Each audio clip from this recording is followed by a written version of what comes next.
Indian Fairy Tales. By Joseph Jacobs. Preface. From the extreme west of the Indo-European world, we go this year to the extreme east.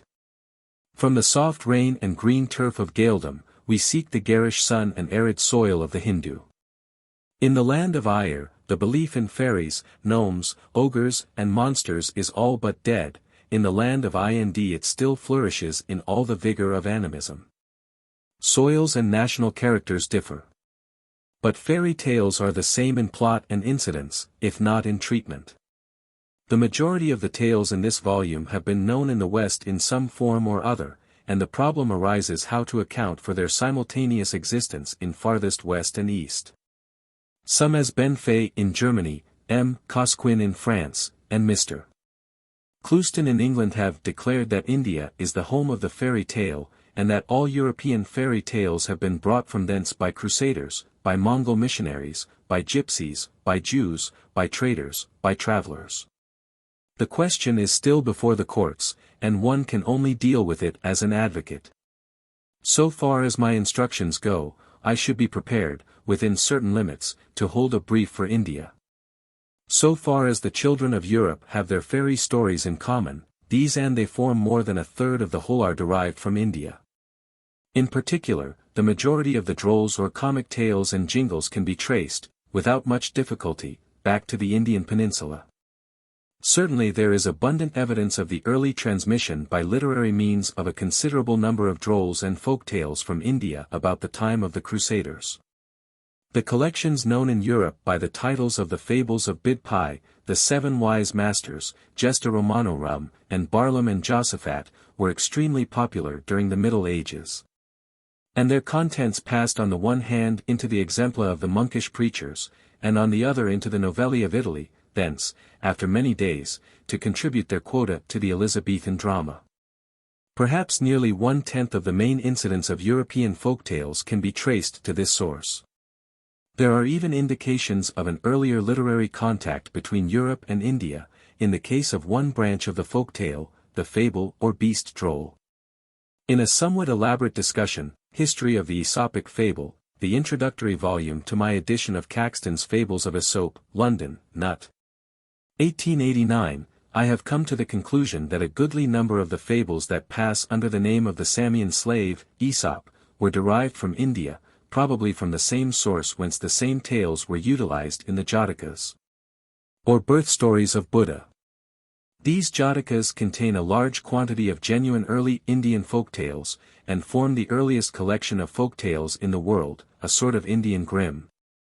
Collected more than 2,000 years before the good German brothers went on their quest among the folk with such delightful results.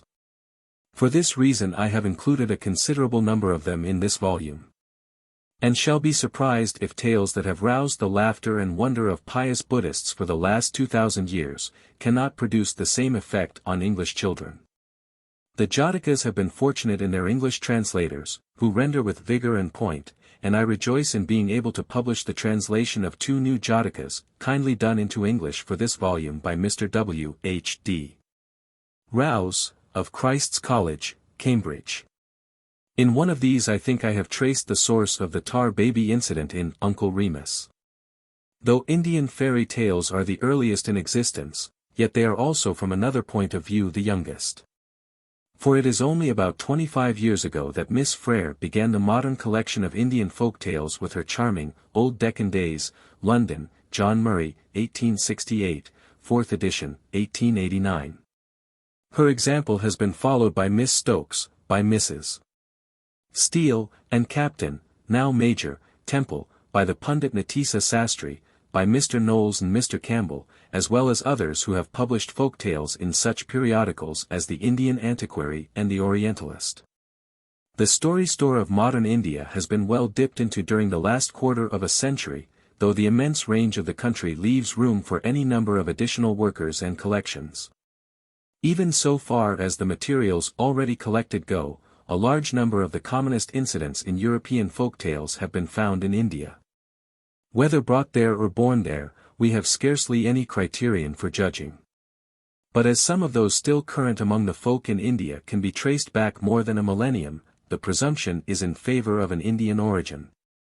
From all these sources, from the Jatakas, from the Bidpai, and from the more recent collections, I have selected those stories which throw most light on the origin of fable and folktales, and at the same time are most likely to attract English children. I have not, however, included too many stories of the grim types, lest I should repeat the contents of the 2 preceding volumes of this series. This has to some degree weakened the case for India as represented by this book. The need of catering for the young ones has restricted my selection from the well-named Ocean of the Streams of Story, Kathasarit Sagra of Somadeva. The stories existing in Pali and Sanskrit I have taken from translations, mostly from the German of Ben Fay or the vigorous English of Professor Rhys Davids, whom I have to thank for permission to use his versions of the Jatakas. I have been enabled to make this book a representative collection of the fairy tales of IND by the kindness of the original collectors or their publishers.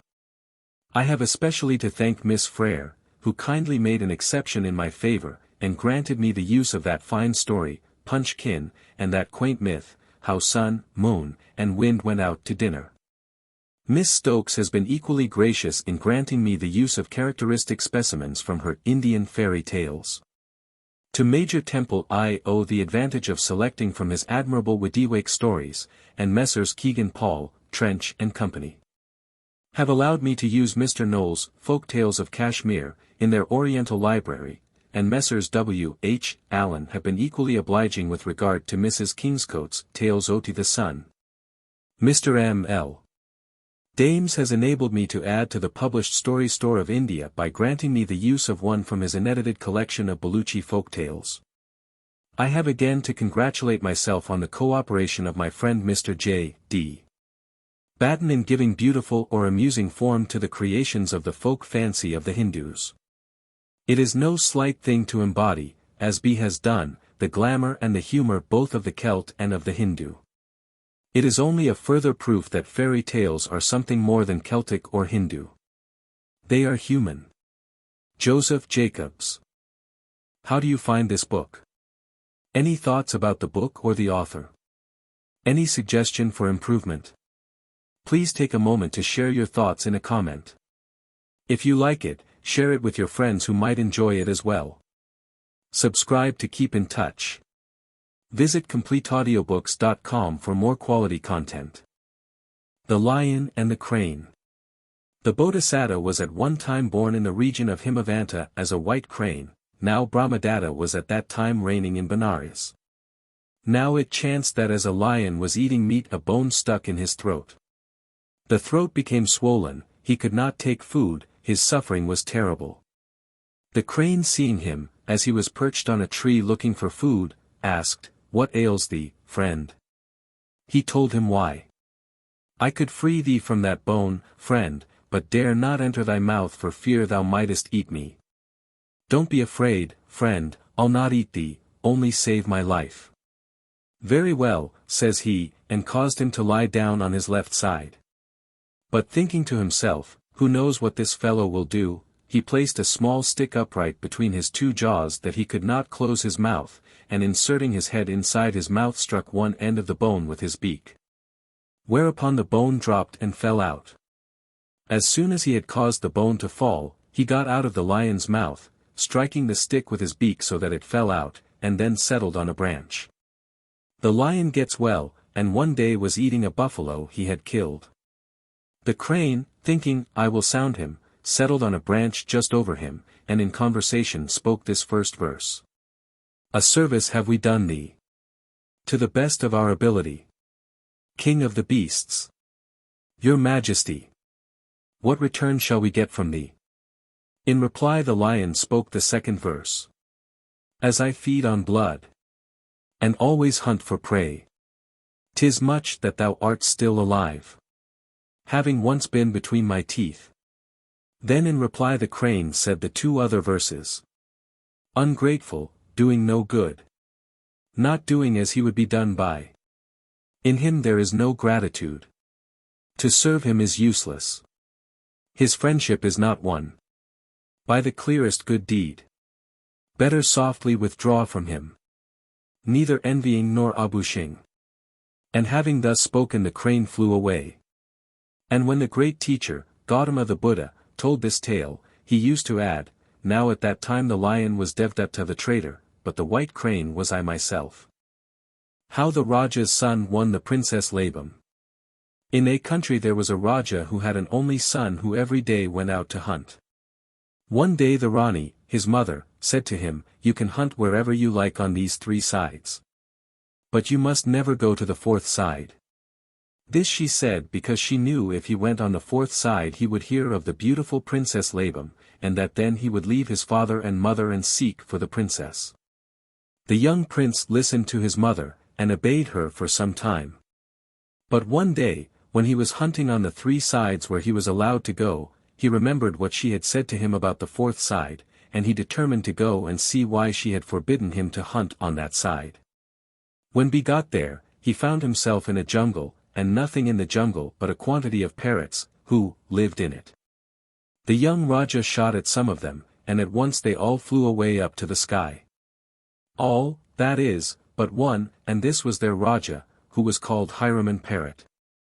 When Harisarman Parrot found himself left alone, he called out to the other parrots, "Don't fly away and leave me alone when the Raja's son shoots. If you desert me like this, I will tell the Princess Labam." Then the parrots all flew back to their Raja, chattering. The prince was greatly surprised, and said, "Why, these birds can talk." Then he said to the parrots, "Who is the Princess Labam? Where does she live?" But the parrots would not tell him where she lived. "You can never get to the Princess Labam's country." That is all they would say. The prince grew very sad when they would not tell him anything more. And he threw his gun away and went home. When he got home, he would not speak or eat, but lay on his bed for 4 or 5 days, and seemed very ill. At last he told his father and mother that he wanted to go and see the Princess Labam. "I must go," he said, "I must see what she is like. Tell me where her country is." "We do not know where it is," answered his father and mother. "Then I must go and look for it," said the prince. "No, no," they said, "you must not leave us. You are our only son. Stay with us. You will never find the Princess Labam." "I must try and find her," said the prince. "Perhaps God will show me the way. If I live and I find her, I will come back to you. But perhaps I shall die, and then I shall never see you again. Still I must go." So they had to let him go, though they cried very much at parting with him.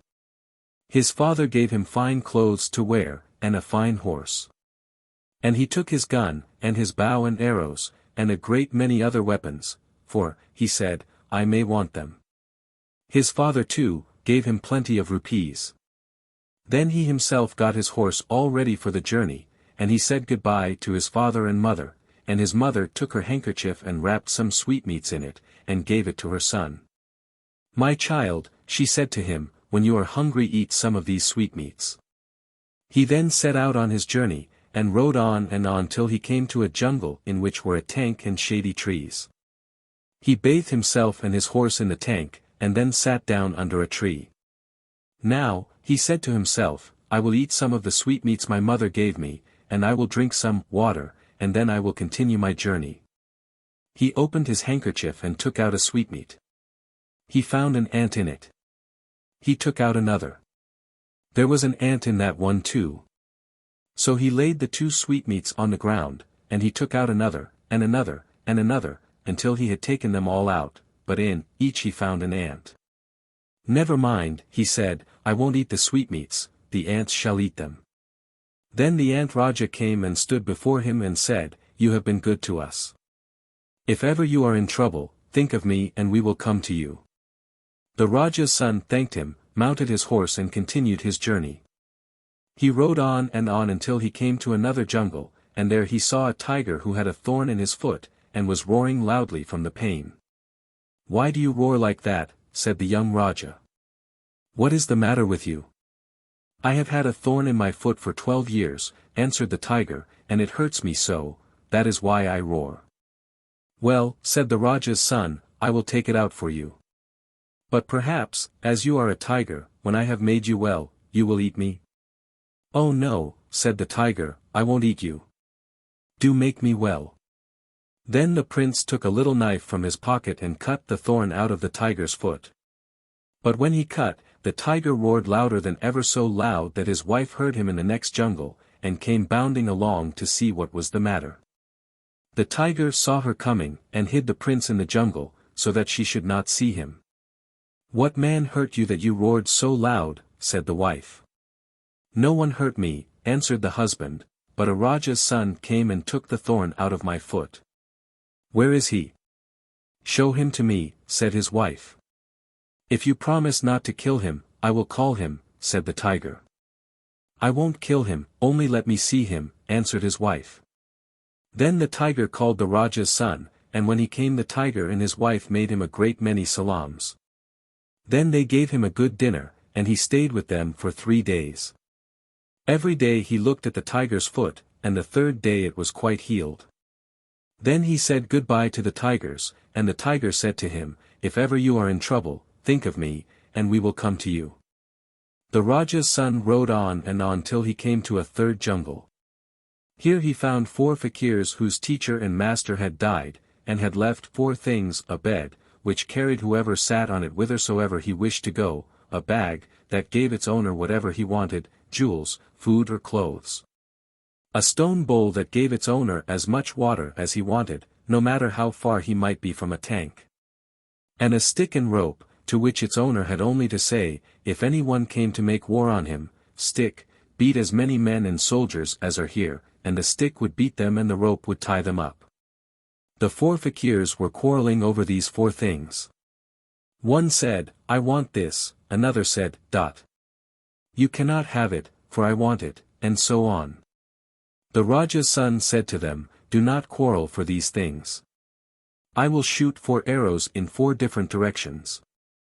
Whichever of you gets to my first arrow, shall have the first thing, the bed. Whosoever gets to the second arrow, shall have the second thing, the bag. He who gets to the 3rd arrow, shall have the 3rd thing, the bowl. And he who gets to the 4th arrow, shall have the last things, the stick and rope." To this they agreed. And the prince shot off his first arrow. Away raced the fakirs to get it. When they brought it back to him he shot off the 2nd, and when they had found and brought it to him he shot off his 3rd, and when they had brought him the 3rd he shot off the 4th. While they were away looking for the 4th arrow, the Raja's son let his horse loose in the jungle and sat on the bed, taking the bowl, the stick and rope, and the bag with him. Then he said, "Bed, I wish to go to the Princess Labam's country." The little bed instantly rose up into the air and began to fly, and it flew and flew till it came to the Princess Labam's country, where it settled on the ground. The Raja's son asked some men he saw, "Whose country is this?" "The Princess Labam's country," they answered. Then the prince went on till he came to a house where he saw an old woman. "Who are you?" she said. "Where do you come from?" "I come from a far country," he said. "Do let me stay with you tonight." "No," she answered, "I cannot let you stay with me, for our king has ordered that men from other countries may not stay in his country." "You cannot stay in my house." "You are my auntie," said the prince, "let me remain with you for this one night. You see it is evening, and if I go into the jungle, then the wild beasts will eat me." "Well," said the old woman, "you may stay here tonight. But tomorrow morning you must go away, for if the king hears you have passed the night in my house, he will have me seized and put into prison." Then she took him into her house, and the Raja's son was very glad. The old woman began preparing dinner, but he stopped her. "Auntie," he said, "I will give you food." He put his hand into his bag, saying, "Bag, I want some dinner," and the bag gave him instantly a delicious dinner, served up on 2 gold plates. The old woman and the Raja's son then dined together. When they had finished eating, the old woman said, "Now I will fetch some water." "Don't go," said the prince. "You shall have plenty of water directly." So he took his bowl and said to it, "Bowl, I want some water," and then it filled with water. When it was full, the prince cried out, "Stop, bowl," and the bowl stopped filling. "See, auntie," he said, with this bowl I can always get as much water as I want. By this time night had come. Auntie, said the Raja's son, why don't you light a lamp? There is no need, she said. Our king has forbidden the people in his country to light any lamps. For, as soon as it is dark, his daughter, the Princess Labam, comes and sits on her roof, and she shines so that she lights up all the country in our houses, and we can see to do our work as if it were day. When it was quite black night the princess got up. She dressed herself in her rich clothes and jewels, and rolled up her hair, and across her head she put a band of diamonds and pearls. Then she shone like the moon and her beauty made night day. She came out of her room and sat on the roof of her palace.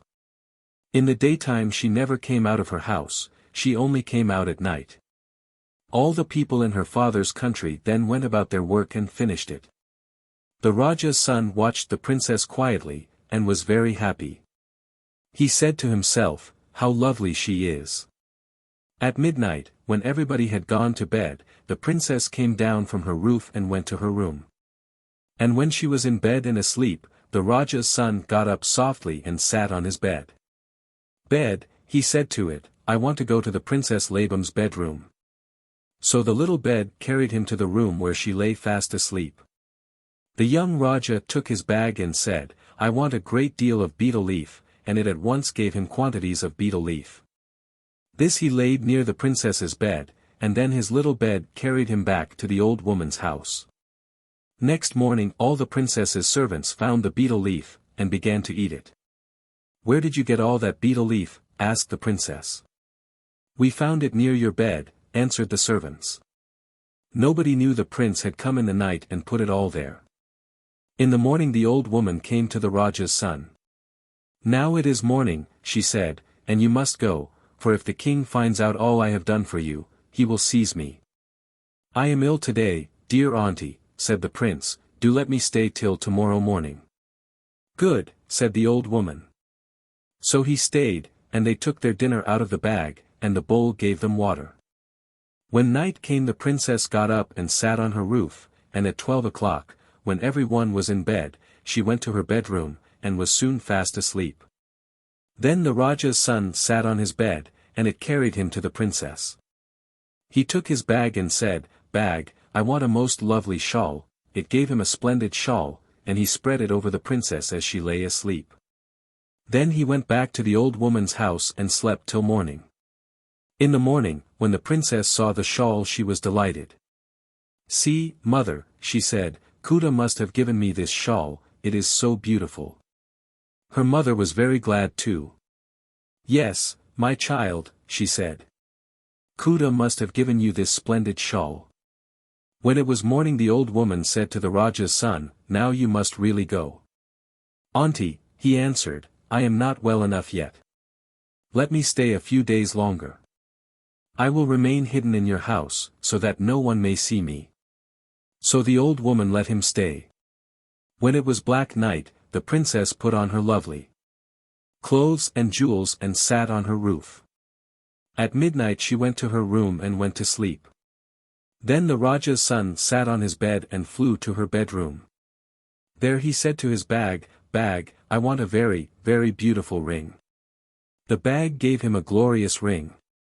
Then he took the Princess Labam's hand gently to put on the ring, and she started up very much frightened. Who are you? She said to the prince. Where do you come from? Why do you come to my room? Do not be afraid, princess, he said. I am no thief. I am a great Raja's son. Harisarman parrot, who lives in the jungle where I went to hunt, told me your name, and then I left my father and mother and came to see you. Well, said the princess, as you are the son of such a great Kaya, I will not have you killed, and I will tell my father and mother that I wish to marry you. The prince then returned to the old woman's house. And when morning came the princess said to her mother, The son of a great Raja has come to this country, and I wish to marry him. Her mother told this to the king. Good, said the king. But if this Raja's son wishes to marry my daughter, he must first do whatever I bid him. If he fails I will kill him. I will give him 80 pounds weight of mustard seed, and out of this he must crush the oil in one day. If he cannot do this he shall die. In the morning the Raja's son told the old woman that he intended to marry the princess. "Oh," said the old woman, "go away from this country, and do not think of marrying her. A great many Rajas and Rajas' sons have come here to marry her, and her father has had them all killed. He says whoever wishes to marry his daughter must first do whatever he bids him. If he can, then he shall marry the princess. If he cannot, the king will have him killed.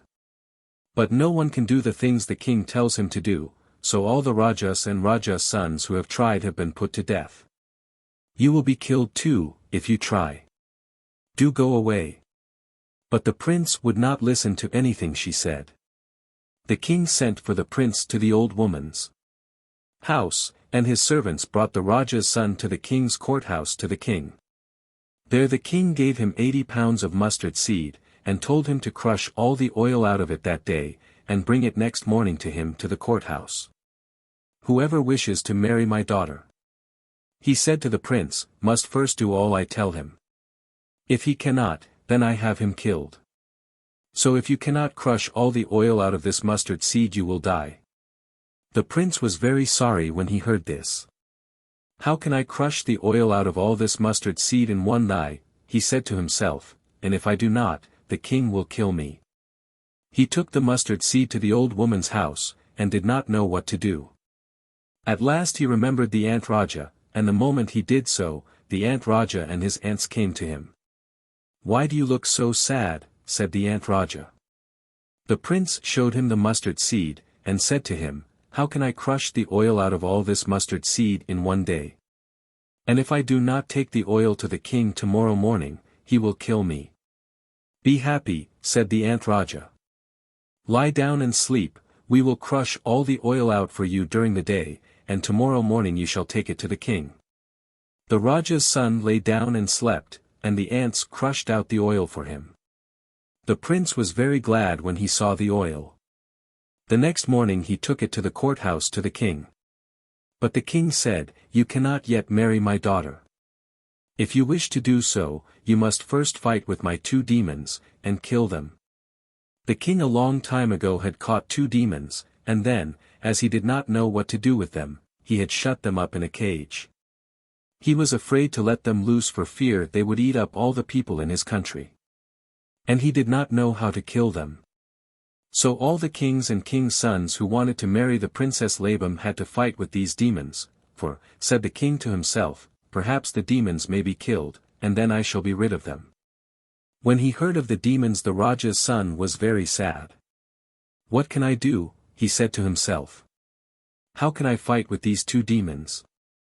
Then he thought of his tiger, and the tiger and his wife came to him and said, "Why are you so sad?" The Raja's son answered, "The king has ordered me to fight with his 2 demons and kill them. How can I do this?" "Do not be frightened," said the tiger. "Be happy. I and my wife will fight with them for you." Then the Raja's son took out of his bag 2 splendid coats. They were all gold and silver, and covered with pearls and diamonds. These he put on the tigers to make them beautiful, and he took them to the king, and said to him, "May these tigers fight your demons for me?" "Yes," said the king, who did not care in the least who killed his demons, provided they were killed. "Then call your demons," said the Raja's son, "and these tigers will fight them." The king did so, and the tigers and the demons fought and fought until the tigers had killed the demons. "That is good," said the king. "But you must do something else before I give you my daughter. Up in the sky I have a kettle drum. You must go and beat it. If you cannot do this, I will kill you." The Raja's son thought of his little bed, so he went to the old woman's house and sat on his bed. "Little bed," he said, "up in the sky is the king's kettle drum. I want to go to it."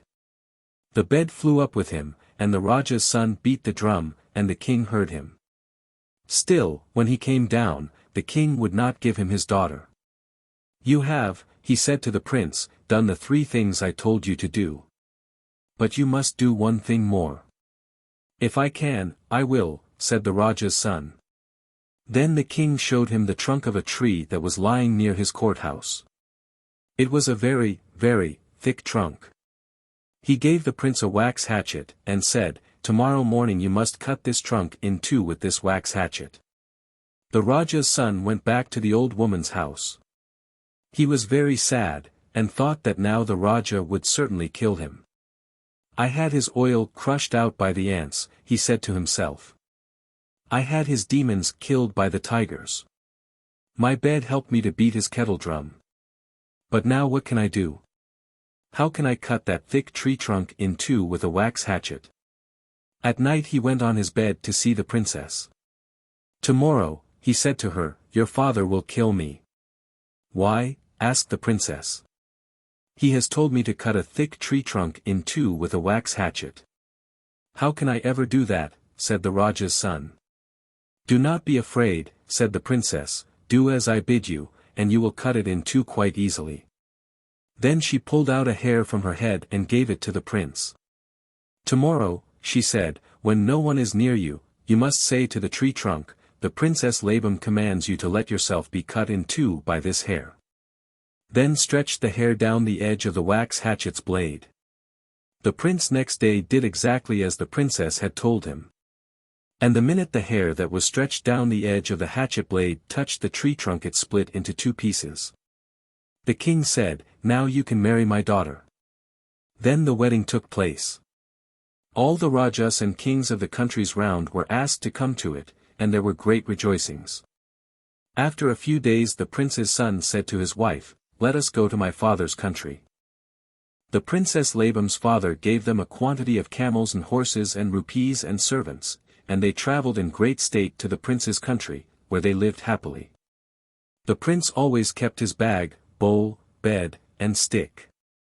Only, as no one ever came to make war on him, he never needed to use the stick. The Lambikin. Once upon a time there was a wee Lambikin, who frolicked about on his little tottery legs, and enjoyed himself amazingly. Now one day he set off to visit his granny, and was jumping with joy to think of all the good things he should get from her, when who should he meet but a jackal, who looked at the tender young morsel and said, "Lambikin, Lambikin, I'll eat you." But Lambikin only gave a little frisk, and said, "To Granny's house I go, where I shall fatter grow. Then you can eat me so." The jackal thought this reasonable, and let Lambikin pass.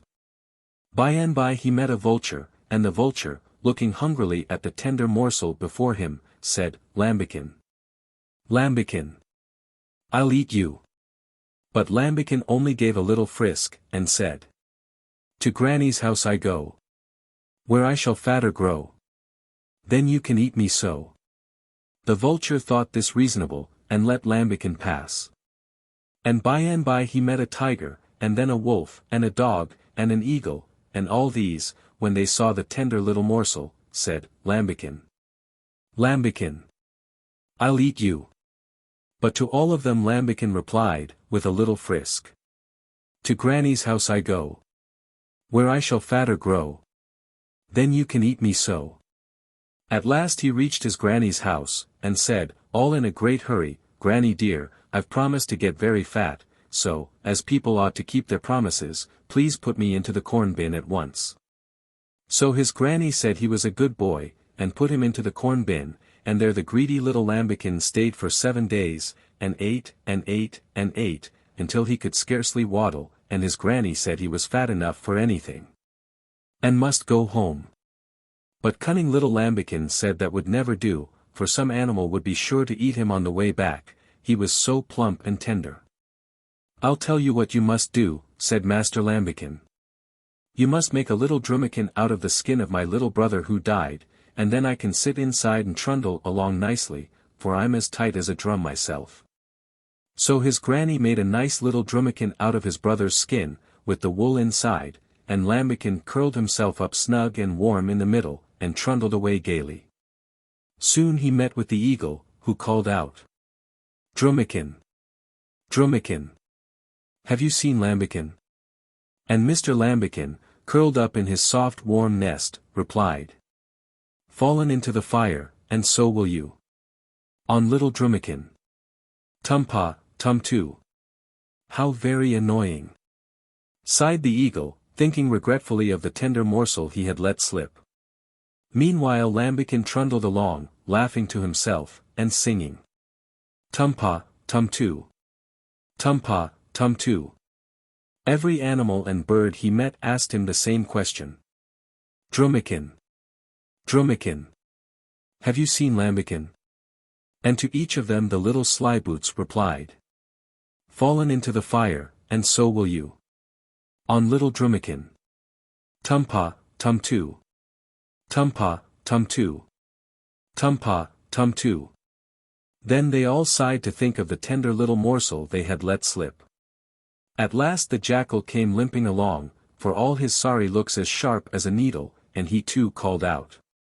Drumikin. Drumikin. Have you seen Lambikin? And Lambikin, curled up in his snug little nest, replied gaily.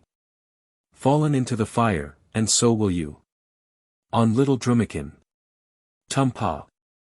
But he never got any further, for the jackal recognized his voice at once, and cried, Hello. You've turned yourself inside out, have you? Just you come out of that. Whereupon he tore open Drumikin and gobbled up Lambikin. Punchkin. Once upon a time there was a Raja who had 7 beautiful daughters. They were all good girls, but the youngest, named Balna, was more clever than the rest. The Raja's wife died when they were quite little children, so these 7 poor princesses were left with no mother to take care of them. The Raja's daughters took it by turns to cook their father's dinner every day, whilst he was absent deliberating with his ministers on the affairs of the nation. About this time the Prudden died, leaving a widow and 1 daughter. And every day, when the 7 princesses were preparing their father's dinner, the Prudden's widow and daughter would come and beg for a little fire from the hearth. Then Balna used to say to her sisters, Send that woman away. Send her away. Let her get the fire at her own house. What does she want with ours? If we allow her to come here, we shall suffer for it some day. But the other sisters would answer, Be quiet, Balna. Why must you always be quarreling with this poor woman? Let her take some fire if she likes. Then the Prudden's widow used to go to the hearth and take a few sticks from it. And whilst no one was looking, she would quickly throw some mud into the midst of the dishes which were being prepared for the Raja's dinner. Now the Raja was very fond of his daughters. Ever since their mother's death they had cooked his dinner with their own hands, in order to avoid the danger of his being poisoned by his enemies. So, when he found the mud mixed up with his dinner, he thought it must arise from their carelessness, as it did not seem likely that anyone should have put mud there on purpose. But being very kind he did not like to reprove them for it, although this spoiling of the curry was repeated many successive days. At last, one day, he determined to hide, and watch his daughters cooking, and see how it all happened. So he went into the next room, and watched them through a hole in the wall. There he saw his 7 daughters carefully washing the rice and preparing the curry, and as each dish was completed, they put it by the fire ready to be cooked. Next he noticed the Prudden's widow come to the door and beg for a few sticks from the fire to cook her dinner with. Balna turned to her angrily and said, Why don't you keep fuel in your own house, and not come here every day and take ours?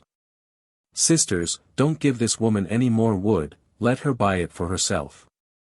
Then the eldest sister answered, Balna, let the poor woman take the wood and the fire, she does us no harm. But Balna replied, If you let her come here so often, maybe she will do us some harm, and make us sorry for it some day. The Raja then saw the Prudden's widow go to the place where all his dinner was nicely prepared, and, as she took the wood, she threw a little mud into each of the dishes. At this he was very angry, and sent to have the woman seized and brought before him. But when the widow came, she told him that she had played this trick because she wanted to gain an audience with him. And she spoke so cleverly, and pleased him so well with her cunning words, that, instead of punishing her, the Raja married her, and made her his Rani, and she and her daughter came to live in the palace. Now the new Rani hated the 7 poor princesses, and wanted to get them, if possible, out of the way, in order that her daughter might have all their riches, and live in the palace as princess in their place. And instead of being grateful to them for their kindness to her, she did all she could to make them miserable. She gave them nothing but bread to eat, and very little of that, and very little water to drink. So these 7 poor little princesses, who had been accustomed to have everything comfortable about them, and good food and good clothes all their lives long, were very miserable and unhappy. And they used to go out every day and sit by their dead mother's tomb and cry and say, "Oh mother, mother, cannot you see your poor children, how unhappy we are, and how we are starved by our cruel stepmother?" One day, whilst they were thus sobbing and crying, lo and behold! A beautiful pomelo tree grew up out of the grave, covered with fresh ripe pomelos, and the children satisfied their hunger by eating some of the fruit. And every day after this, instead of trying to eat the bad dinner their stepmother provided for them, they used to go out to their mother's grave and eat the pomelos which grew there on the beautiful tree. Then the Rani said to her daughter, "I cannot tell how it is, every day those 7 girls say they don't want any dinner, and won't eat any, and yet they never grow thin nor look ill, they look better than you do. I cannot tell how it is." And she bade her watch the 7 princesses, and see if any one gave them anything to eat. So next day, when the princesses went to their mother's grave, and were eating the beautiful pomelos, the prudent's daughter followed them and saw them gathering the fruit. Then Balna said to her sisters, "Do you not see that girl watching us? Let us drive her away, or hide the pomelos, else she will go and tell her mother all about it, and that will be very bad for us." But the other sisters said, "Oh no, do not be unkind, Balna. The girl would never be so cruel as to tell her mother. Let us rather invite her to come and have some of the fruit." And calling her to them, they gave her one of the pomelos. No sooner had she eaten it, however, than the prudent's daughter went home and said to her mother, "I do not wonder the 7 princesses will not eat the dinner you prepare for them, for by their mother's grave there grows a beautiful pomelo tree. And they go there every day and eat the pomelos. I ate one, and it was the nicest I have ever tasted." The cruel Rani was much vexed at hearing this, and all next day she stayed in her room, and told the Raja that she had a very bad headache. The Raja was deeply grieved, and said to his wife, "What can I do for you?" She answered, "There is only one thing that will make my headache well. By your dead wife's tomb there grows a fine pomelo tree. You must bring that here and boil it, root and branch, and put a little of the water in which it has been boiled on my forehead, and that will cure my headache." So the Raja sent his servants, and had the beautiful pomelo tree pulled up by the roots, and did as the Rani desired. And when some of the water in which it had been boiled was put on her forehead, she said her headache was gone and she felt quite well. Next day, when the 7 princesses went as usual to the grave of their mother, the pomelo tree had disappeared. Then they all began to cry very bitterly. Now there was by the Rani's tomb a small tank, and as they were crying they saw that the tank was filled with a rich cream-like substance, which quickly hardened into a thick white cake. At seeing this all the princesses were very glad, and they ate some of the cake and liked it, and next day the same thing happened, and so it went on for many days. Every morning the princesses went to their mother's grave, and found the little tank filled with the nourishing cream-like cake. Then the cruel stepmother said to her daughter, "I cannot tell how it is, I have had the pomelo tree which used to grow by the Rani's grave destroyed, and yet the princesses grow no thinner, nor look more sad. Though they never eat the dinner I give them. I cannot tell how it is." And her daughter said, "I will watch." Next day, while the princesses were eating the cream cake, who should come by but their stepmother's daughter. Balna saw her first, and said, "See, sisters, there comes that girl again. Let us sit round the edge of the tank and not allow her to see it, for if we give her some of our cake, she will go and tell her mother, and that will be very unfortunate for us." The other sisters, however, thought Balna unnecessarily suspicious, and, instead of following her advice, they gave the prudent's daughter some of the cake, and she went home and told her mother all about it. The Rani, on hearing how well the princesses fared, was exceedingly angry, and sent her servants to pull down the dead Rani's tomb and fill the little tank with the ruins. And not content with this, she next day pretended to be very, very ill in fact, at the point of death, and when the Raja was much grieved, and asked her whether it was in his power to procure her any remedy. She said to him, "Only one thing can save my life, but I know you will not do it." He replied, "Yes, whatever it is, I will do it." She then said, "To save my life, you must kill the 7 daughters of your first wife, and put some of their blood on my forehead and on the palms of my hands, and their death will be my life." At these words the Raja was very sorrowful, but because he feared to break his word, he went out with a heavy heart to find his daughters. He found them crying by the ruins of their mother's grave. Then, feeling he could not kill them, the Raja spoke kindly to them, and told them to come out into the jungle with him, and there he made a fire and cooked some rice, and gave it to them. But in the afternoon, it being very hot, the 7 princesses all fell asleep, and when he saw they were fast asleep, the Raja, their father, stole away and left them, for he feared his wife. Saying to himself, "It is better my poor daughters should die here than be killed by their stepmother." He then shot a deer, and returning home, put some of its blood on the forehead and hands of the Rani, and she thought then that he had really killed the princesses, and said she felt quite well. Meantime the 7 princesses awoke, and when they found themselves all alone in the thick jungle they were much frightened, and began to call out as loud as they could, in hopes of making their father hear. But he was by that time far away, and would not have been able to hear them even had their voices been as loud as thunder. It so happened that this very day the 7 young sons of a neighboring Raja chanced to be hunting in that same jungle, and as they were returning home, after the day's sport was over, the youngest prince said to his brothers, "Stop! I think I hear someone crying and calling out. Do you not hear voices? Let us go in the direction of the sound, and find out what it is." So the 7 princes rode through the wood until they came to the place where the 7 princesses sat crying and wringing their hands. At the sight of them the young princes were very much astonished, and still more so on learning their story, and they settled that each should take one of these poor forlorn ladies home with him and marry her. So the first and eldest prince took the eldest princess home with him and married her. And the second took the second. And the third took the third. And the fourth took the fourth. And the fifth took the fifth. And the sixth took the sixth. And the seventh, and the handsomest of all, took the beautiful Balna. And when they got to their own land there was great rejoicing throughout the kingdom at the marriage of the 7 young princes to 7 such beautiful princesses. About a year after this Balna had a little son, and his uncles and aunts were so fond of the boy that it was as if he had 7 fathers and 7 mothers. None of the other princes and princesses had any children, so the son of the 7th prince and Balna was acknowledged their heir by all the rest. They had thus lived very happily for some time, when one fine day the 7th prince, Balna's husband, said he would go out hunting, and away he went, and they waited long for him, but he never came back.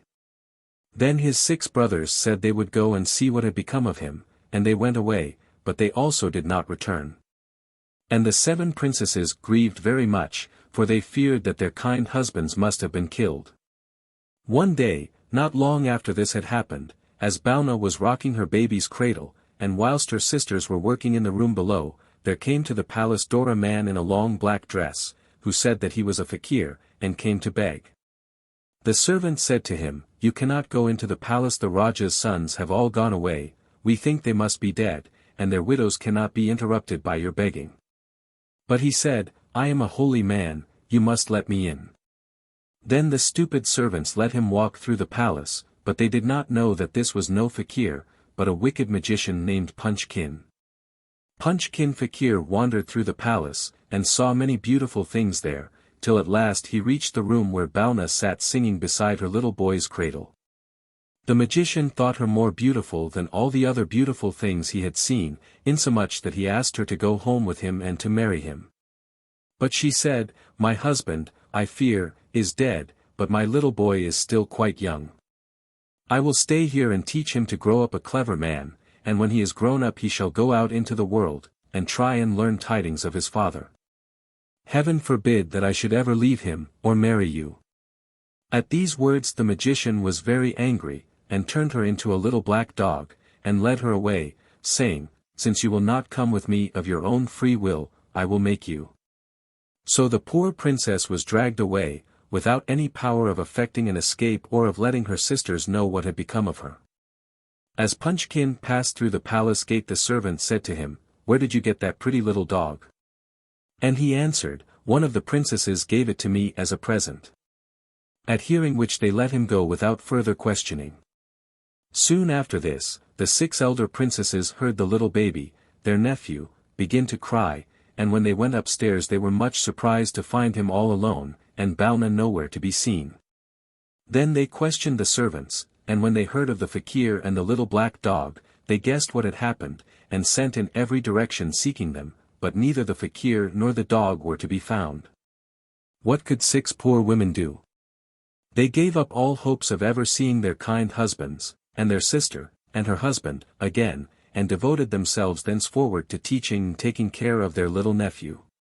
Thus time went on, till Balna's son was 14 years old. Then, one day, his aunts told him the history of the family. And no sooner did he hear it than he was seized with great desire to go in search of his father and mother and uncles, and if he could find them alive to bring them home again. His aunts, on learning his determination, were much alarmed, and tried to dissuade him, saying, "We have lost our husbands and our sister and her husband, and you are now our sole hope. If you go away, what shall we do?"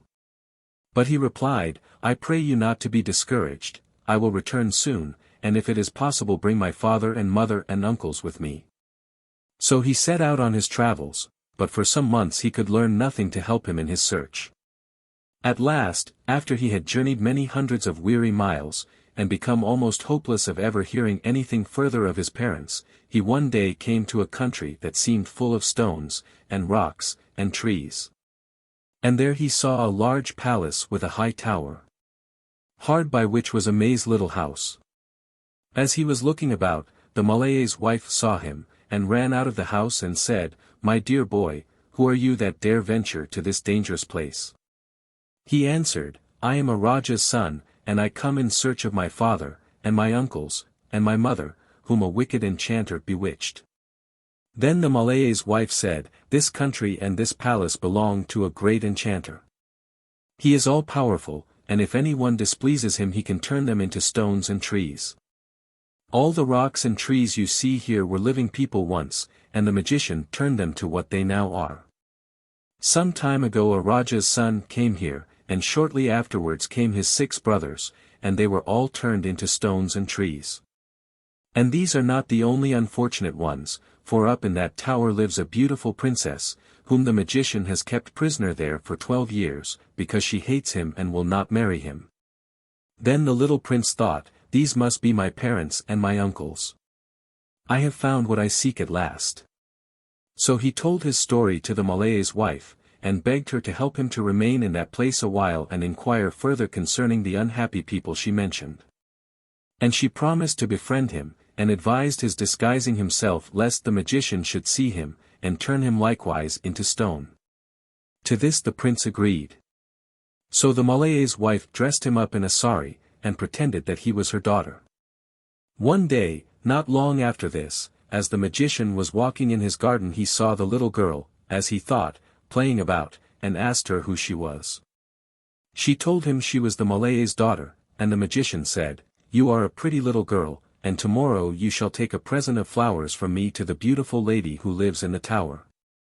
The young prince was much delighted at hearing this, and went immediately to inform the Malaya's wife. After consultation with whom he determined that it would be more safe for him to retain his disguise and trust to the chance of a favorable opportunity for establishing some communication with his mother, if it were indeed she. Now it happened that at Balna's marriage her husband had given her a small gold ring on which her name was engraved, and she had put it on her little son's finger when he was a baby. And afterwards when he was older his aunt had had it enlarged for him, so that he was still able to wear it. The Malay's wife advised him to fasten the well-known treasure to one of the bouquets he presented to his mother, and trust to her recognizing it. This was not to be done without difficulty, as such a strict watch was kept over the poor princess, for fear of her ever establishing communication with her friends, that Though the supposed Malaya's daughter was permitted to take her flowers every day, the magician or one of his slaves was always in the room at the time. At last one day, however, opportunity favored him, and when no one was looking, the boy tied the ring to a nosegay and threw it at Balna's feet. It fell with a clang on the floor, and Balna, looking to see what made the strange sound, found the little ring tied to the flowers. On recognizing it, she at once believed the story her son told her of his long search, and begged him to advise her as to what she had better do, at the same time entreating him on no account to endanger his life by trying to rescue her. She told him that for 12 long years the magician had kept her shut up in the tower because she refused to marry him, and she was so closely guarded that she saw no hope of release. Now Balna's son was a bright, clever boy, so he said, "Do not fear, dear mother. The first thing to do is to discover how far the magician's power extends, in order that we may be able to liberate my father and uncles, whom he has imprisoned in the form of rocks and trees. You have spoken to him angrily for 12 long years. Now rather speak kindly. Tell him you have given up all hopes of again seeing the husband you have so long mourned, and say you are willing to marry him. Then endeavor to find out what his power consists in, and whether he is immortal, or can be put to death." Balna determined to take her son's advice. And the next day sent for Punchkin, and spoke to him as had been suggested. The magician, greatly delighted, begged her to allow the wedding to take place as soon as possible. But she told him that before she married him he must allow her a little more time, in which she might make his acquaintance, and that, after being enemies so long, their friendship could but strengthen by degrees. "And do tell me," she said, "are you quite immortal? Can death never touch you? And are you too great an enchanter ever to feel human suffering?" "Why do you ask?" said he. "Because," she replied, "if I am to be your wife, I would fain know all about you, in order, if any calamity threatens you, to overcome, or if possible to avert it. It is true," he added, "that I am not as others. Far, far away, hundreds of thousands of miles from this, there lies a desolate country covered with thick jungle. In the midst of the jungle grows a circle of palm trees, and in the center of the circle stand 6 chattees full of water, piled one above another. Below the 6th chattee is a small cage which contains a little green parrot. On the life of the parrot depends my life, and if the parrot is killed I must die. It is, however," he added, "impossible that the parrot should sustain any injury, both on account of the inaccessibility of the country, and because, by my appointment, many thousand genii surround the palm trees, and kill all who approach the place." Balna told her son what Punchkin had said, but at the same time implored him to give up all idea of getting the parrot. The prince, however, replied, "Mother, unless I can get hold of that parrot, you, and my father, and uncles, cannot be liberated. Be not afraid, I will shortly return. Do you meantime, keep the magician in good humor, still putting off your marriage with him on various pretexts, and before he finds out the cause of delay, I will be here." So saying, he went away. Many, many weary miles did he travel, till at last he came to a thick jungle, and, being very tired, sat down under a tree and fell asleep. He was awakened by a soft rustling sound, and looking about him, saw a large serpent which was making its way to an eagle's nest built in the tree under which he lay, and in the nest were 2 young eagles. The prince, seeing the danger of the young birds, drew his sword and killed the serpent. At the same moment a rushing sound was heard in the air, and the 2 old eagles, who had been out hunting for food for their young ones, returned. They quickly saw the dead serpent and the young prince standing over it, and the old mother eagle said to him, "Dear boy, for many years all our young ones have been devoured by that cruel serpent, you have now saved the lives of our children. Whenever you are in need, therefore, send to us and we will help you, and as for these little eagles, take them, and let them be your servants." At this the prince was very glad, and the 2 eaglets crossed their wings, on which he mounted. And they carried him far, far away over the thick jungles, until he came to the place where grew the circle of palm trees, in the midst of which stood the 6 chattees full of water. It was the middle of the day, and the heat was very great. All round the trees were the genii fast asleep. Nevertheless, there were such countless thousands of them, that it would have been quite impossible for anyone to walk through their ranks to the place. Down swooped the strong-winged eaglets, down jumped the prince. In an instant he had overthrown the 6 chattees full of water, and seized the little green parrot, which he rolled up in his cloak. While, as he mounted again into the air, all the genii below awoke, and finding their treasure gone, set up a wild and melancholy howl. Away, away flew the little eagles, till they came to their home in the great tree.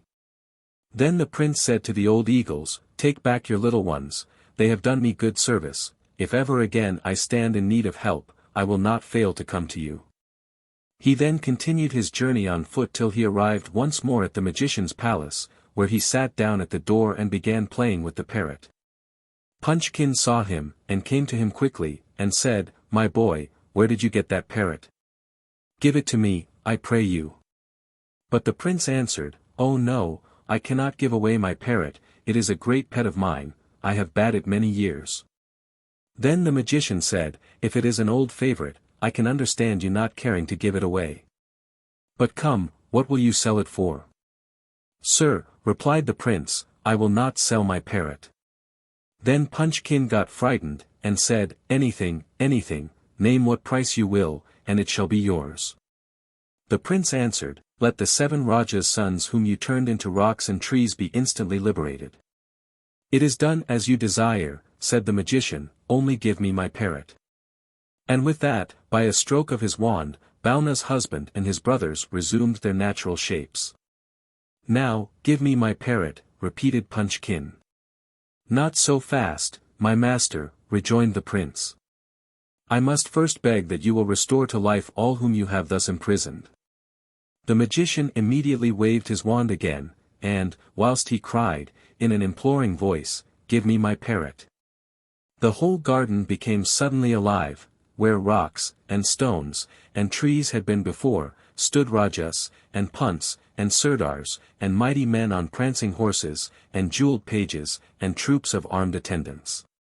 "Give me my parrot," cried Punchkin. Then the boy took hold of the parrot, and tore off one of its wings, and as he did so the magician's right arm fell off. Punchkin then stretched out his left arm, crying, "Give me my parrot." The prince pulled off the parrot's second wing, and the magician's left arm tumbled off. "Give me my parrot," cried he, and fell on his knees. The prince pulled off the parrot's right leg, the magician's right leg fell off. The prince pulled off the parrot's left leg, down fell the magician's left. Nothing remained of him save the limbless body and the head. But still he rolled his eyes, and cried, "Give me my parrot." "Take your parrot, then," cried the boy, and with that he wrung the bird's neck and threw it at the magician. And, as he did so, Punchkin's head twisted round, and, with a fearful groan, died. Then they let Balna out of the tower, and she, her son, and the 7 princes went to their own country, and lived very happily ever afterwards. And as to the rest of the world, every one went to his own house.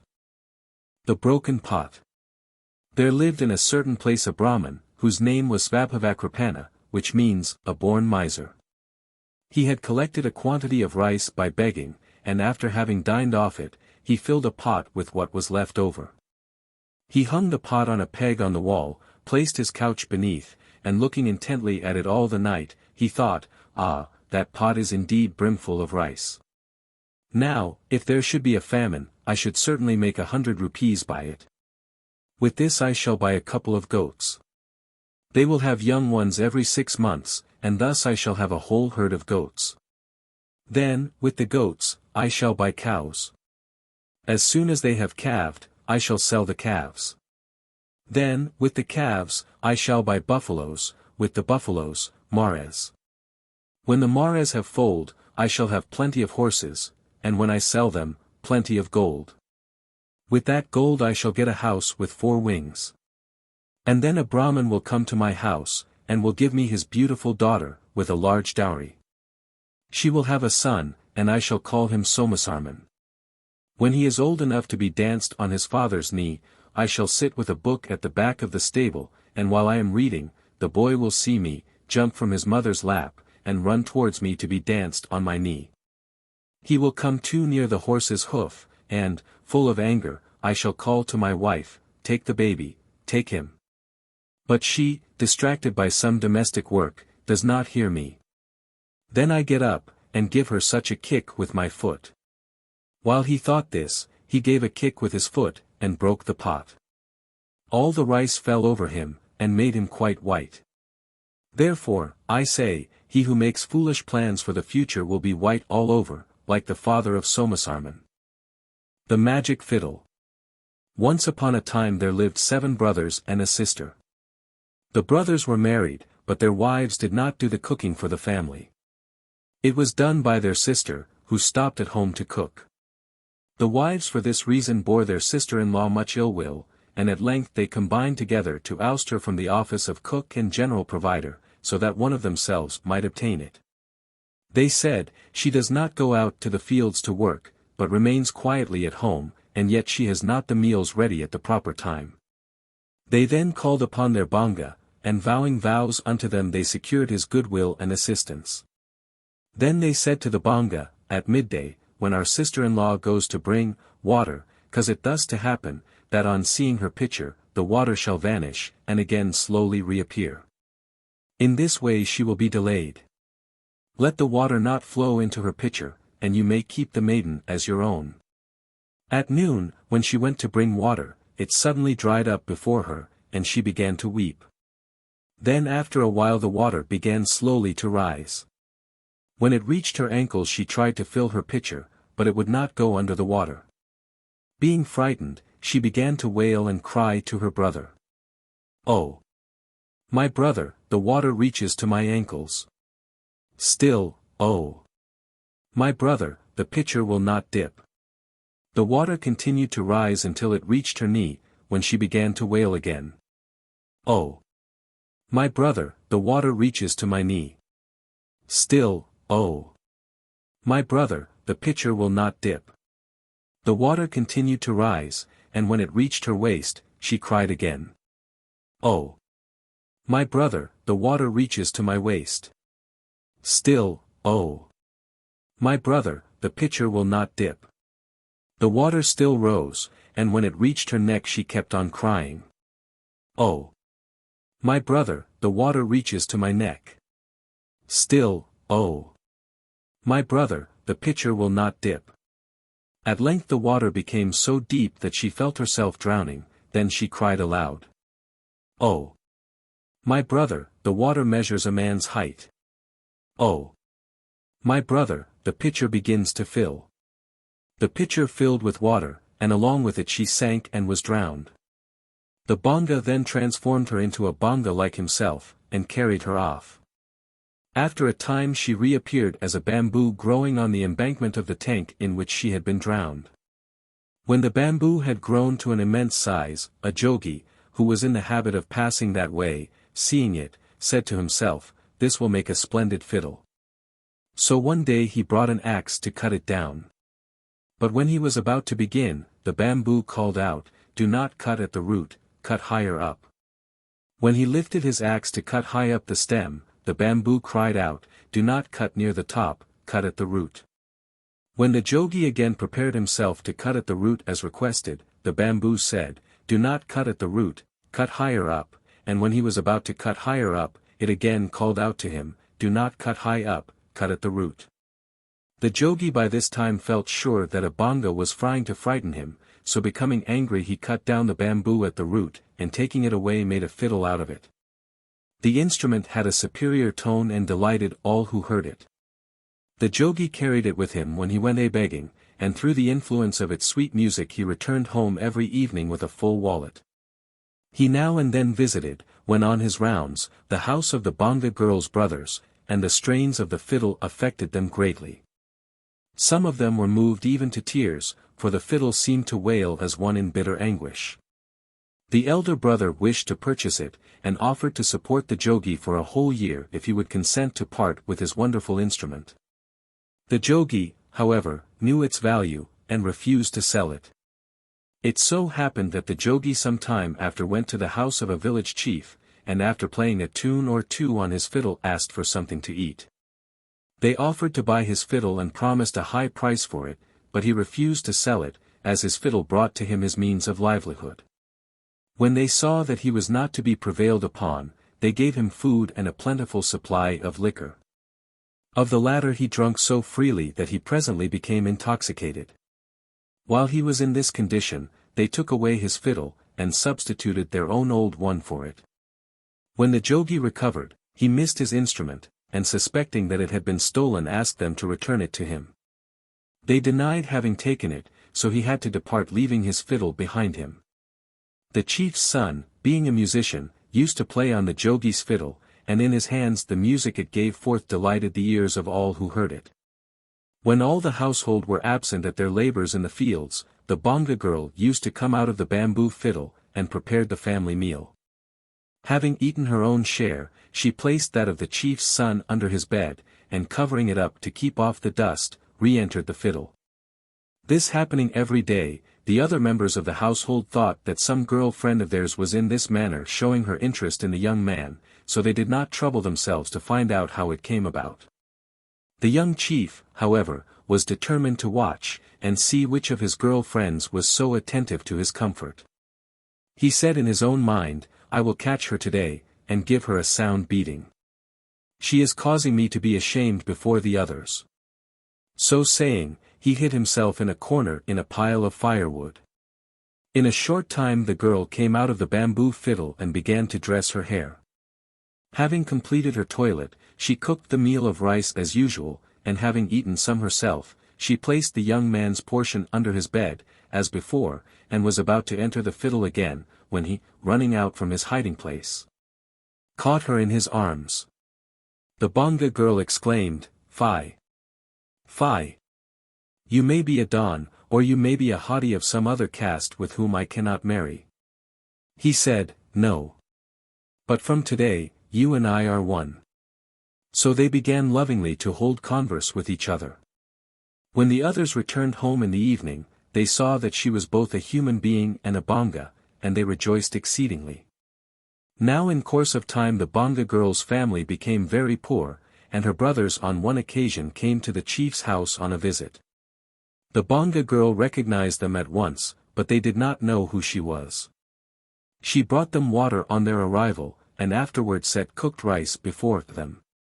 Then sitting down near them, she began in wailing tones to upbraid them on account of the treatment she had been subjected to by their wives. She related all that had befallen her, and wound up by saying, "You must have known it all, and yet you did not interfere to save me." And that was all the revenge she took. The cruel crane outwitted. Long ago the Bodhisat was born to a forest life as the genius of a tree standing near a certain lotus pond. Now at that time the water used to run short at the dry season in a certain pond, not over large, in which there were a good many fish.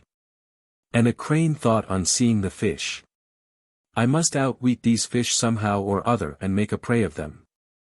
And he went and sat down at the edge of the water, thinking he should do it. When the fish saw him, they asked him, "What are you sitting there for, lost in thought?" "I am sitting thinking about you," said he. "Oh, sir, what are you thinking about us?" said they. "Why," he replied, "there is very little water in this pond, and but little for you to eat, and the heat is so great. So I was thinking, what in the world will these fish do now?" "Yes, indeed, sir." "What are we to do?" said they. "If you will only do as I bid you, I will take you in my beak to a fine large pond, covered with all the kinds of lotuses, and put you into it," answered the crane. "That a crane should take thought for the fishes is a thing unheard of, sir, since the world began. It's eating us, one after the other, that you're aiming at." "Not I. So long as you trust me, I won't eat you. But if you don't believe me that there is such a pond, send one of you with me to go and see it." Then they trusted him, and handed over to him one of their number, a big fellow, blind of one eye, whom they thought sharp enough in any emergency, afloat or ashore. Him the crane took with him, let him go in the pond, showed him the whole of it, brought him back, and let him go again close to the other fish. And he told them all the glories of the pond. And when they heard what he said, they exclaimed, "All right, sir. You may take us with you." Then the crane took the old purblind fish first to the bank of the other pond, and alighted in a varana tree growing on the bank there. But he threw it into a fork of the tree, struck it with his beak, and killed it, and then ate its flesh, and threw its bones away at the foot of the tree. Then he went back and called out, "I've thrown that fish in, let another one come." And in that manner he took all the fish, one by one, and ate them, till he came back and found no more. But there was still a crab left behind there. And the crane thought he would eat him too, and called him out. "I say, good crab, I've taken all the fish away, and put them into a fine large pond. Come along. I'll take you too. But how will you take hold of me to carry me along?" "I'll bite hold of you with my beak. You'll let me fall if you carry me like that." "I won't go with you. Don't be afraid. I'll hold you quite tight all the way." Then said the crab to himself, if this fellow once got hold of fish, he would never let them go in a pond. Now if he should really put me into the pond, it would be capital, but if he doesn't then I'll cut his throat, and kill him. So he said to him, "Look here, friend, you won't be able to hold me tight enough, but we crabs have a famous grip. If you let me catch hold of you round the neck with my claws, I shall be glad to go with you." And the other did not see that he was trying to outwit him, and agreed. So the crab caught hold of his neck with his claws as securely as with a pair of blacksmith's pincers and called out, "Off with you, now." And the crane took him and showed him the pond, and then turned off towards the varana tree. "Uncle," cried the crab, "the pond lies that way, but you are taking me this way." "Oh, that's it, is it?" answered the crane. "Your dear little uncle, your very sweet nephew, you call me. You mean me to understand, I suppose, that I am your slave, who has to lift you up and carry you about with him. Now cast your eye upon the heap of fish bones lying at the root of yonder varana tree. Just as I have eaten those fish, every one of them, just so I will devour you as well." "Ah! Those fishes got eaten through their own stupidity," answered the crab, "but I'm not going to let you eat me. On the contrary, it is you that I am going to destroy. For you in your folly have not seen that I was outwitting you. If we die both together, for I will cut off this head of yours, and cast it to the ground." And so saying, he gave the crane's neck a grip with his claws, as with a vice. Then gasping, and with tears trickling from his eyes, and trembling with the fear of death, the crane beseeched him, saying, "O my lord! Indeed I did not intend to eat you. Grant me my life. Well, well. Step down into the pond, and put me in there." And he turned round and stepped down into the pond, and placed the crab on the mud at its edge. But the crab cut through its neck as clean as one would cut a lotus stalk with a hunting knife, and then only entered the water. When the genius who lived in the varana tree saw this strange affair, he made the wood resound with his plaudits, uttering in a pleasant voice the verse: "The villain, though exceeding clever, shall prosper not by his villainy. He may win indeed, sharp-witted in deceit, but only as the crane here from the crab." Loving Laili. Once there was a king called King Dantal, who had a great many rupees and soldiers and horses. He had also an only son called Prince Majnun, who was a handsome boy with white teeth, red lips, blue eyes, red cheeks, red hair, and a white skin. This boy was very fond of playing with the wazir's son, Hussein Mahomet, in King Dantal's garden, which was very large and full of delicious fruits and flowers and trees. They used to take their little knives there and cut the fruits and eat them. King Dantal had a teacher for them to teach them to read and write. One day, when they were grown two fine young men, Prince Majnun said to his father, "Hussein Mahomet and I should like to go and hunt." His father said they might go, so they got ready their horses and all else they wanted for their hunting, and went to the Falana country, hunting all the way, but they only found jackals and birds. The Raja of the Falana country was called Munsuk Raja, and he had a daughter named Laili, who was very beautiful. She had brown eyes and black hair. One night, some time before Prince Majnun came to her father's kingdom, as she slept, Kuda sent to her an angel in the form of a man who told her that she should marry Prince Majnun and no one else, and that this was Kuda's command to her. When Laili woke she told her father of the angel's visit to her as she slept, but her father paid no attention to her story. From that time she began repeating, Majnun, Majnun, I want Majnun, and would say nothing else. Even as she sat and ate her food she kept saying, Majnun, Majnun, I want Majnun. Her father used to get quite vexed with her. Who is this Majnun? Who ever heard of this Majnun, he would say. He is the man I am to marry, said Laili. Kuda has ordered me to marry no one but Majnun. And she was half mad. Meanwhile, Majnun and Hussein Mahamat came to hunt in the Falana country, and as they were riding about, Laili came out on her horse to eat the air, and rode behind them. All the time she kept saying, Majnun, Majnun, I want Majnun. The prince heard her, and turned round. Who is calling me? He asked. At this Laili looked at him, and the moment she saw him she fell deeply in love with him, and she said to herself, I am sure that is the Prince Majnun that Kuda says I am to marry. And she went home to her father and said, Father, I wish to marry the prince who has come to your kingdom, for I know he is the Prince Majnun I am to marry. Very well, you shall have him for your husband, said Mansukh Raja. We will ask him tomorrow. Laili consented to wait, although she was very impatient. As it happened, the prince left the Falana kingdom that night, and when Laili heard he was gone, she went quite mad. She would not listen to a word her father, or her mother, or her servant said to her, but went off into the jungle, and wandered from jungle to jungle, till she got farther and farther away from her own country.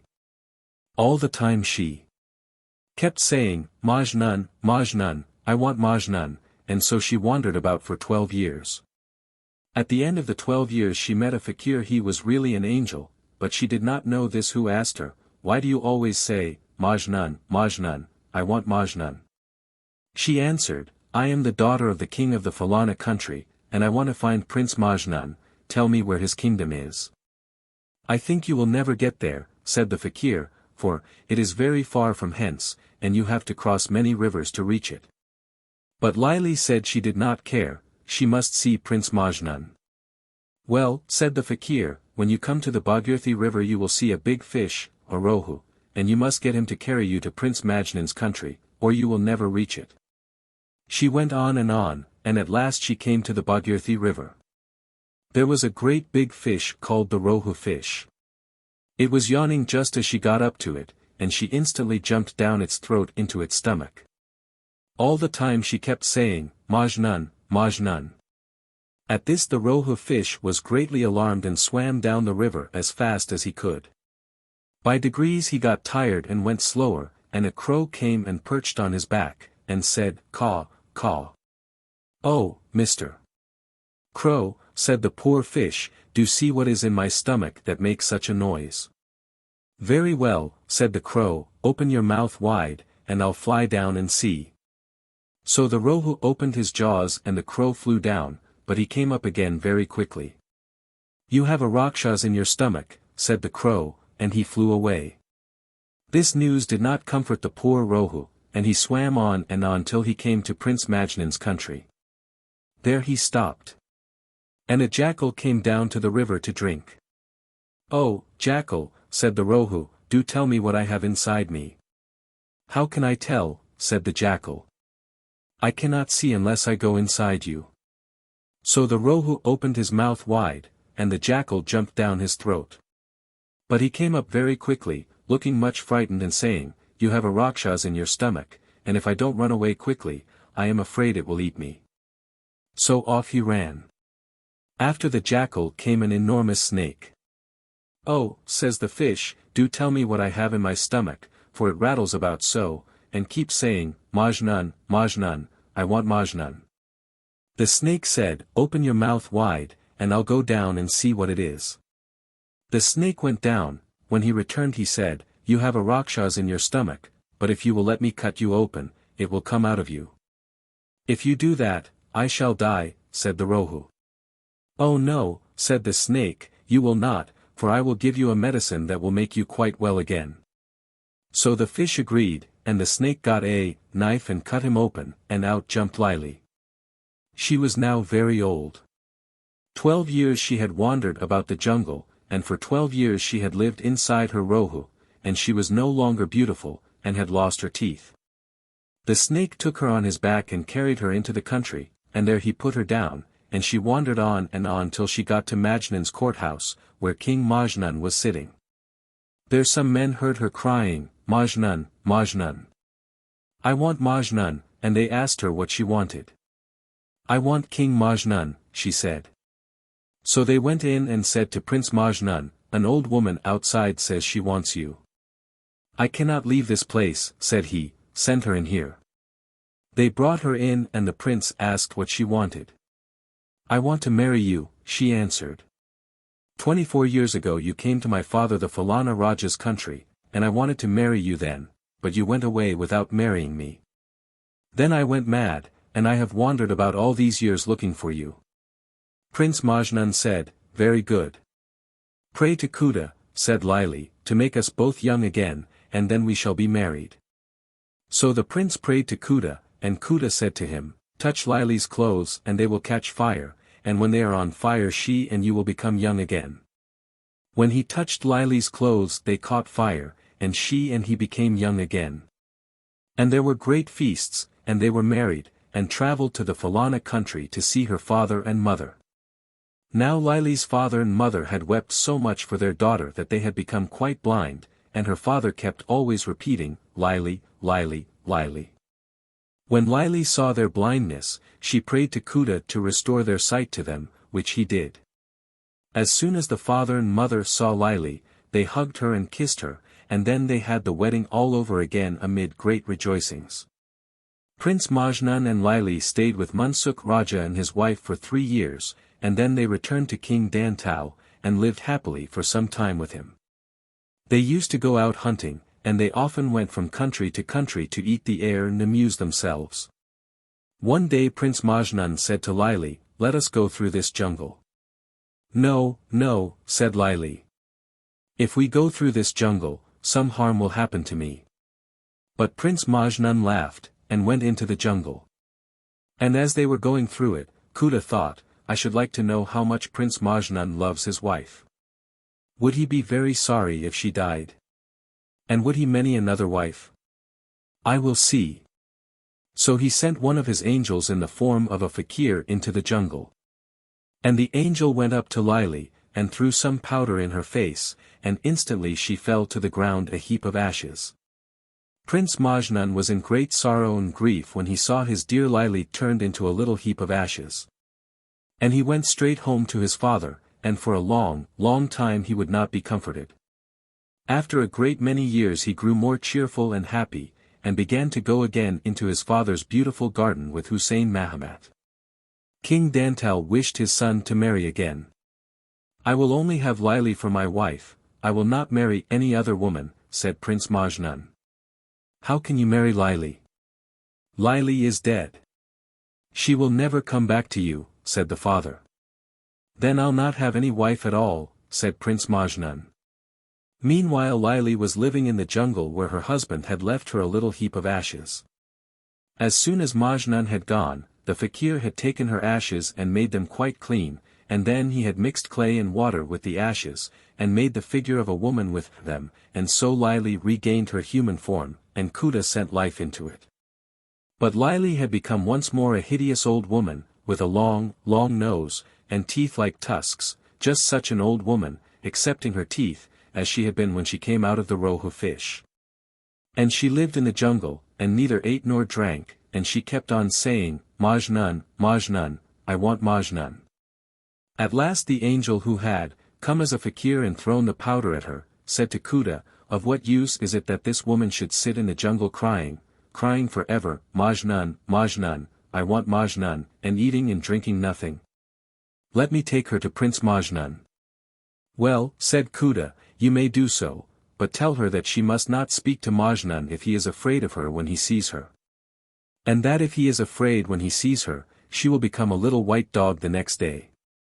Then she must go to the palace, and she will only regain her human shape when Prince Majnun loves her, feeds her with his own food, and lets her sleep in his bed.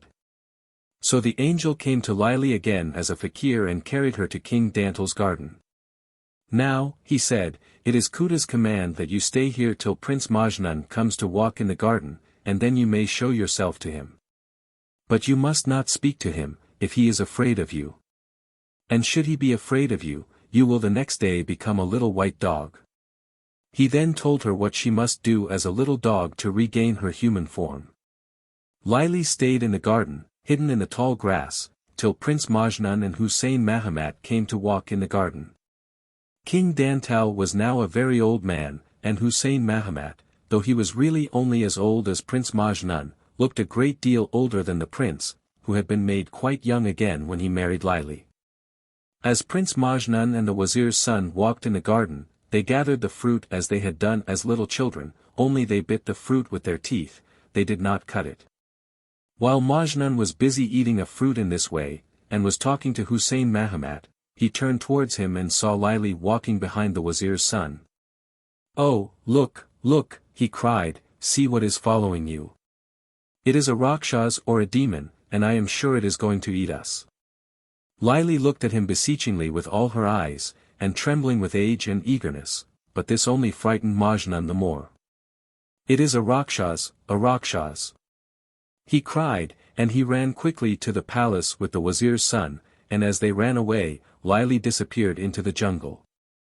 They ran to King Dantal, and Majnun told him there was a Rakshas or a demon in the garden that had come to eat them. "What nonsense," said his father. "Fancy two grown men being so frightened by an old ayah or a fakir. And if it had been a Rakshas, it would not have eaten you." Indeed, King Dantal did not believe Majnun had seen anything at all, till Hussein Mahamat said the prince was speaking the exact truth. They had the garden searched for the terrible old woman, but found nothing, and King Dantal told his son he was very silly to be so much frightened. However, Prince Majnun would not walk in the garden any more. The next day Laili turned into a pretty little dog, and in this shape she came into the palace, where Prince Majnun soon became very fond of her. She followed him everywhere, went with him when he was out hunting, and helped him to catch his game, and Prince Majnun fed her with milk, or bread, or anything else he was eating, and at night the little dog slept in his bed. But one night the little dog disappeared, and in its stead there lay the little old woman who had frightened him so much in the garden, and now Prince Majnun was quite sure she was a Rakshas, or a demon, or some such horrible thing come to eat him. And in his terror he cried out, "What do you want? Oh, do not eat me, do not eat me." Poor Laili answered, "Don't you know me? I am your wife Laili, and I want to marry you. Don't you remember how you would go through that jungle, though I begged and begged you not to go, for I told you that harm would happen to me, and then a fakir came and threw powder in my face, and I became a heap of ashes. But Kuda gave me my life again, and brought me here, after I had stayed a long, long while in the jungle crying for you, and now I am obliged to be a little dog, but if you will marry me, I shall not be a little dog any more." Majnun, however, said, "How can I marry an old woman like you? How can you be Laili? I am sure you are a Rakshas or a demon come to eat me," and he was in great terror. In the morning the old woman had turned into the little dog, and the prince went to his father and told him all that had happened. "An old woman! An old woman! Always an old woman," said his father. "You do nothing but think of old women. How can a strong man like you be so easily frightened?" However, when he saw that his son was really in great terror, and that he really believed the old woman would come back at night, he advised him to say to her, "I will marry you if you can make yourself a young girl again. How can I marry such an old woman as you are?" That night as he lay trembling in bed the little old woman lay there in place of the dog, crying, "Majnun, Majnun, I want to marry you. I have loved you all these long, long years. When I was in my father's kingdom a young girl, I knew of you, though you knew nothing of me, and we should have been married then if you had not gone away so suddenly, and for long, long years I followed you." "Well," said Majnun, "if you can make yourself a young girl again, I will marry you." Laili said, "Oh, that is quite easy. Kuda will make me a young girl again. In 2 days' time you must go into the garden, and there you will see a beautiful fruit. You must gather it and bring it into your room and cut it open yourself very gently, and you must not open it when your father or anybody else is with you, but when you are quite alone. For I shall be in the fruit quite naked, without any clothes at all on." In the morning Laili took her little dog's form and disappeared in the garden. Prince Majnun told all this to his father, who told him to do all the old woman had bidden him. In 2 days' time he and the wazir's son walked in the garden, and there they saw a large, lovely red fruit. "Oh," said the prince, "I wonder shall I find my wife in that fruit." Hussein Mahamat wanted him to gather it and see, but he would not till he had told his father, who said, "That must be the fruit, go and gather it." So Majnun went back and broke the fruit off its stalk. And he said to his father, "Come with me to my room while I open it. I am afraid to open it alone, for perhaps I shall find a Rakshas in it that will eat me." "No," said King Dantal, "remember, Laili will be naked. You must go alone and do not be afraid if, after all, a Rakshas is in the fruit, for I will stay outside the door, and you have only to call me with a loud voice, and I will come to you, so the Rakshas will not be able to eat you." Then Majnun took the fruit and began to cut it open tremblingly, for he shook with fear, and when he had cut it, out stepped Laili, young and far more beautiful than she had ever been. At the sight of her extreme beauty, Majnun fell backwards fainting on the floor.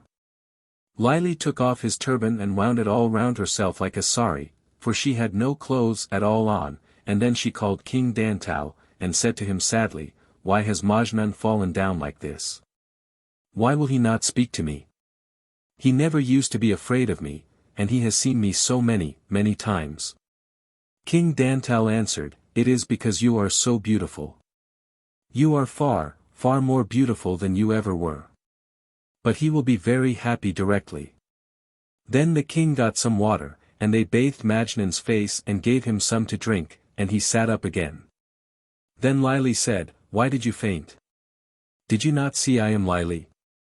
"Oh," said Prince Majnun, "I see you are Laili come back to me, but your eyes have grown so wonderfully beautiful that I fainted when I saw them." Then they were all very happy, and King Dantal had all the drums in the place beaten, and had all the musical instruments played on, and they made a grand wedding feast, and gave presents to the servants, and rice and quantities of rupees to the fakirs. After some time had passed very happily, Prince Majnun and his wife went out to eat the air. They rode on the same horse, and had only a groom with them. They came to another kingdom, to a beautiful garden.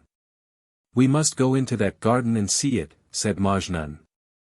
"No, no," said Laili, "it belongs to a bad Raja, Chuman Basa, a very wicked man." But Majnun insisted on going in, and in spite of all Laili could say, he got off the horse to look at the flowers. Now, as he was looking at the flowers, Laili saw Chuman Basa coming towards them, and she read in his eyes that he meant to kill her husband and seize her. So she said to Majnun, "Come, come, let us go, do not go near that bad man. I see in his eyes, and I feel in my heart, that he will kill you to seize me." "What nonsense," said Majnun. "I believe B is a very good Raja. Anyhow, I am so near to him that I could not get away." "Well," said Laili, "it is better that you should be killed than I, for if I were to be killed a second time, Kuda would not give me my life again, but I can bring you to life if you are killed." Now Chuman Basa had come quite near, and seemed very pleasant, so thought Prince Majnun, but when he was speaking to Majnun, he drew his scimitar and cut off the prince's head at one blow. Laili sat quite still on her horse, and as the Raja came towards her she said, "Why did you kill my husband?" "Because I want to take you," he answered. "You cannot," said Laili. "Yes, I can," said the Raja. "Take me then," said Laili to Chuman Basa, so he came quite close and put out his hand to take hers to lift her off her horse. But she put her hand in her pocket and pulled out a tiny knife, only as long as her hand was broad, and this knife unfolded itself in one instant till it was such a length. And then Laili made a great sweep with her arm and her long, long knife, and off came Chuman Boss's head at one touch. Then Laili slipped down off her horse, and she went to Majnun's dead body, and she cut her little finger inside her hand straight down from the top of her nail to her palm, and out of this gushed blood like healing medicine. Then she put Majnun's head on his shoulders, and smeared her healing blood all over the wound, and Majnun woke up and said, "What a delightful sleep I have had. Why, I feel as if I had slept for years." Then he got up and saw the Raja's dead body by Laili's horse. "What's that?" said Majnun. "That is the wicked Raja who killed you to seize me, just as I said he would." "Who killed him?" asked Majnun. "I did," answered Laili, "and it was I who brought you to life." "Do bring the poor man to life if you know how to do so," said Majnun. "No," said Laili, "for he is a wicked man, and will try to do you harm."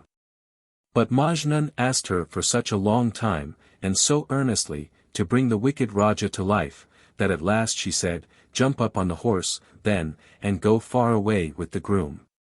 "What will you do," said Majnun, "if I leave you?" "I cannot leave you." "I will take care of myself," said Laili, "but this man is so wicked, he may kill you again if you are near him." So Majnun got up on the horse, and he and the groom went a long way off and waited for Laili. Then she set the wicked Raja's head straight on his shoulders, and she squeezed the wound in her finger till a little blood medicine came out of it. Then she smeared this over the place where her knife had passed, and just as she saw the Raja opening his eyes, she began to run, and she ran, and ran so fast, that she outran the Raja, who tried to catch her. And she sprang up on the horse behind her husband, and they rode so fast, till they reached King Dantal's palace.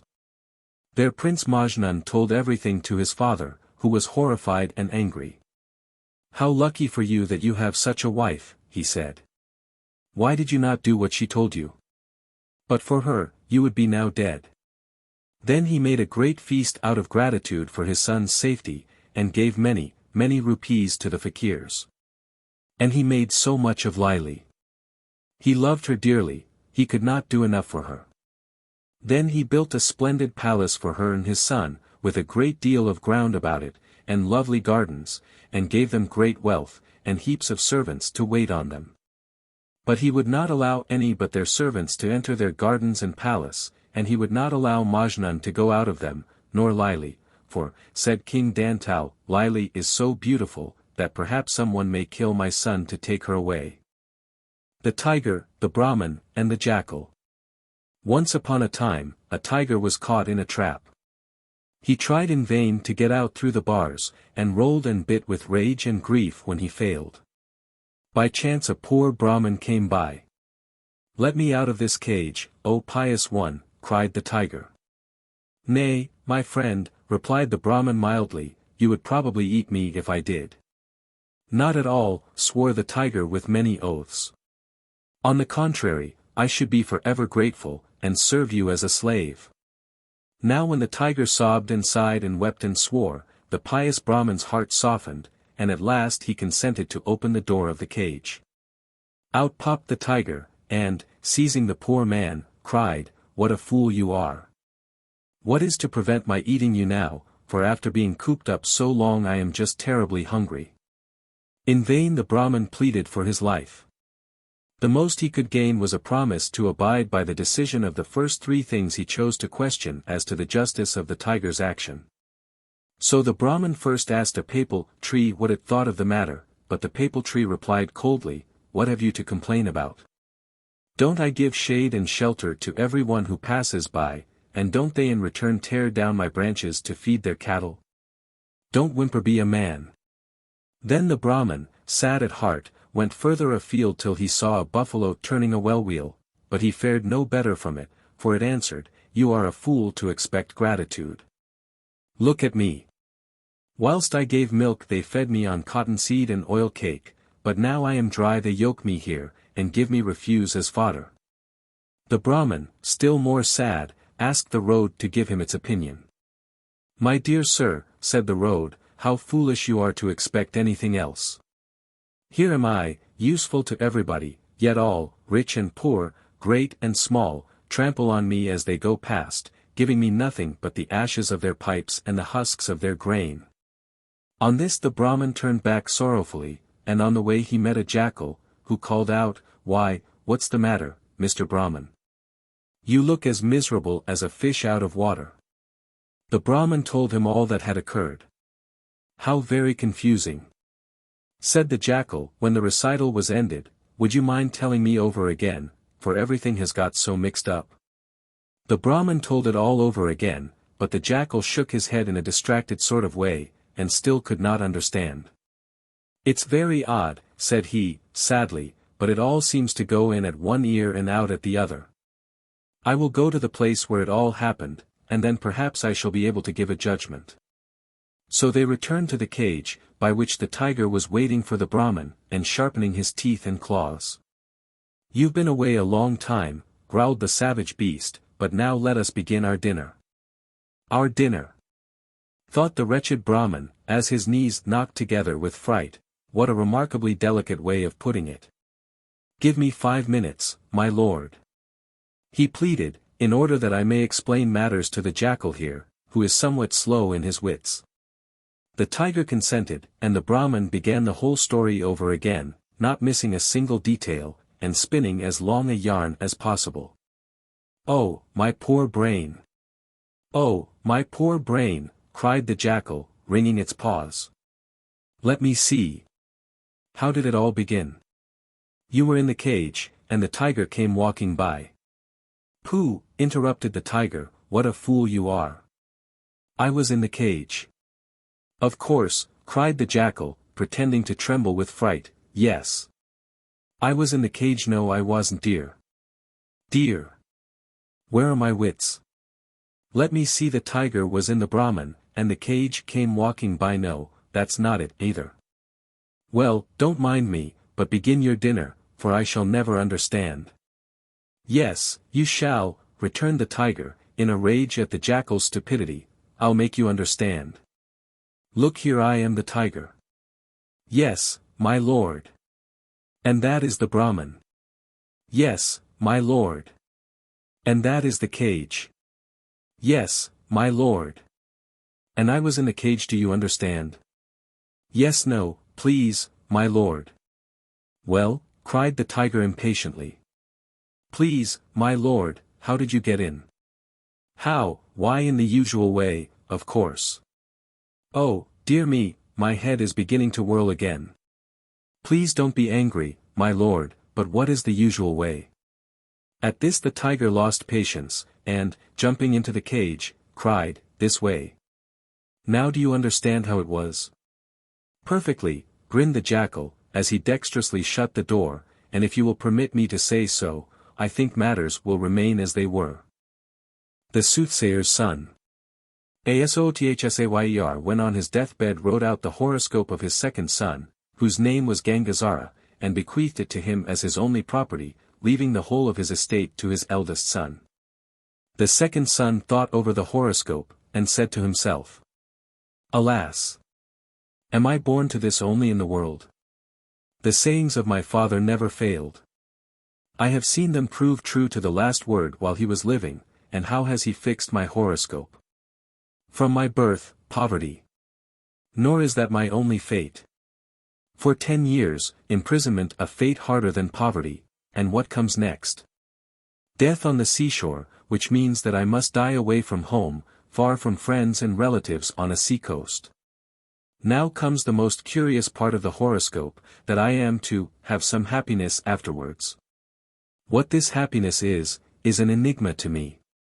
Thus thought he, and after all the funeral obsequies of his father were over, took leave of his elder brother, and started for Benares. He went by the middle of the Deccan, avoiding both the coasts, and went on journeying and journeying for weeks and months, till at last he reached the Vindhya mountains. While passing that desert he had to journey for a couple of days through a sandy plain, with no signs of life or vegetation.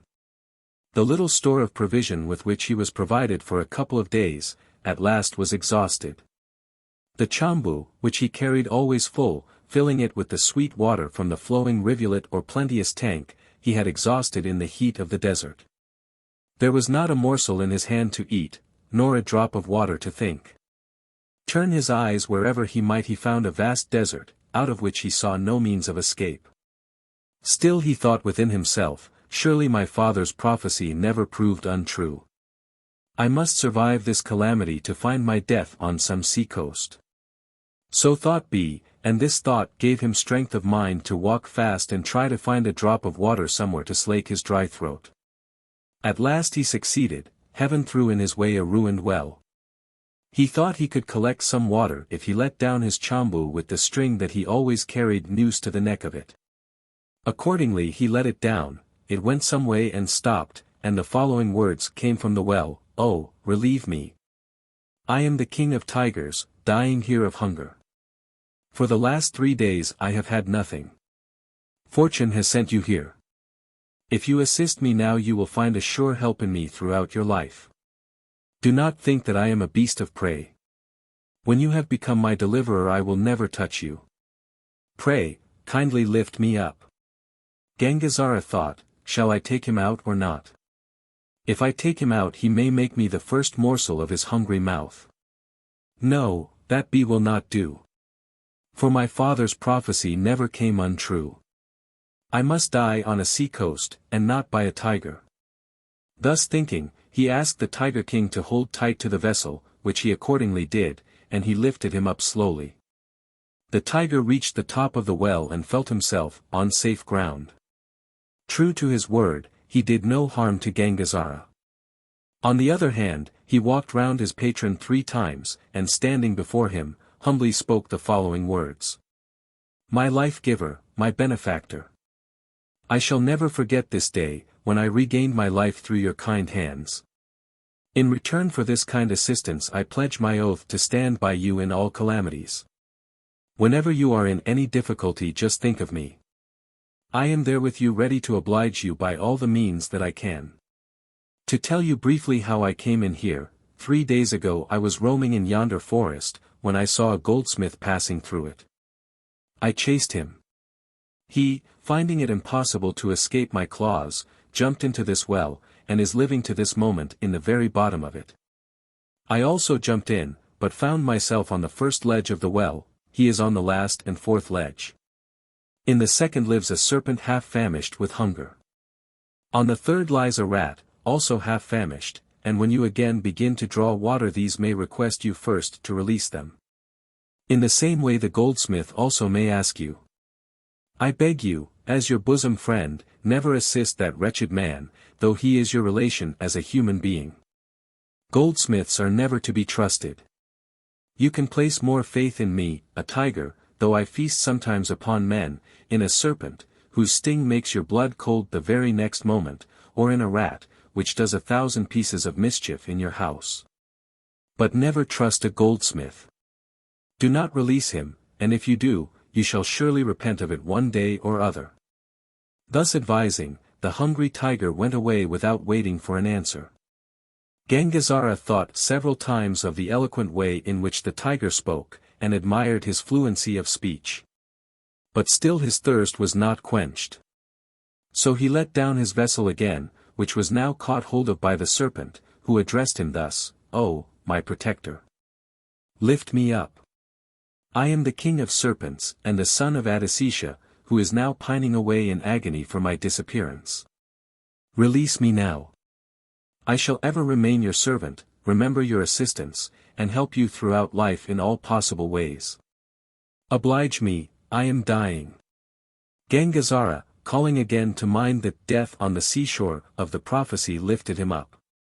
He, like the Tiger King, walked round him thrice, and prostrating himself before him spoke thus, "Oh, my life, giver, my father, for so I must call you, as you have given me another birth. I was 3 days ago basking myself in the morning sun, when I saw a rat running before me. I chased him. He fell into this well. I followed him, but instead of falling on the 3rd story where he is now lying, I fell into the 2nd. I am going away now to see my father. Whenever you are in any difficulty just think of me. I will be there by your side to assist you by all possible means." So saying, the Nagaraja glided away in zigzag movements, and was out of sight in a moment. The poor son of the soothsayer, who was now almost dying of thirst, let down his vessel for a third time. The rat caught hold of it, and without discussing he lifted up the poor animal at once. But it would not go away without showing its gratitude. "Oh, life of my life! My benefactor! I am the king of rats. Whenever you are in any calamity, just think of me. I will come to you, and assist you." My keen ears overheard all that the Tiger King told you about the goldsmith, who is in the 4th story. It is nothing but a sad truth that goldsmiths ought never to be trusted. Therefore, never assist him as you have done to us all. And if you do, you will suffer for it. I am hungry, let me go for the present. Thus taking leave of his benefactor, the rat, too, ran away. Gangazara for a while thought upon the repeated advice given by the 3 animals about releasing the goldsmith. What wrong would there be in my assisting him? Why should I not release him also? So thinking to himself, Gangazara let down the vessel again.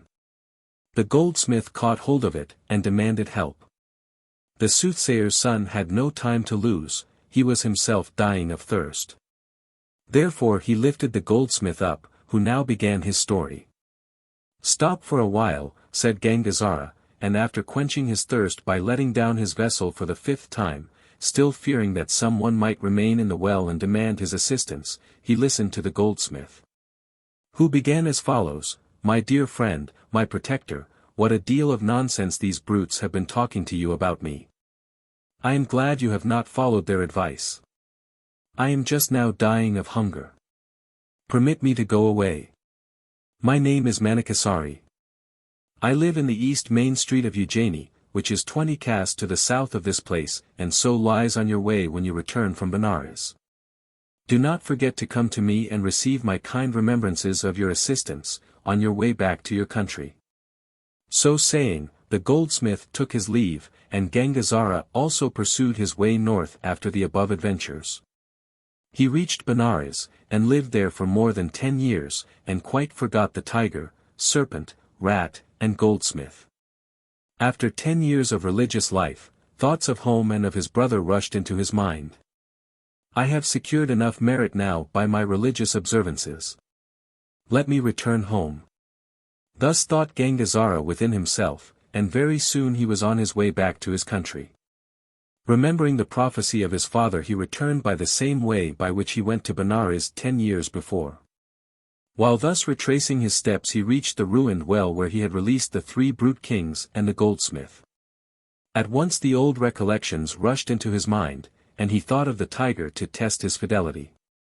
Only a moment passed, and the Tiger King came running before him carrying a large crown in his mouth, the glitter of the diamonds of which for a time outshone even the bright rays of the sun. He dropped the crown at his life-giver's feet, and, putting aside all his pride, humbled himself like a pet cat to the strokes of his protector, and began in the following words: "My life-giver, how is it that you have forgotten me, your poor servant, for such a long time? I am glad to find that I still occupy a corner in your mind. I can never forget the day when I owed my life to your lotus hands. I have several jewels with me of little value. This crown, being the best of all, I have brought here as a single ornament of great value, which you can carry with you and dispose of in your own country." Gangazara looked at the crown, examined it over and over, counted and recounted the gems, and thought within himself that he would become the richest of men by separating the diamonds and gold, and selling them in his own country. He took leave of the Tiger King, and after his disappearance thought of the kings of serpents and rats, who came in their turn with their presents, and after the usual greetings and exchange of words took their leave. Gangazara was extremely delighted at the faithfulness with which the brute beasts behaved, and went on his way to the south. While going along he spoke to himself thus: "These beasts have been very faithful in their assistance. Much more, therefore, must Manikasari be faithful. I do not want anything from him now. If I take this crown with me as it is, it occupies much space in my bundle. It may also excite the curiosity of some robbers on the way. I will go now to Ujjaini on my way. Manikasari requested me to see him without failure on my return journey. I shall do so, and request him to have the crown melted, the diamonds and gold separated. He must do that kindness at least for me. I shall then roll up these diamonds and gold ball in my rags, and wend my way homewards. Thus thinking and thinking, he reached Ujjainini. At once he inquired for the house of his goldsmith friend, and found him without difficulty. Manikasari was extremely delighted to find on his threshold him who 10 years before, notwithstanding the advice repeatedly given him by the sage-looking tiger, serpent, and rat, had relieved him from the pit of death. Gangazara at once showed him the crown that he received from the Tiger King, told him how he got it, and requested his kind assistance to separate the gold and diamonds. Manikasari agreed to do so, and meanwhile asked his friend to rest himself for a while to have his bath and meals, and Gangazara, who was very observant of his religious ceremonies, went direct to the river to bathe. How came the crown in the jaws of the tiger? The king of Ujjaini had a week before gone with all his hunters on a hunting expedition. All of a sudden the Tiger King started from the wood, seized the king, and vanished. When the king's attendants informed the prince about the death of his father, he wept and wailed, and gave notice that he would give half of his kingdom to anyone who should bring him news about the murderer of his father. The goldsmith knew full well that it was a tiger that killed the king, and not any hunter's hands, since he had heard from Gangazara how he obtained the crown. Still, he resolved to denounce Gangazara as the king's murderer, so, hiding the crown under his garments, he flew to the palace. He went before the prince and informed him that the assassin was caught, and placed the crown before him. The prince took it into his hands, examined it, and at once gave half the kingdom to Manikasari, and then inquired about the murderer. "He is bathing in the river, and is of such and such appearance," was the reply. At once 4 armed soldiers flew to the river, and bound the poor Brahman hand and foot, while he, sitting in meditation, was without any knowledge of the fate that hung over him. They brought Gangazara to the presence of the prince, who turned his face away from the supposed murderer, and asked his soldiers to throw him into a dungeon. In a minute, without knowing the cause, the poor Brahman found himself in the dark dungeon. It was a dark cellar underground, built with strong stone walls, into which any criminal guilty of a capital offense was ushered to breathe his last there without food and drink. Such was the cellar into which Gangazara was thrust. What were his thoughts when he reached that plate? "It is of no use to accuse either the goldsmith or the prince now, we are all the children of fate. We must obey her commands. This is but the first day of my father's prophecy, so far his statement is true. But how am I going to pass 10 years here? Perhaps without anything to sustain life I may drag on my existence for a day or 2. But how pass 10 years? That cannot be, and I must die. Before death comes let me think of my faithful brute friends." So pondered Gangazara in the dark cell underground, and at that moment thought of his 3 friends. The Tiger King, Serpent King, and Rat King assembled at once with their armies at a garden near the dungeon, and for a while did not know what to do. They held their council, and decided to make an underground passage from the inside of a ruined well to the dungeon. The Rat Raja issued an order at once to that effect to his army. They, with their teeth, bored the ground a long way to the walls of the prison. After reaching it they found that their teeth could not work on the hard stones. The bandicoots were then specially ordered for the business. They, with their hard teeth, made a small slit in the wall for a rat to pass and repass without difficulty. Thus a passage was effected. The Rat Raja entered first to condole with his protector on his misfortune, and undertook to supply his protector with provisions. "Whatever sweetmeats or bread are prepared in any house, one and all of you must try to bring whatever you can to our benefactor. Whatever clothes you find hanging in a house, cut down, dip the pieces in water, and bring the wet bits to our benefactor. He will squeeze them and gather water for drink. And the bread and sweetmeats shall form his food." Having issued these orders, the king of the rats took leave of Gangazara. They, in obedience to their king's order, continued to supply him with provisions and water. The Snake King said, I sincerely condole with you in your calamity. The Tiger King also fully sympathizes with you, and wants me to tell you so, as he cannot drag his huge body here as we have done with our small ones. The King of the Rats has promised to do his best to provide you with food. We would now do what we can for your release. From this day we shall issue orders to our armies to oppress all the subjects of this kingdom. The deaths by snake bite and tigers shall increase 100-fold from this day, and day by day it shall continue to increase till your release.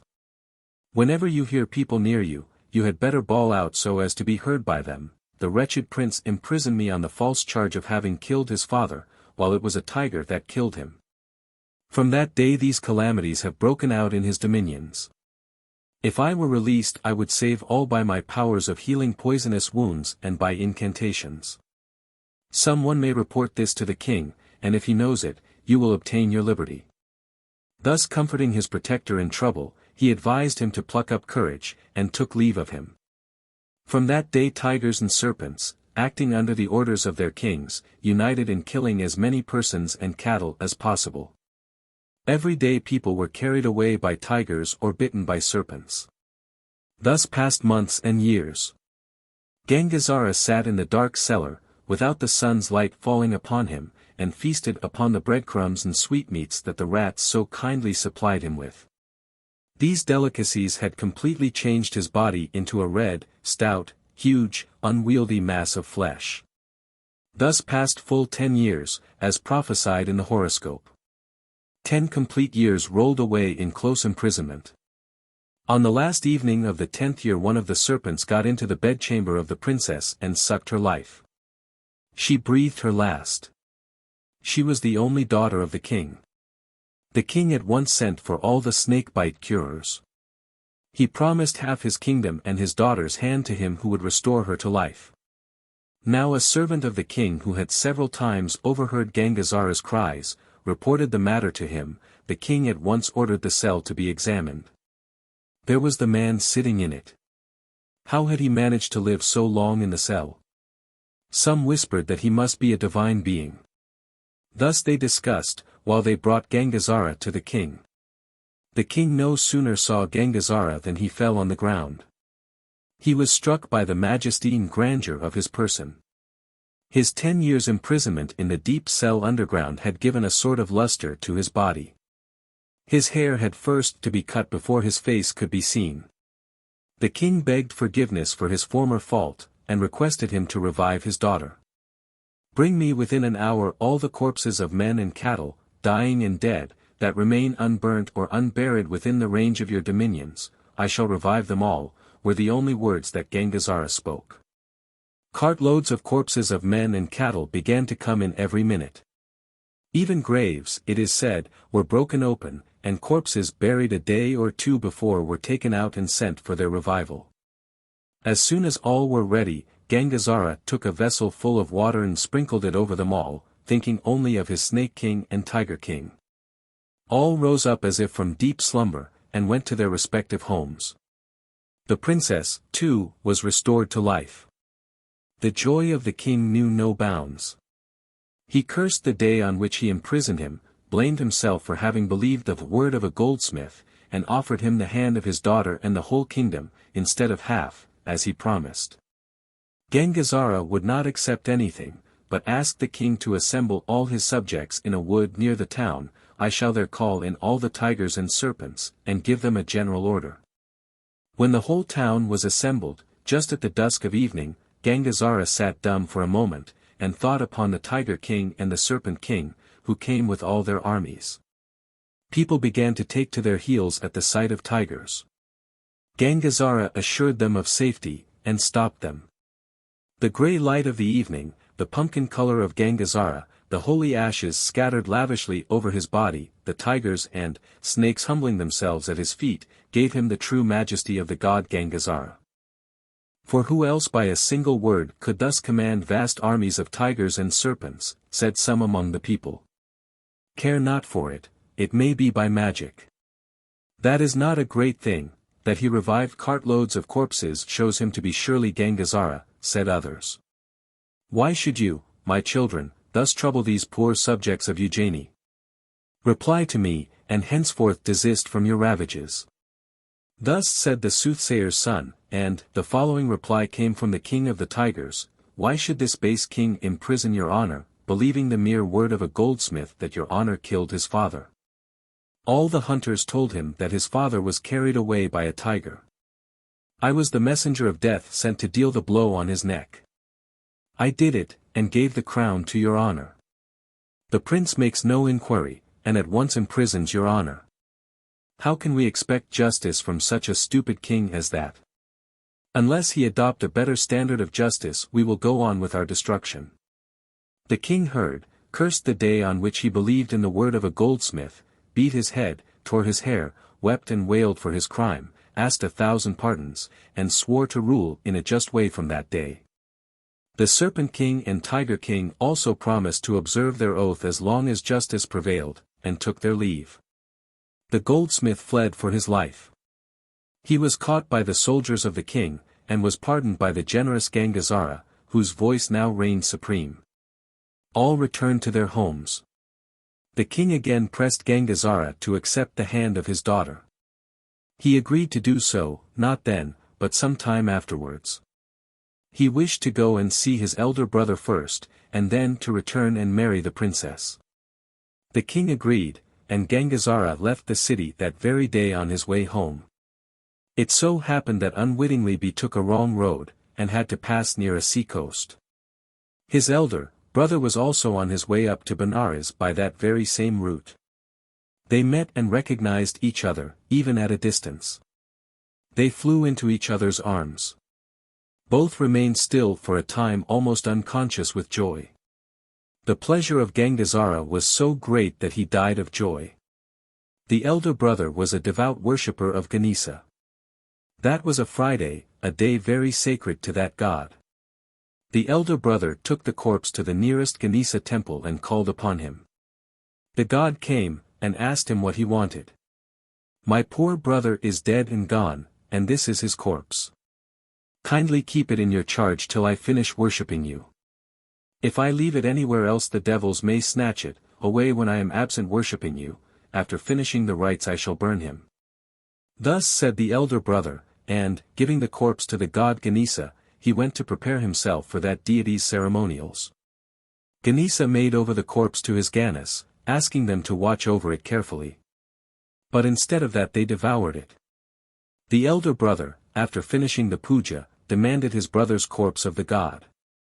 The god called his Ganas, who came to the front blinking, and fearing the anger of their master. The god was greatly enraged. The elder brother was very angry. When the corpse was not forthcoming, he cuttingly remarked, Is this, after all, the return for my deep belief in you? You are unable even to return my brother's corpse. Ganesha was much ashamed at the remark. So he, by his divine power, gave him a living Gangazara instead of the dead corpse. Thus was the second son of the soothsayer restored to life. The brothers had a long talk about each other's adventures. They both went to Ujjaini, where Gangandra married the princess, and succeeded to the throne of that kingdom. He reigned for a long time, conferring several benefits upon his brother. And so the horoscope was fully fulfilled. Harisarman. There was a certain Brahman in a certain village, named Harisarman. He was poor and foolish and in evil case for want of employment, and he had very many children, that he might reap the fruit of his misdeeds in a former life. He wandered about begging with his family, and at last he reached a certain city, and entered the service of a rich householder called Stoladatta. His sons became keepers of Stoladatta's cows and other property, and his wife a servant to him, and he himself lived near his house, performing the duty of an attendant. One day there was a feast on account of the marriage of the daughter of Stoladatta, largely attended by many friends of the bridegroom, and merrymakers. Harisarman hoped that he would be able to fill himself up to the throat with ghee and flesh and other dainties, and get the same for his family, in the house of his patron. While he was anxiously expecting to be fed, no one thought of him. Then he was distressed at getting nothing to eat, and he said to his wife at night, It is owing to my poverty and stupidity that I am treated with such disrespect here. So I will pretend by means of an artifice to possess a knowledge of magic, so that I may become an object of respect to this Sthuladatta, so, when you get an opportunity, tell him that I possess magical knowledge. He said this to her, and after turning the matter over in his mind, while people were asleep he took away from the house of Sthuladatta a horse on which his master's son-in-law rode. He placed it in concealment at some distance, and in the morning the friends of the bridegroom could not find the horse, though they searched in every direction. Then, while Sthuladatta was distressed at the evil omen, and searching for the thieves who had carried off the horse, the wife of Harisarman came and said to him, "My husband is a wise man, skilled in astrology and magical sciences. He can get the horse back for you, why do you not ask him?" When Sthuladatta heard that, he called Harisarman, who said, "Yesterday I was forgotten, but today, now the horse is stolen, I am called to mind," and Sthuladatta then propitiated the Brahman with these words, "I forgot you. Forgive me," and asked him to tell him who had taken away their horse. Then Harisarman drew all kinds of pretended diagrams, and said, "The horse has been placed by thieves on the boundary line south from this place. It is concealed there, and before it is carried off to a distance, as it will be at close of day, go quickly and bring it." When they heard that, many men ran and brought the horse quickly, praising the discernment of Harisarman. Then Harisarman was honored by all men as a sage, and dwelt there in happiness, honored by Sthuladatta. Now, as days went on, much treasure, both of gold and jewels, had been stolen by a thief from the palace of the king. As the thief was not known, the king quickly summoned Harisarman on account of his reputation for knowledge of magic. And he, when summoned, tried to gain time, and said, "I will tell you tomorrow," and then he was placed in a chamber by the king, and carefully guarded. And he was sad because he had pretended to have knowledge. Now in that palace there was a maid named Jiva, which means tongue, who, with the assistance of her brother, had stolen that treasure from the interior of the palace. She, being alarmed at Harisarman's knowledge, went at night and applied her ear to the door of that chamber in order to find out what he was about. And Harisarman, who was alone inside, was at that very moment blaming his own tongue, that had made a vain assumption of knowledge. He said, "O tongue, what is this that you have done through your greediness? Wicked one, you will soon receive punishment in full." When Jiva heard this, she thought, in her terror, that she had been discovered by this wise man, and she managed to get in where he was, and falling at his feet, she said to the supposed wizard, "Brahman, here I am. That Jiva whom you have discovered to be the thief of the treasure, and after I took it I buried it in the earth in a garden behind the palace, under a pomegranate tree. So spare me, and receive the small quantity of gold which is in my possession." When Harisarman heard that, he said to her proudly, "Depart, I know all this, I know the past, present and future.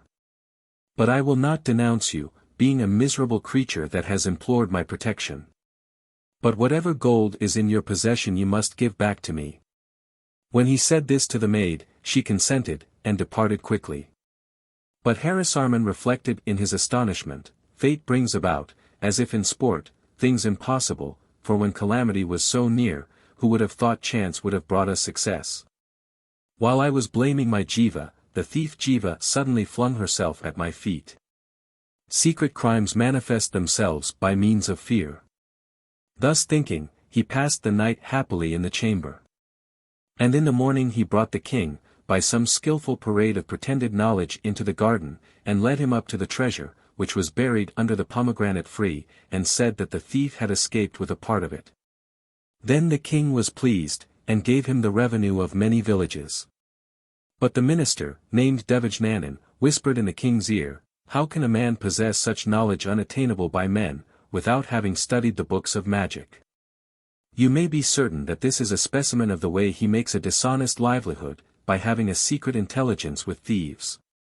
It will be much better to test him by some new artifice." Then the king of his own accord brought a covered pitcher into which he had thrown a frog, and said to Harisarman, "Brahman, if you can guess what there is in this pitcher, I will do you great honor today."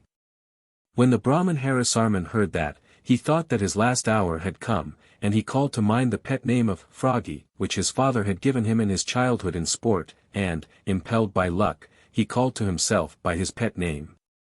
Lamenting his hard fate, and suddenly called out, "This is a fine picture for you, Froggy. It will soon become the swift destroyer of your helpless self." The people there, when they heard him say that, raised a shout of applause, because his speech chimed in so well with the object presented to him, and murmured, "Ah! A great sage, knows even about the frog." Then the king, thinking that this was all due to knowledge of divination, was highly delighted, and gave Harisarman the revenue of more villages, with gold, an umbrella, and state carriages of all kinds. So Harisarman prospered in the world. The Charmed Ring. A merchant started his son in life with 300 rupees, and bade him go to another country and try his luck in trade. The son took the money and departed. He had not gone far before he came across some herdsmen quarreling over a dog, that some of them wished to kill.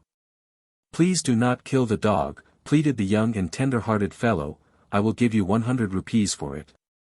Then and there, of course, the bargain was concluded, and the foolish fellow took the dog, and continued his journey. He next met with some people fighting about a cat. Some of them wanted to kill it, but others not. "Oh! Please do not kill it," said he, "I will give you 100 rupees for it." Of course they at once gave him the cat and took the money. He went on till he reached a village, where some folk were quarreling over a snake that had just been caught. Some of them wished to kill it, but others did not. "Please do not kill the snake," said he, "I will give you 100 rupees. Of course the people agreed, and were highly delighted. What a fool the fellow was! What would he do now that all his money was gone? What could he do except return to his father? Accordingly he went home. "You fool! You scamp!" exclaimed his father when he had heard how his son had wasted all the money that had been given to him. "Go and live in the stables and repent of your folly. You shall never again enter my house." So the young man went and lived in the stables. His bed was the grass spread for the cattle, and his companions were the dog, the cat, and the snake, which he had purchased so dearly. These creatures got very fond of him, and would follow him about during the day, and sleep by him at night. The cat used to sleep at his feet, the dog at his head, and the snake over his body, with its head hanging on one side and its tail on the other. One day the snake in course of conversation said to its master, "I am the son of Raja Indrasha. One day, when I had come out of the ground to drink the air, some people seized me, and would have slain me had you not most opportunely arrived to my rescue. I do not know how I shall ever be able to repay you for your great kindness to me. Would that you knew my father. How glad he would be to see his son's preserver. Where does he live? I should like to see him, if possible," said the young man. "Well said," continued the snake. "Do you see yonder mountain? At the bottom of that mountain there is a sacred spring. If you will come with me and dive into that spring, we shall both reach my father's country. Oh!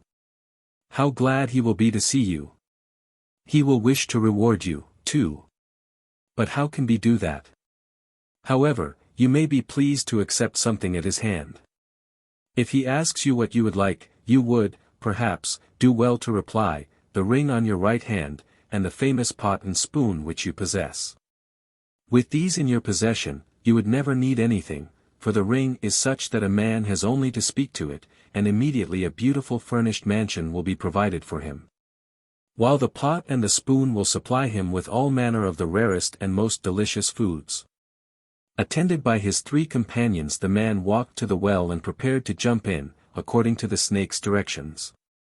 "Oh master," exclaimed the cat and dog, when they saw what he was going to do. "What shall we do? Where shall we go?" "Wait for me here," he replied. "I am not going far. I shall not be long away." On saying this, he dived into the water and was lost to sight. "Now what shall we do?" said the dog to the cat. "We must remain here," replied the cat, "as our master ordered. Do not be anxious about food. I will go to the people's houses and get plenty of food for both of us." And so the cat did, and they both lived very comfortably till their master came again and joined them. The young man and the snake reached their destination in safety, and information of their arrival was sent to the Raja. His Highness commanded his son and the stranger to appear before him. But the snake refused, saying that it could not go to its father till it was released from this stranger, who had saved it from a most terrible death, and whose slave it therefore was. Then the Raja went and embraced his son, and saluting the stranger welcomed him to his dominions. The young man stayed there a few days, during which he received the Raja's right-hand ring, and the pot and spoon, in recognition of his Highness's gratitude to him for having delivered his son. He then returned. On reaching the top of the spring he found his friends, the dog and the cat, waiting for him. They told one another all they had experienced since they had last seen each other, and were all very glad. Afterwards they walked together to the river side, where it was decided to try the powers of the charmed ring and pot and spoon. The merchant's son spoke to the ring, and immediately a beautiful house and a lovely princess with golden hair appeared. He spoke to the pot and spoon, also, and the most delicious dishes of food were provided for them. So he married the princess, and they lived very happily for several years, until one morning the princess, while arranging her toilet, put the loose hairs into a hollow bit of reed and threw them into the river that flowed along under the window. The reed floated on the water for many miles, and was at last picked up by the prince of that country, who curiously opened it and saw the golden hair. On finding it the prince rushed off to the palace, locked himself up in his room, and would not leave it. He had fallen desperately in love with the woman whose hair he had picked up, and refused to eat, or drink, or sleep, or move, till she was brought to him. The king, his father, was in great distress about the matter, and did not know what to do. He feared lest his son should die and leave him without an heir. At last he determined to seek the counsel of his aunt, who was an ogress. The old woman consented to help him, and bade him not to be anxious, as she felt certain that she would succeed in getting the beautiful woman for his son's wife. She assumed the shape of a bee and went along buzzing, and buzzing, and buzzing. Her keen sense of smell soon brought her to the beautiful princess, to whom she appeared as an old hag, holding in one hand a stick by way of support. She introduced herself to the beautiful princess and said, "I am your aunt, whom you have never seen before, because I left the country just after your birth." She also embraced and kissed the princess by way of adding force to her words. The beautiful princess was thoroughly deceived. She returned the ogress's embrace, and invited her to come and stay in the house as long as she could, and treated her with such honor and attention, that the ogress thought to herself, "I shall soon accomplish my errand." When she had been in the house 3 days, she began to talk of the charmed ring, and advised her to keep it instead of her husband, because the latter was constantly out shooting and on other such-like expeditions, and might lose it. Accordingly the beautiful princess asked her husband for the ring, and he readily gave it to her. The ogress waited another day before she asked to see the precious thing. Doubting nothing, the beautiful princess complied, when the ogress seized the ring, and reassuming the form of a bee flew away with it to the palace, where the prince was lying nearly on the point of death. "Rise up. Be glad. Mourn no more," she said to him. "The woman for whom you yearn will appear at your summons. See, here is the charm, whereby you may bring her before you." The prince was almost mad with joy when he heard these words, and was so desirous of seeing the beautiful princess, that he immediately spoke to the ring, and the house with its fair occupant descended in the midst of the palace garden. He at once entered the building, and telling the beautiful princess of his intense love, entreated her to be his wife. Seeing no escape from the difficulty, she consented on the condition that he would wait 1 month for her. Meanwhile the merchant's son had returned from hunting and was terribly distressed not to find his house and wife. There was the place only, just as he knew it before he had tried the charmed ring, which Raja Indrasha had given him. He sat down and determined to put an end to himself. Presently the cat and dog came up. They had gone away and hidden themselves, when they saw the house and everything disappear. "O master," they said, "stay your hand. Your trial is great, but it can be remedied. Give us 1 month, and we will go and try to recover your wife and house." "Go," said he, "and may the great God aid your efforts." Bring back my wife, and I shall live." So the cat and dog started off at a run, and did not stop till they reached the place whither their mistress and the house had been taken. "We may have some difficulty here," said the cat. "Look, the king has taken our master's wife and house for himself. You stay here. I will go to the house and try to see her." So the dog sat down, and the cat climbed up to the window of the room, wherein the beautiful princess was sitting, and entered. The princess recognized the cat, and informed it of all that had happened to her since she had left them. "But is there no way of escape from the hands of these people?" she asked. "Yes," replied the cat, "if you can tell me where the charmed ring is." "The ring is in the stomach of the ogress," she said. "All right," said the cat, "I will recover it. If we once get it, everything is ours." Then the cat descended the wall of the house, and went and laid down by a rat's hole and pretended she was dead. Now at that time a great wedding chanced to be going on among the rat community of that place, and all the rats of the neighborhood were assembled in that one particular mine by which the cat had lain down. The eldest son of the king of the rats was about to be married. The cat got to know of this, and at once conceived the idea of seizing the bridegroom and making him render the necessary help. Consequently, when the procession poured forth from the whole squealing and jumping in honor of the occasion, it immediately spotted the bridegroom and pounced down on him. "Oh! Let me go, cried the terrified rat. "Oh! Let him go," squealed all the company. "It is his wedding day." "No, no," replied the cat. "Not unless you do something for me. Listen. The ogress, who lives in that house with the prince and his wife, has swallowed a ring, which I very much want. If you will procure it for me, I will allow the rat to depart unharmed. If you do not, then your prince dies under my feet." "Very well, we agree," said they all. "Nay, if we do not get the ring for you, devour us all." This was rather a bold offer. However, they accomplished the thing. At midnight, when the ogress was sound asleep, one of the rats went to her bedside, climbed up on her face, and inserted its tail into her throat. Whereupon the ogress coughed violently, and the ring came out and rolled on to the floor. The rat immediately seized the precious thing and ran off with it to its king, who was very glad, and went at once to the cat and released its son. As soon as the cat received the ring, she started back with the dog to go and tell their master the good tidings. All seemed safe now. They had only to give the ring to him, and he would speak to it, and the house and beautiful princess would again be with them, and everything would go on as happily as before. "How glad master will be!" they thought, and ran as fast as their legs could carry them. Now, on the way they had to cross a stream. The dog swam, and the cat sat on its back. Now the dog was jealous of the cat, so he asked for the ring, and threatened to throw the cat into the water if it did not give it up, whereupon the cat gave up the ring. Sorry moment, for the dog at once dropped it, and a fish swallowed it. "Oh! What shall I do? What shall I do?" said the dog. "What is done," replied the cat. "We must try to recover it, and if we do not succeed we had better drown ourselves in this stream. I have a plan. You go and kill a small lamb, and bring it here to me." "All right," said the dog, and at once ran off. He soon came back with a dead lamb, and gave it to the cat. The cat got inside the lamb and lay down, telling the dog to go away a little distance and keep quiet.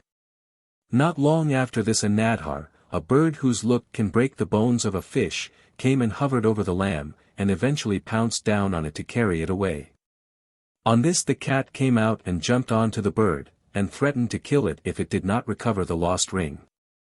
This was most readily promised by the nadhar, who immediately flew off to the king of the fishes, and ordered it to make inquiries and to restore the ring. The king of the fishes did so, and the ring was found and carried back to the cat. "Come along now, I have got the ring," said the cat to the dog. "No, I will not," said the dog, "unless you let me have the ring. I can carry it as well as you. Let me have it or I will kill you." So the cat was obliged to give up the ring. The careless dog very soon dropped it again. This time it was picked up and carried off by a kite. "See, see, there it goes away to that big tree," the cat exclaimed. "Oh! Oh! What have I done?" cried the dog. "You foolish thing, I knew it would be so," said the cat. "But stop your barking, or you will frighten away the bird to some place where we shall not be able to trace it." The cat waited till it was quite dark, and then climbed the tree, killed the kite, and recovered the ring. "Come along," it said to the dog when it reached the ground. "We must make haste now. We have been delayed. Our master will die from grief and suspense. Come on." The dog, now thoroughly ashamed of itself, begged the cat's pardon for all the trouble it had given. It was afraid to ask for the ring the third time, so they both reached their sorrowing master in safety and gave him the precious charm. In a moment his sorrow was turned into joy. He spoke to the ring, and his beautiful wife and house reappeared, and he and everybody were as happy as ever they could be. The Talkative Tortoise. The future Buddha was once born in a minister's family, when Brahmadatta was reigning in Benares, and when he grew up, he became the king's advisor in things temporal and spiritual. Now this king was very talkative. While he was speaking, others had no opportunity for a word. And the future Buddha, wanting to cure this talkativeness of his, was constantly seeking for some means of doing so. At that time there was living, in a pond in the Himalaya mountains, a tortoise. Two young hamsas, or wild ducks, who came to feed there, made friends with him.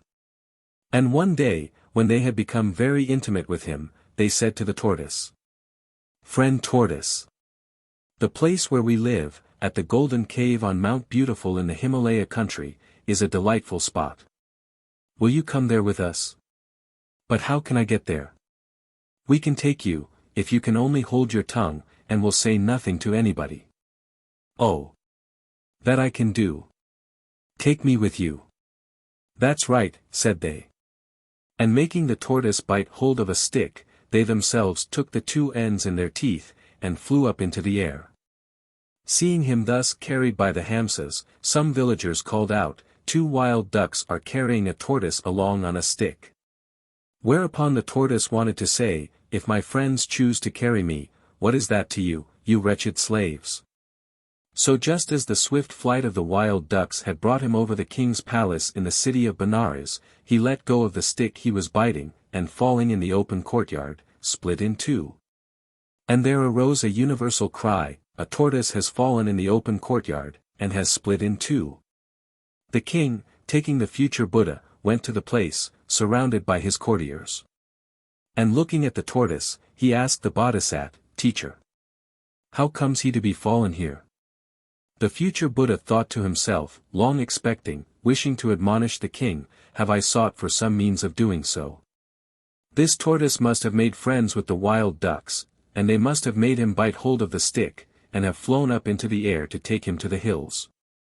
But he, being unable to hold his tongue, when he hears anyone else talk, must have wanted to say something, and let go the stick, and so must have fallen down from the sky, and thus lost his life."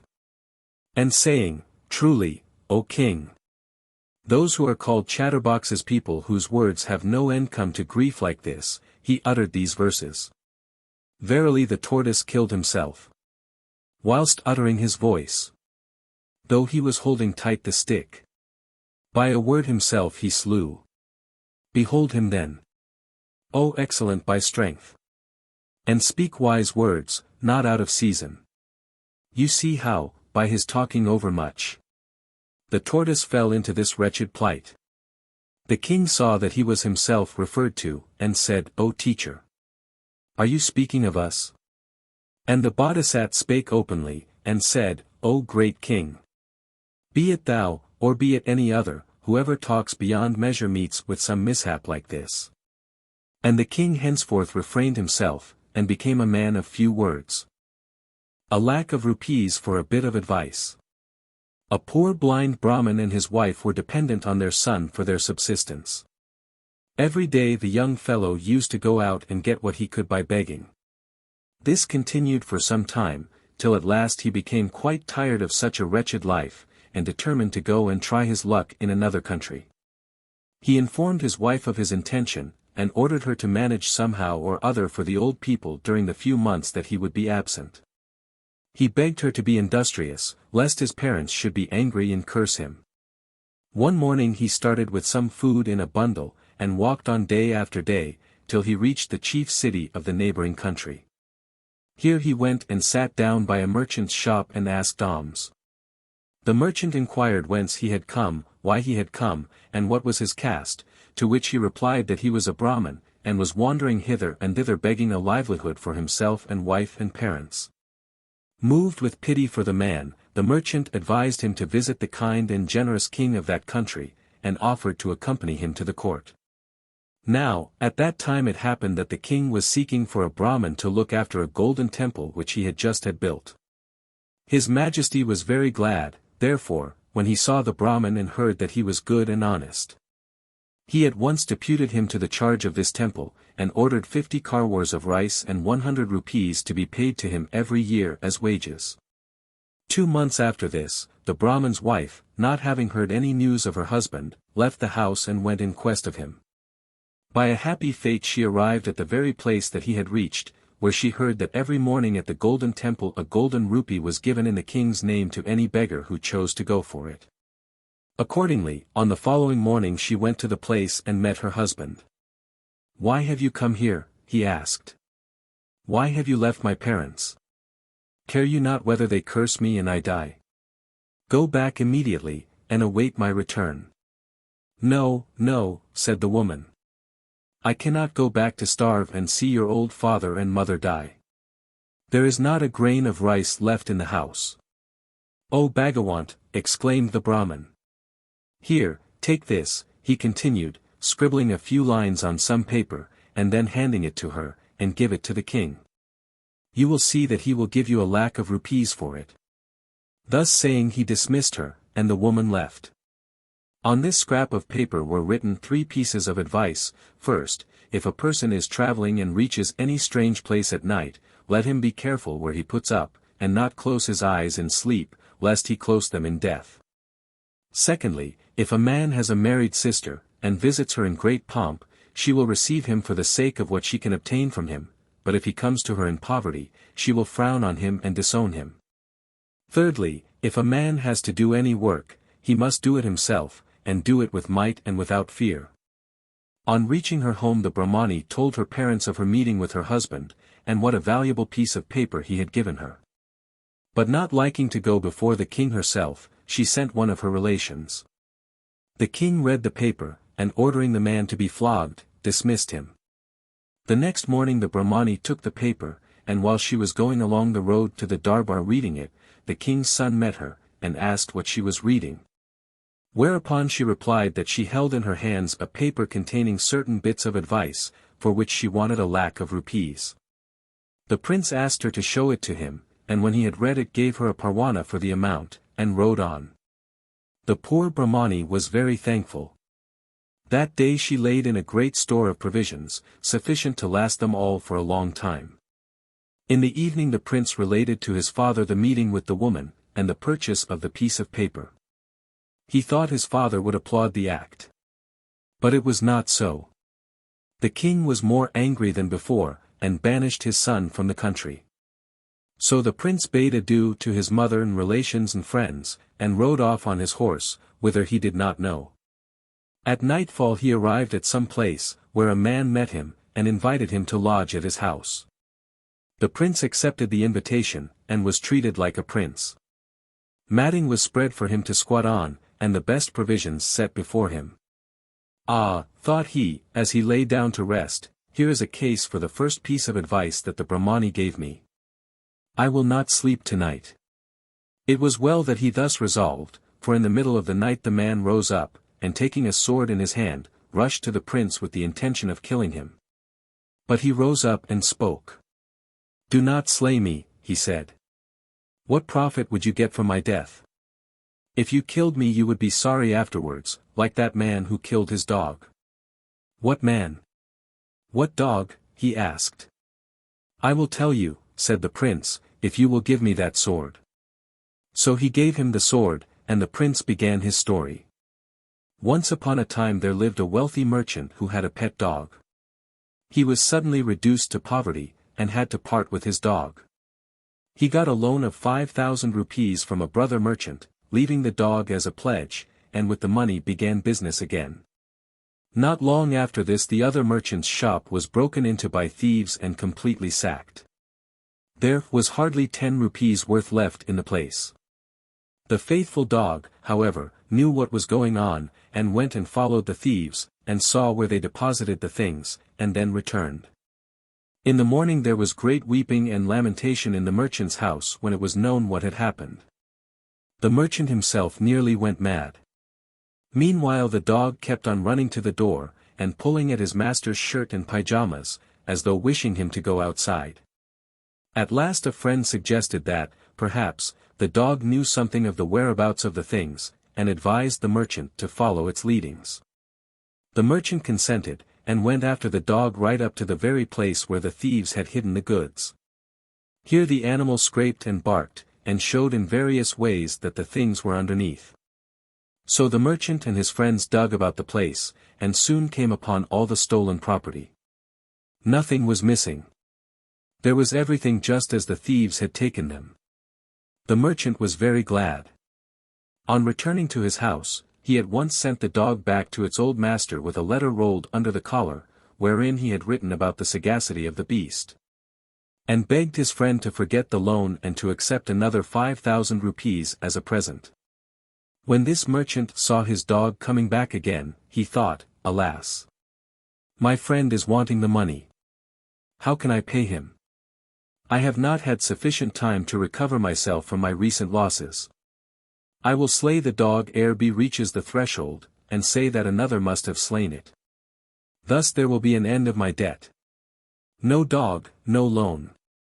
Accordingly he ran out and killed the poor dog, when the letter fell out of its collar. The merchant picked it up and read it.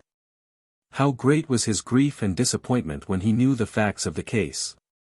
"Beware," continued the prince, "lest you do that which afterwards you would give your life not to have done." By the time the prince had concluded this story it was nearly morning, and he went away, after rewarding the man. The prince then visited the country belonging to his brother-in-law. He disguised himself as a jogi, and sitting down by a tree near the palace, pretended to be absorbed in worship. News of the man and of his wonderful piety reached the ears of the king. He felt interested in him, as his wife was very ill. And he had sought for hakims to cure her, but in vain. He thought that, perhaps, this holy man could do something for her. So he sent to him. But the jogi refused to tread the halls of a king, saying that his dwelling was the open air, and that if his majesty wished to see him he must come himself and bring his wife to the place. Then the king took his wife and brought her to the jogi. The holy man bade her prostrate herself before him, and when she had remained in this position for about 3 hours, he told her to rise and go, for she was cured. In the evening there was great consternation in the palace, because the queen had lost her pearl rosary, and nobody knew anything about it. At length someone went to the jogi, and found it on the ground by the place where the queen had prostrated herself. When the king heard this he was very angry, and ordered the jogi to be executed. This stern order, however, was not carried out, as the prince bribed the men and escaped from the country. But he knew that the second bit of advice was true. Clad in his own clothes, the prince was walking along one day when he saw a potter crying and laughing alternately with his wife and children. "O fool," said he, "what is the matter? If you laugh, why do you weep? If you weep, why do you laugh?" "Do not bother me," said the potter. "What does it matter to you?" "Pardon me," said the prince, "but I should like to know the reason." "The reason is this, then," said the potter. "The king of this country has a daughter whom he is obliged to marry every day, because all her husbands die the first night of their stay with her.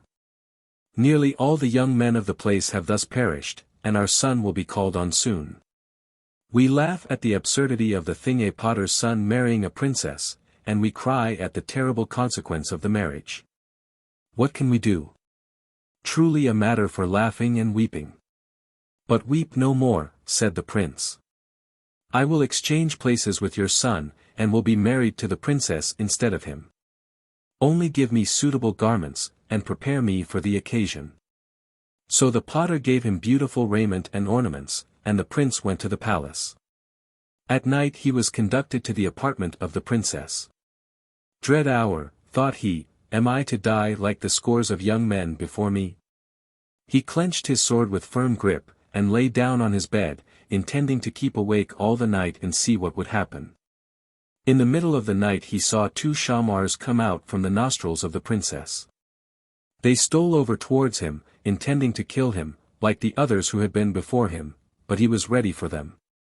He laid hold of his sword, and when the snakes reached his bed he struck at them and killed them. In the morning the king came as usual to inquire, and was surprised to hear his daughter and the prince talking gaily together. Surely, said he, this man must be her husband, as he only can live with her. Where do you come from? Who are you? Asked the king, entering the room. O king, replied the prince, I am the son of a king who rules over such and such a country. When he heard this the king was very glad, and bade the prince to abide in his palace, and appointed him his successor to the throne. The prince remained at the palace for more than a year, and then asked permission to visit his own country, which was granted. The king gave him elephants, horses, jewels, and abundance of money for the expenses of the way and as presents for his father, and the prince started. On the way he had to pass through the country belonging to his brother-in-law, whom we have already mentioned. Report of his arrival reached the ears of the king, who came with rope-tied hands and haltered neck to do him homage. He most humbly begged him to stay at his palace, and to accept what little hospitality could be provided. While the prince was staying at the palace besought his sister, who greeted him with smiles and kisses. On leaving he told her how she and her husband had treated him at his first visit, and how he escaped, and then gave them 2 elephants, 2 beautiful horses, 15 soldiers, and 10 lakhs rupees worth of jewels.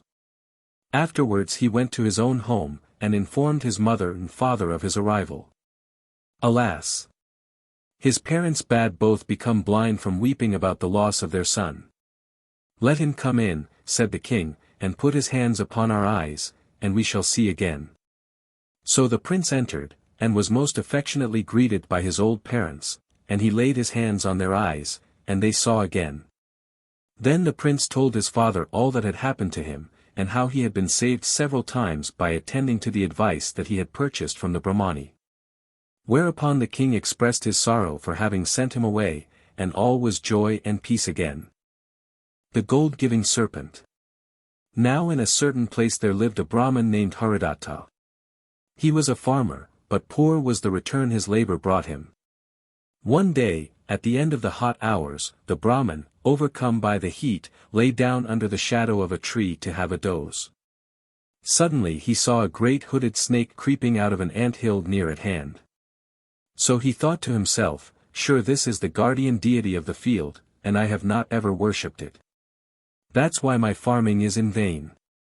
I will at once go and pay my respects to it. When he had made up his mind, he got some milk, poured it into a bowl, and went to the ant-hill, and said aloud, O guardian of this field! All this while I did not know that you dwelt here. That is why I have not yet paid my respects to you. Pray forgive me. And he laid the milk down and went to his house. Next morning he came and looked, and he saw a gold denar in the bowl, and from that time onward every day the same thing occurred. He gave milk to the serpent and found a gold denar. One day the Brahman had to go to the village, and so be ordered his son to take the milk to the ant-hill. The son brought the milk, put it down, and went back home. Next day he went again and found a denar, so he thought to himself, this ant-hill is surely full of golden dinars, I'll kill the serpent, and take them all for myself. So next day, while he was giving the milk to the serpent, the Brahman's son struck it on the head with a cudgel. But the serpent escaped death by the will of fate, and in a rage bit the Brahman's son with its sharp fangs, and he fell down dead at once. His people raised him a funeral pyre not far from the field and burnt him to ashes. 2 days afterwards his father came back, and when he learnt his son's fate he grieved and mourned. But after a time, Bee took the bowl of milk, went to the ant-hill, and praised the serpent with a loud voice. After a long, long time the serpent appeared, but only with its head out of the opening of the ant-hill, and spoke to the Brahman, "'Tis greed that brings you here, and makes you even forget the loss of your son. From this time forward friendship between us is impossible. Your son struck me in youthful ignorance, and I have bitten him to death. How can I forget the blow with the cudgel?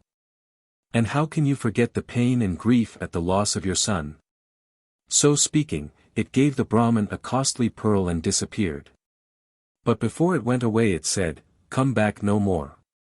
The Brahman took the pearl, and went back home, cursing the folly of his son. The son of 7 queens. Once upon a time there lived a king who had 7 queens, but no children. This was a great grief to him, especially when he remembered that on his death there would be no heir to inherit the kingdom. Now it happened one day that a poor old fakir came to the king, and said, "Your prayers are heard, your desire shall be accomplished, and one of your 7 queens shall bear a son." The king's delight at this promise knew no bounds, and he gave orders for appropriate festivities to be prepared against the coming event throughout the length and breadth of the land. Meanwhile the 7 queens lived luxuriously in a splendid palace, attended by hundreds of female slaves, and fed to their hearts' content on sweetmeats and confectionery. Now the king was very fond of hunting, and one day, before he started, the 7 queens sent him a message saying, "May it please our dearest lord not to hunt towards the north today, for we have dreamt bad dreams. And fear lest evil should befall you." The king, to allay their anxiety, promised regard for their wishes, and set out towards the south, but as luck would have it, although he hunted diligently, he found no game. Nor had he more success to the east or west, so that, being a keen sportsman, and determined not to go home empty-handed, he forgot all about his promise, and turned to the north. Here also he was at first unsuccessful, but just as he had made up his mind to give up for that day, a white hind with golden horns and silver hoofs flashed past him into a thicket. So quickly did it pass that he scarcely saw it.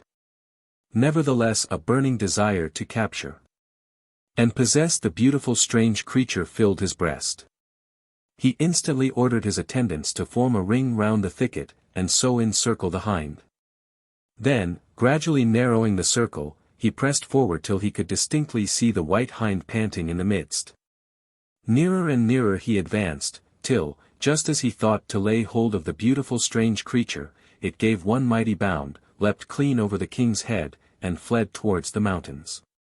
Forgetful of all else, the king, setting spurs to his horse, followed at full speed. On he galloped, leaving his retinue far behind, keeping the white hind in view, never drawing bridle, until, finding himself in a narrow ravine with no outlet, he reined in his steed. Before him stood a miserable hovel, into which, being tired after his long, unsuccessful chase, he entered to ask for a drink of water. An old woman, seated in the hut at a spinning wheel, answered his request by calling to her daughter, and immediately from an inner room came a maiden so lovely and charming, so white-skinned and golden-haired, that the king was transfixed by astonishment at seeing so beautiful a sight in the wretched hovel. She held the vessel of water to the king's lips, and as he drank he looked into her eyes, and then it became clear to him that the girl was no other than the white hind with the golden horns and silver feet he had chased so far. Her beauty bewitched him, so he fell on his knees, begging her to return with him as his bride, but she only laughed, saying 7 queens were quite enough even for a king to manage. However, when he would take no refusal, but implored her to have pity on him, promising her everything she could desire, she replied, "Give me the eyes of your 7 queens, and then perhaps I may believe you mean what you say." The king was so carried away by the glamour of the white hind's magical beauty, that he went home at once, had the eyes of his 7 queens taken out, and, after throwing the poor blind creatures into a noisome dungeon whence they could not escape, set off once more for the hovel in the ravine, bearing with him his horrible offering. But the white hind only laughed cruelly when she saw the 14 eyes, and threading them as a necklace, flung it round her mother's neck, saying, "Wear that, little mother, as a keepsake, whilst I am away in the king's palace." Then she went back with the bewitched monarch as his bride, and he gave her the 7 queens rich clothes and jewels to wear, the 7 queens' palace to live in, and the 7 queens' slaves to wait upon her. So that she really had everything even a witch could desire. Now, very soon after the 7 wretched hapless queens had their eyes torn out, and were cast into prison, a baby was born to the youngest of the queens. It was a handsome boy, but the other queens were very jealous that the youngest amongst them should be so fortunate. But though at first they disliked the handsome little boy, he soon proved so useful to them, that ere long they all looked on him as their son. Almost as soon as he could walk about he began scraping at the mud wall of their dungeon, and in an incredibly short space of time had made a hole big enough for him to crawl through. Through this he disappeared, returning in an hour or so laden with sweetmeats, which he divided equally amongst the 7 blind queens. As he grew older he enlarged the hole, and slipped out 2 or 3 times every day to play with the little nobles in the town. No one knew who the tiny boy was, but everybody liked him, and he was so full of funny tricks and antics, so merry and bright, that he was sure to be rewarded by some girdle cakes, a handful of parched grain, or some sweetmeats. All these things he brought home to his 7 mothers, as he loved to call the 7 blind queens, who by his help lived on in their dungeon when all the world thought they had starved to death ages before. At last, when he was quite a big lad, he one day took his bow and arrow, and went out to seek for game. Coming by chance past the palace where the White Hind lived in wicked splendor and magnificence, he saw some pigeons fluttering round the white marble turrets, and, taking good aim, shot one dead. It came tumbling past the very window where the White Queen was sitting. She rose to see what was the matter, and looked out. At the first glance of the handsome young lad standing there bow in hand, she knew by witchcraft that it was the king's son. She nearly died of envy and spite, determining to destroy the lad without delay. Therefore, sending a servant to bring him to her presence, she asked him if he would sell her the pigeon he had just shot.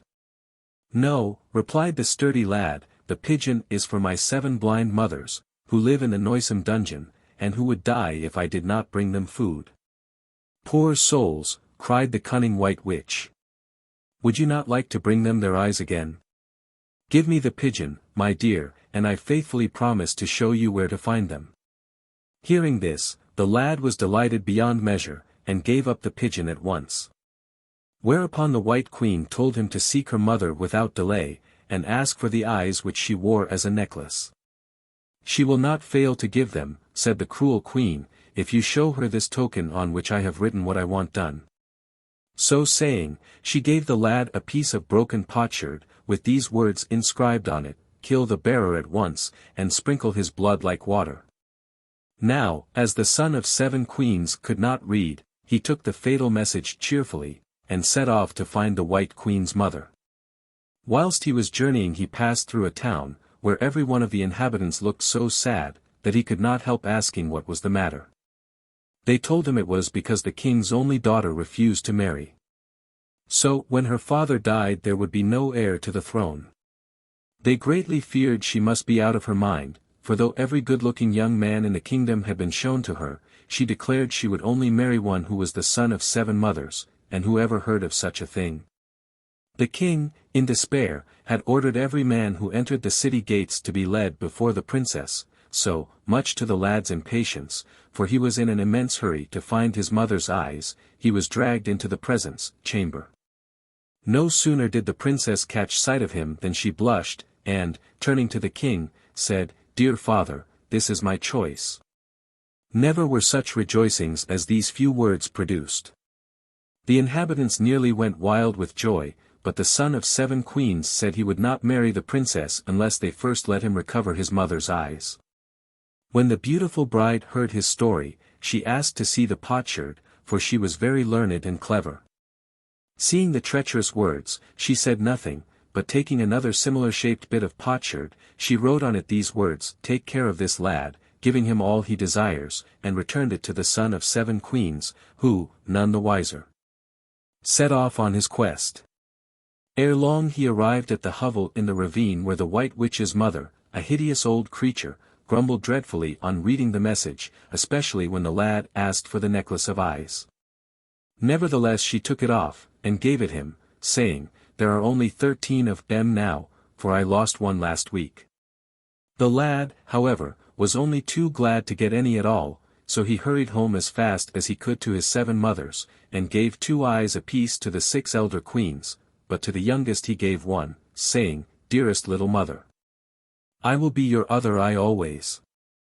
After this he set off to marry the princess, as he had promised, but when passing by the White Queen's palace he saw some pigeons on the roof. Drawing his bow, he shot one, and it came fluttering past the window. The white hind looked out, and lo! there was the king's son alive and well. She cried with hatred and disgust, but sending for the lad, asked him how he had returned so soon, and when she heard how he had brought home the 13 eyes, and given them to the 7 blind queens, she could hardly restrain her rage. Nevertheless she pretended to be charmed with his success, and told him that if he would give her this pigeon also, she would reward him with the Jogi's wonderful cow, whose milk flows all day long, and makes a pond as big as a kingdom. The lad, nothing loath, gave her the pigeon, whereupon, as before, she bade him go ask her mother for the cow, and gave him a potsherd whereon was written, "Kill this lad without fail, and sprinkle his blood like water." But on the way the son of 7 queens looked in on the princess, just to tell her how he came to be delayed, and she, after reading the message on the potsherd, gave him another in its stead. So that when the lad reached the old hag's hut and asked her for the Jogi's cow, she could not refuse, but told the boy how to find it. And bidding him of all things not to be afraid of the 18,000 demons who kept watch and ward over the treasure, told him to be off before she became too angry at her daughter's foolishness in thus giving away so many good things. Then the lad did as he had been told bravely. He journeyed on and on till he came to a milk-white pond, guarded by the 18,000 demons. They were really frightful to behold, but, plucking up courage, he whistled a tune as he walked through them, looking neither to the right nor the left. By and by he came upon the Jogi's cow, tall, white, and beautiful, while the Jogi himself, who was king of all the demons, sat milking her day and night, and the milk streamed, from her udder, filling the milk-white tank. The Jogi, seeing the lad, called out fiercely, "What do you want here?" Then the lad answered, according to the old hag's bidding. "I want your skin, for King Indra is making a new kettledrum, and says your skin is nice and tough." Upon this the Jogi began to shiver and shake, for no Jinn or Jogi dares disobey King Indra's command, and, falling at the lad's feet, cried, "If you will spare me I will give you anything I possess, even my beautiful white cow." To this the son of 7 queens, after a little pretended hesitation, agreed, saying that after all it would not be difficult to find a nice tough skin like the Jogi's elsewhere, so driving the wonderful cow before him, he set off homewards. The 7 queens were delighted to possess so marvelous an animal, and though they toiled from morning till night making curds and whey, besides selling milk to the confectioners, they could not use half the cow gave, and became richer and richer day by day. Seeing them so comfortably off, the son of 7 queens started with a light heart to marry the princess, but when passing the white hind's palace he could not resist sending a bolt at some pigeons which were cooing on the parapet. One fell dead just beneath the window where the white queen was sitting. Looking out, she saw the lad hale and hearty standing before her, and grew whiter than ever with rage and spite. She sent for him to ask how he had returned so soon, and when she heard how kindly her mother had received him, the very nearly had a fit. However, she dissembled her feelings as well as she could, and, smiling sweetly, said she was glad to have been able to fulfill her promise, and that if he would give her this 3rd pigeon, she would do yet more for him than she had done before, by giving him the millionfold rice, which ripens in one night. The lad was of course delighted at the very idea, and, giving up the pigeon, set off on his quest, armed as before with a potsherd, on which was written, "Do not fail this time. Kill the lad, and sprinkle his blood like water." But when he looked in on his princess, just to prevent her becoming anxious about him, she asked to see the potsherd as usual, and substituted another, on which was written, yet again give this lad all he requires. For his blood shall be as your blood. Now when the old hag saw this, and heard how the lad wanted the millionfold rice which ripens in a single night, she fell into the most furious rage, but being terribly afraid of her daughter, she controlled herself. And bade the boy go and find the field guarded by 18 millions of demons, warning him on no account to look back after having plucked the tallest spike of rice, which grew in the center. So the son of 7 queens set off, and soon came to the field where, guarded by 18 millions of demons, the millionfold rice grew. He walked on bravely, looking neither to the right or left, till he reached the center and plucked the tallest ear, but as he turned homewards 1,000 sweet voices rose behind him, crying in tenderest accents, "Pluck me too! Oh, please pluck me too!" He looked back, and lo! There was nothing left of him but a little heap of ashes. Now as time passed by and the lad did not return, the old hag grew uneasy, remembering the message, "His blood shall be as your blood." So she set off to see what had happened. Soon she came to the heap of ashes, and knowing by her arts what it was, she took a little water, and kneading the ashes into a paste, formed it into the likeness of a man. Then, putting a drop of blood from her little finger into its mouth, she blew on it, and instantly the son of 7 queens started up as well as ever. "Don't you disobey orders again," grumbled the old hag, "or next time I'll leave you alone. Now be off, before I repent of my kindness." So the son of 7 queens returned joyfully to his 7 mothers, who, by the aid of the millionfold rice, soon became the richest people in the kingdom. Then they celebrated their son's marriage to the clever princess with all imaginable pomp, but the bride was so clever, she would not rest until she had made known her husband to his father, and punished the wicked white witch. So she made her husband build a palace exactly like the one in which the 7 queens had lived, and in which the white witch now dwelt in splendor. Then, when all was prepared, she bade her husband give a grand feast to the king. Now the king had heard much of the mysterious son of 7 queens, and his marvelous wealth, so he gladly accepted the invitation, but what was his astonishment when on entering the palace he found it was a facsimile of his own in every particular.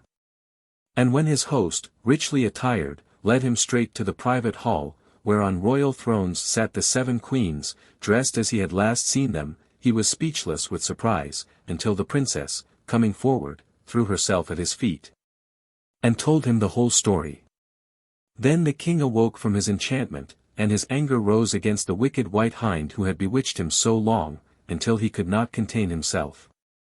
So she was put to death, and her grave ploughed over, and after that the 7 queens returned to their own splendid palace, and everybody lived happily. A lesson for kings. Once upon a time, when Brahmadatta was reigning in Benares, the future Buddha returned to life as his son and heir. And when the day came for choosing a name, they called him Prince Brahmadatta. He grew up in due course. And when he was 16 years old, went to Takasila, and became accomplished in all arts. And after his father died he ascended the throne, and ruled the kingdom with righteousness and equity. He gave judgments without partiality, hatred, ignorance, or fear. Since he thus reigned with justice also his ministers administered the law. Lawsuits being thus decided with justice, there were none who brought false cases. And as these ceased, the noise and tumult of litigation ceased in the king's court. Though the judges sat all day in the court, they had to leave without anyone coming for justice. It came to this, that the hall of justice would have to be closed. Then the future Buddha thought, "It cannot be from my reigning with righteousness that none come for judgment, the bustle has ceased, and the hall of justice will have to be closed. I must, therefore, now examine into my own faults. And if I find that anything is wrong in me, put that away, and practice only virtue." Thenceforth he sought for some one to tell him his faults, but among those around him he found no one who would tell him of any fault, but heard only his own praise. Then he thought, "It is from fear of me that these men speak only good things, and not evil things," and he sought among those people who lived outside the palace. And finding no fault-finder there, he sought among those who lived outside the city, in the suburbs, at the 4 gates. And there too, finding no one to find fault, and hearing only his own praise, he determined to search the country places. So he made over the kingdom to his ministers, and mounted his chariot, and taking only his charioteer, left the city in disguise. And searching the country through, up to the very boundary, he found no fault-finder, and heard only of his own virtue, and so he turned back from the outermost boundary, and returned by the high road towards the city. Now at that time the king of Kosala, Malika by name, was also ruling his kingdom with righteousness, and when seeking for some fault in himself, he also found no fault-finder in the palace, but only heard of his own virtue. So seeking in country places, he too came to that very spot. And these two came face to face in a low cart track with precipitous sides, where there was no space for a chariot to get out of the way. Then the charioteer of Malika the king said to the charioteer of the king of Benares, "Take thy chariot out of the way." But he said, "Take thy chariot out of the way, O charioteer. In this chariot sitteth the Lord over the kingdom of Benares, the great king Brahmadatta." Yet the other replied, "In this chariot, O charioteer, sitteth the Lord over the kingdom of Kosala, the great king Malika. Take thy carriage out of the way, and make room for the chariot of our king." Then the charioteer of the king of Benares thought, "They say then that he too is a king. What is now to be done?" After some consideration, he said to himself, "I know a way. I'll find out how old he is, and then I'll let the chariot of the younger be got out of the way, and so make room for the elder." And when he had arrived at that conclusion, he asked the charioteer what the age of the king of Kosala was.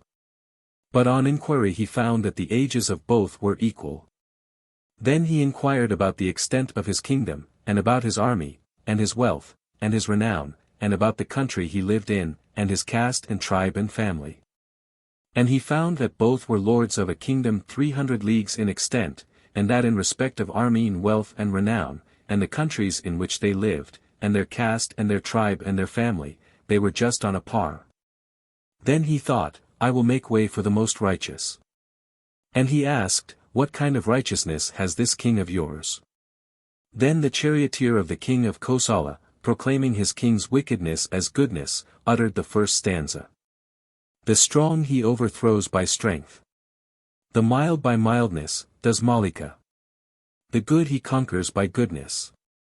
And the wicked by wickedness too. Such is the nature of this king. Move out of the way, O charioteer." But the charioteer of the king of Benares asked him, "Well, have you told all the virtues of your king?" "Yes," said the other. "If these are his virtues, where are then his faults?" replied he. The other said, "Well, for the nonce they shall be faults, if you like. But pray, then, what is the kind of goodness your king has?" And then the charioteer of the king of Benares called unto him to hearken, and uttered the second stanza. Anger he conquers by calmness. And by goodness the wicked. The stingy he conquers by gifts. And by truth the speaker of lies. Such is the nature of this king. Move out of the way, O charioteer." And when he had thus spoken, both Malika the king and his charioteer alighted from their chariot. And they took out the horses, and removed their chariot, and made way for the king of Benares. Pride goeth before a fall. In a certain village there lived 10 cloth merchants, who always went about together. Once upon a time they had travelled far afield, and were returning home with a great deal of money which they had obtained by selling their wares. Now there happened to be a dense forest near their village, and this they reached early one morning. In it there lived 3 notorious robbers, of whose existence the traders had never heard, and while they were still in the middle of it the robbers stood before them, with swords and cudgels in their hands. And ordered them to lay down all they had.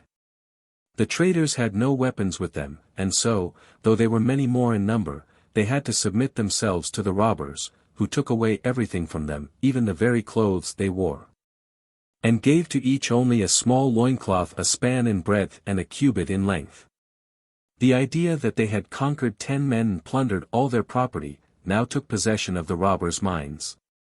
They seated themselves like 3 monarchs before the men they had plundered, and ordered them to dance to them before returning home. The merchants now mourned their fate. They had lost all they had, except their loincloth, and still the robbers were not satisfied, but ordered them to dance. There was, among the 10 merchants, one who was very clever. He pondered over calamity that had come upon him and his friends, the dance they would have to perform, and the magnificent manner in which the 3 robbers had seated themselves on the grass.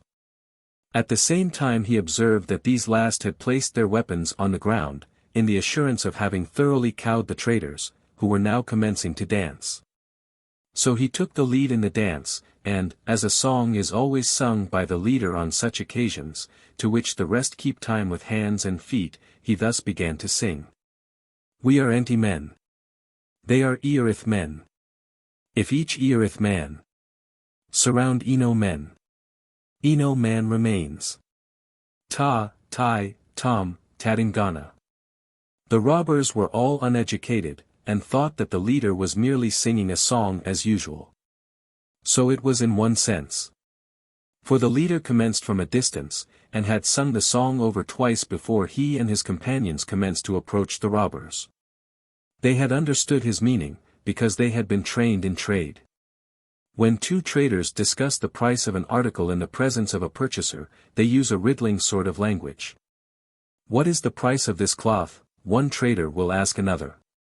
20 rupees, another will reply, meaning 10 rupees. Thus, there is no possibility of the purchaser knowing what is meant unless he be acquainted with trade language. By the rules of this secret language Earith means 3, Enti means 10, and Eno means 1. So the leader by his song meant to hint to his fellow traders that they were 10 men, the robbers only 3, that if 3 pounced upon each of the robbers, 9 of them could hold them down, while the remaining 1 bound the robbers' hands and feet.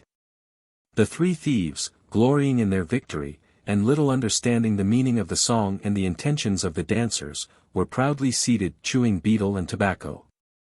Meanwhile the song was sung a 3rd time. Ta-Tai Tom had left the lips of the singer, and, before Tadingana was out of them, the traders separated into parties of 3, and each party pounced upon a thief. The remaining one the leader himself tore up into long narrow strips a large piece of cloth, 6 cubits long, and tied the hands and feet of the robbers. These were entirely humbled now, and rolled on the ground like 3 bags of rice. The 10 traders now took back all their property, and armed themselves with the swords and cudgels of their enemies, and when they reached their village, they often amused their friends and relatives by relating their adventure. Raja Rasalu. Once there lived a great Raja, whose flame was Salaban, and he had a queen, by name Lona, who, though she wept and prayed at many a shrine, had never a child to gladden her eyes. After a long time, however, a son was promised to her. Queen Lona returned to the palace, and when the time for the birth of the promised son drew nigh, she inquired of 3 jogis who came begging to her gate, what the child's fate would be, and the youngest of them answered and said, "O, Queen! The child will be a boy, and he will live to be a great man. But for 12 years you must not look upon his face, for if either you or his father see it before the 12 years are past, you will surely die. This is what you must do. As soon as the child is born you must send him away to a cellar underneath the ground, and never let him see the light of day for 12 years. After they are over, he may come forth, bathe in the river, put on new clothes, and visit you. His name shall be Raja Rasalu, and he shall be known far and wide." So, when a fair young prince was in due time born into the world, his parents hid him away in an underground palace, with nurses, and servants, and everything else a king's son might desire. And with him they sent a young colt, born the same day, and sword, spear, and shield, against the day when Raja Rasalu should go forth into the world. So there the child lived, playing with his colt, and talking to his parrot, while the nurses taught him all things needful for a king's son to know. Young Rasalu lived on, far from the light of day, for 11 long years, growing tall and strong, yet contented to remain playing with his colt, and talking to his parrot. But when the 12th year began, the lad's heart leapt up with desire for change, and he loved to listen to the sounds of life which came to him in his palace prison from the outside world. "I must go and see where the voices come from," he said. And when his nurses told him he must not go for 1 year more, he only laughed aloud, saying, "Nay. I stay no longer here for any man." Then he saddled his Arab horse-bonne, put on his shining armor, and rode forth into the world. But, mindful of what his nurses had oft told him, when he came to the river, he dismounted, and, going into the water, washed himself and his clothes. Then, clean of raiment, fair of face, and brave of heart, he rode on his way until he reached his father's city.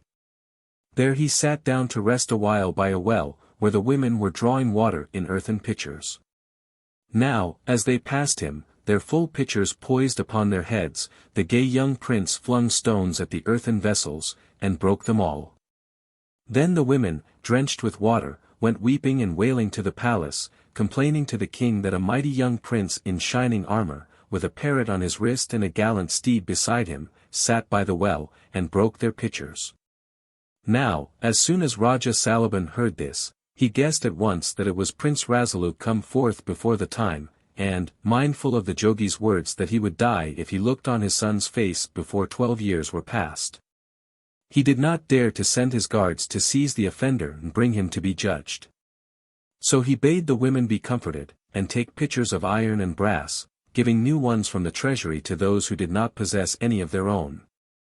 But when Prince Rasalu saw the women returning to the well with pitchers of iron and brass, he laughed to himself, and drew his mighty bow till the sharp-pointed arrows pierced the metal vessels as though they had been clay. Yet still the king did not send for him, so he mounted his steed and set off in the pride of his youth and strength to the palace. He strode into the audience hall, where his father sat trembling, and saluted him with all reverence. But Raja Salaban, in fear of his life, turned his back hastily and said never a word in reply. Then Prince Rasalu called scornfully to him across the hall. "I came to greet thee, king, and not to harm thee. What have I done that thou shouldst turn away? Scepter and empire have no power to charm me. I go to seek a worthier prize than they."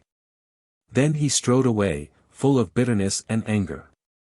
But as he passed under the palace windows, he heard his mother weeping, and the sound softened his heart, so that his wrath died down, and a great loneliness fell upon him, because he was spurned by both father and mother. So he cried sorrowfully, "O heart crowned with grief, hast thou not but tears for thy son? Art mother of mine? Give one thought to my life just begun." And Queen Lona answered through her tears, "Yea, mother am I, though I weep. So hold this word sure. Go, reign king of all men, but keep thy heart good and pure." So Raja Rasalu was comforted, and began to make ready for fortune. He took with him his horse-bonne and his parrot, both of whom had lived with him since he was born. So they made a goodly company, and Queen Lona, when she saw them going, watched them from her window till she saw nothing but a cloud of dust on the horizon, then she bowed her head on her hands and wept, saying, "O Son who ne'er gladdened mine eyes, let the cloud of thy going arise. Dim the sunlight and darken the day. For the mother whose son is away is as dust." Rasalu had started off to play chopper with King Sarkap. And as he journeyed there came a fierce storm of thunder and lightning, so that he sought shelter, and found none save an old graveyard, where a headless corpse lay upon the ground. So lonesome was it that even the corpse seemed company, and Rasalu, sitting down beside it, said, "There is no one here, nor far nor near, save this breathless corpse so cold and grim. Would God he might come to life again. 'Twould be less lonely to talk to him." And immediately the headless corpse arose and sat beside Raja Rasalu. And he, nothing astonished, said to it, "The storm beats fierce and loud. The clouds rise thick in the west. What ails thy grave and shroud, O corpse, that thou canst not rest?" Then the headless corpse replied, "On earth I was even as thou. My turban awry like a king. My head with the highest, I trow. Having my fun and my fling. fighting my foes like a brave. Living my life with a swing. And, now I am dead. Sins, heavy as lead, will give me no rest in my grave. So the night passed on, dark and dreary, while Rasalu sat in the graveyard and talked to the headless corpse. Now when morning broke and Rasalu said he must continue his journey, the headless corpse asked him whither he was going, and when he said, to play chopper with King Sarkap, the corpse begged him to give up the idea, saying, I am King Sarkap's brother, and I know his ways. Every day, before breakfast, he cuts off the heads of 2 or 3 men, just to amuse himself. One day no one else was at hand, so he cut off mine, and he will surely cut off yours on some pretense or another. However, if you are determined to go and play chopper with him, take some of the bones from this graveyard, and make your dice out of them, and then the enchanted dice with which my brother plays will lose their virtue. Otherwise he will always win. So Rasalu took some of the bones lying about, and fashioned them into dice, and these he put into his pocket. Then, bidding adieu to the headless corpse, he went on his way to play chopper with the king. Now, as Raja Rasalu, tender-hearted and strong, journeyed along to play chopper with the king, he came to a burning forest, and a voice rose from the fire saying, "Oh, traveler! For God's sake save me from the fire." Then the prince turned towards the burning forest, and, lo! The voice was the voice of a tiny cricket. Nevertheless, Rasalu, tender-hearted and strong, snatched it from the fire and set it at liberty. Then the little creature, full of gratitude, pulled out one of its feelers, and giving it to its preserver, said, "Keep this, and should you ever be in trouble, put it into the fire, and instantly I will come to your aid." The prince smiled, saying, "What help could you give me?" Nevertheless, he kept the hair and went on his way. Now, when he reached the city of King Sarkap, 70 maidens, daughters of the king, came out to meet him, 70 fair maidens, merry and careless, full of smiles and laughter. But one, the youngest of them all, when she saw the gallant young prince riding on Bonre Rocky, going gaily to his doom, was filled with pity, and called to him saying, "Fair prince, on the charger so grey, turn thee back. Turn thee back. Or lower thy lance for the fray. Thy head will be forfeit today. Dost love life? Then, stranger, I pray, turn thee back. Turn thee back." But he, smiling at the maiden, answered lightly, "Fair maiden, I come from afar, sworn conqueror in love and in war. King Sarkap my coming will rue.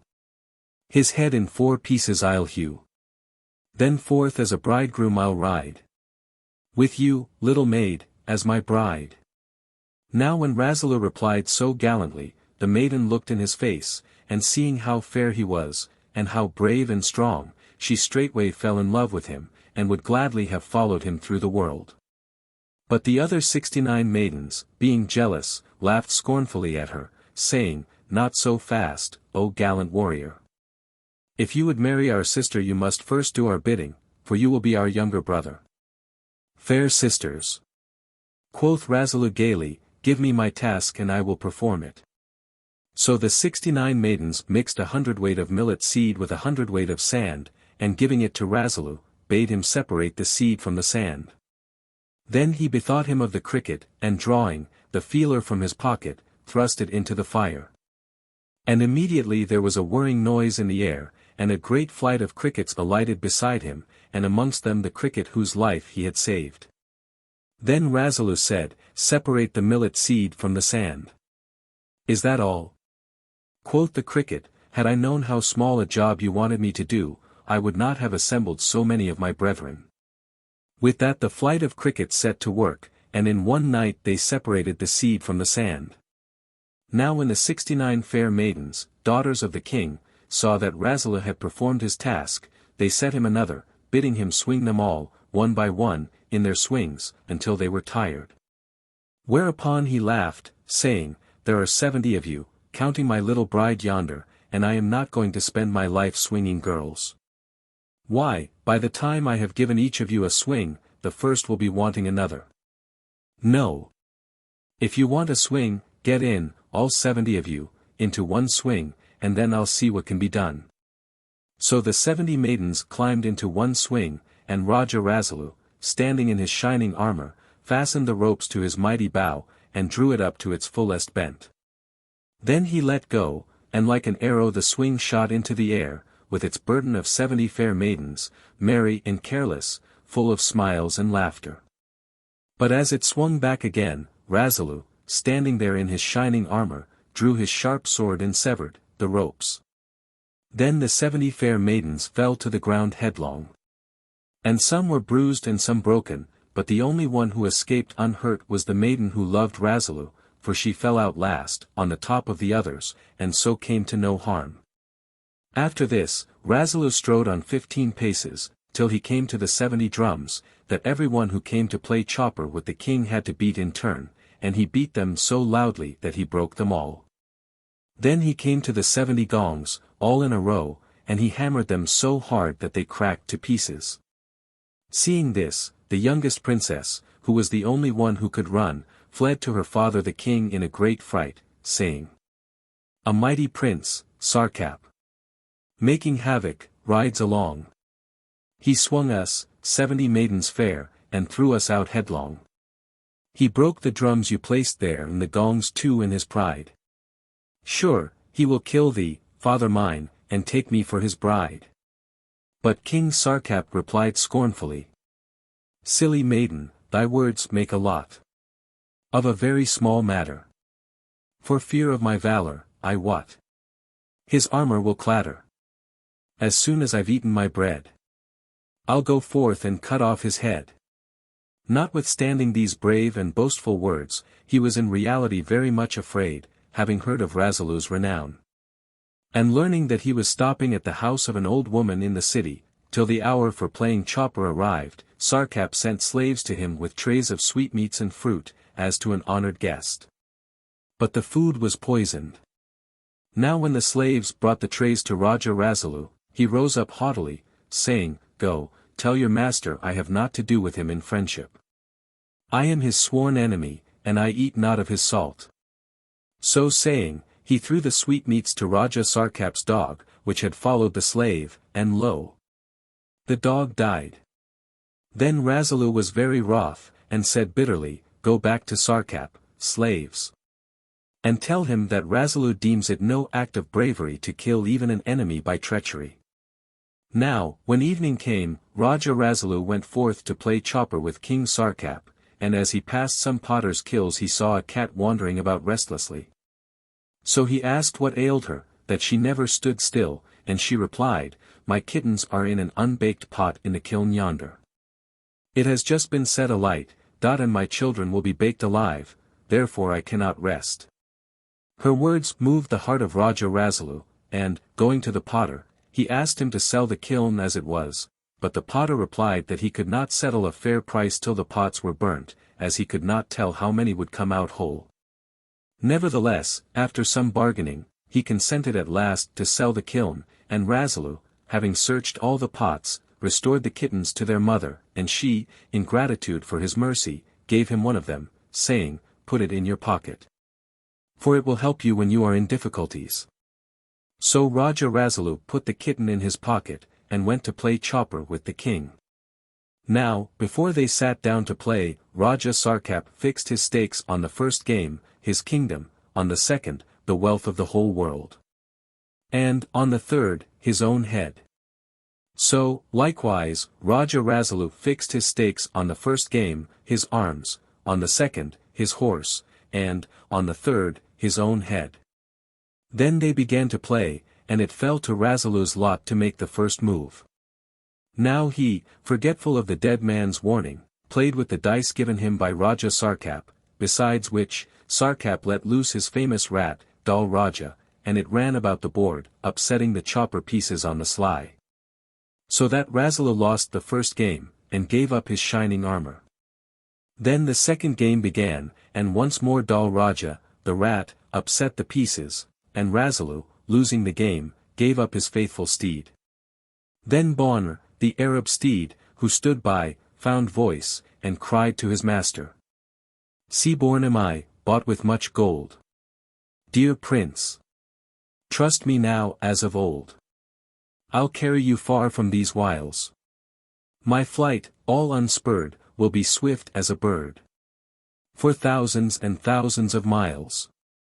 Or if needs you must stay, ere the next game you play. Place hand in your pocket, I pray. Hearing this, Raja Sarkap frowned, and bade his slaves remove Bon, the Arab steed, since he gave his master advice in the game. Now, when the slaves came to lead the faithful steed away, Rasalu could not refrain from tears, thinking over the long years during which Bon, the Arab steed, had been his companion. But the horse cried out again. Weep not, dear prince. I shall not eat my bread of stranger hands, nor to strange stall be led. Take thy right hand, and place it as I said. These words roused some recollection in Rasalu's mind, and when, just at this moment, the kitten in his pocket began to struggle, he remembered all about the warning, and the dice made from dead men's bones.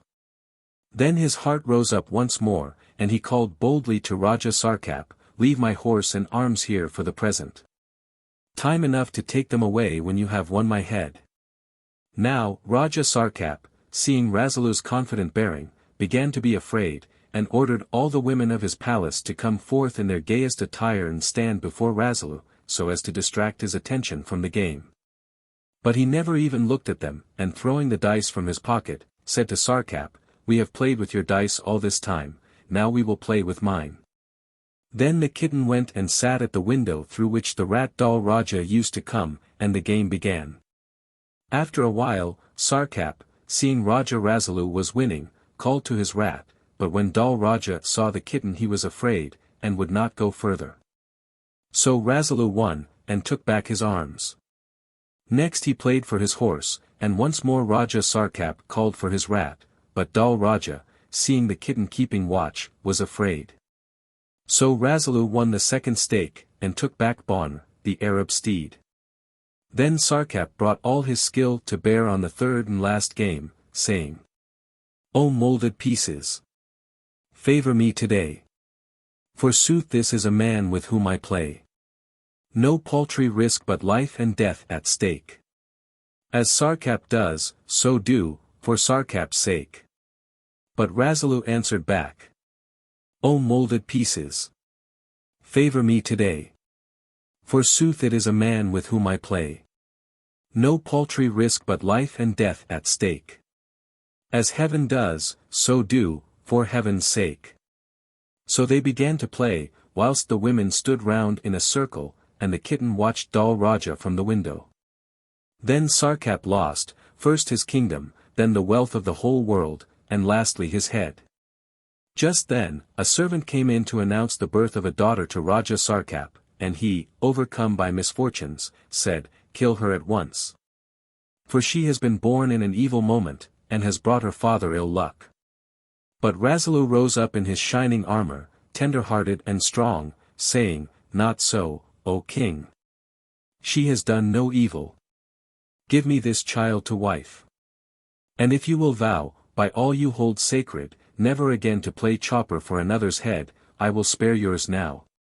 Then Sarkap vowed a solemn vow never to play for another's head. And after that he took a fresh mango branch, and the newborn babe, and placing them on a golden dish gave them to Rasalu. Now, as he left the palace, carrying with him the newborn babe and the mango branch, he met a band of prisoners, and they called out to him. A royal hawk art thou, O king, the rest. But timid wildfowl. Grant us our request. Unloose these chains, and live for ever blessed. And Raja Rasalu hearkened to them, and bade King Sarkap set them at liberty.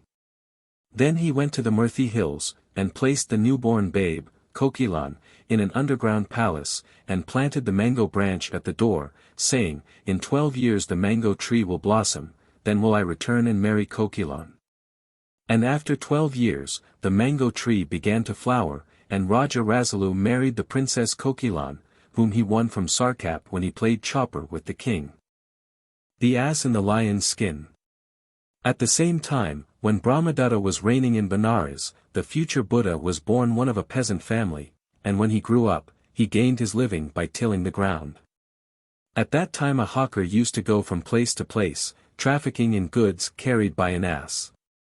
Now at each place he came to, when he took the pack down from the ass's back, he used to clothe him in a lion's skin, and turn him loose in the rice and barley fields. And when the watchmen in the fields saw the ass, they dared not go near him, taking him for a lion. So one day the hawker stopped in a village. And whilst he was getting his own breakfast cooked, he dressed the ass in a lion's skin, and turned him loose in a barley field. The watchmen in the field dared not go up to him, but going home, they published the news. Then all the villagers came out with weapons in their hands, and blowing chanks, and beating drums, they went near the field and shouted. Terrified with the fear of death, the ass uttered a cry the bray of an ass. And when he knew him then to be an ass, the future Buddha pronounced the first verse. This is not a lion's roaring, nor a tiger's, nor a panther's. Dressed in a lion's skin. 'Tis a wretched ass that roars. But when the villagers knew the creature to be an ass, they beat him till his bones broke, and, carrying off the lion's skin, went away. Then the hawker came. And seeing the ass fallen into so bad a plight, pronounced the second verse. Long might the ass, clad in a lion's skin, have fed on the barley green. But he brayed. And that moment he came to ruin. And even whilst he was yet speaking the ass died on the spot. The farmer and the money-lender. There was once a farmer who suffered much at the hands of a money-lender. Good harvests, or bad, the farmer was always poor, the money-lender rich.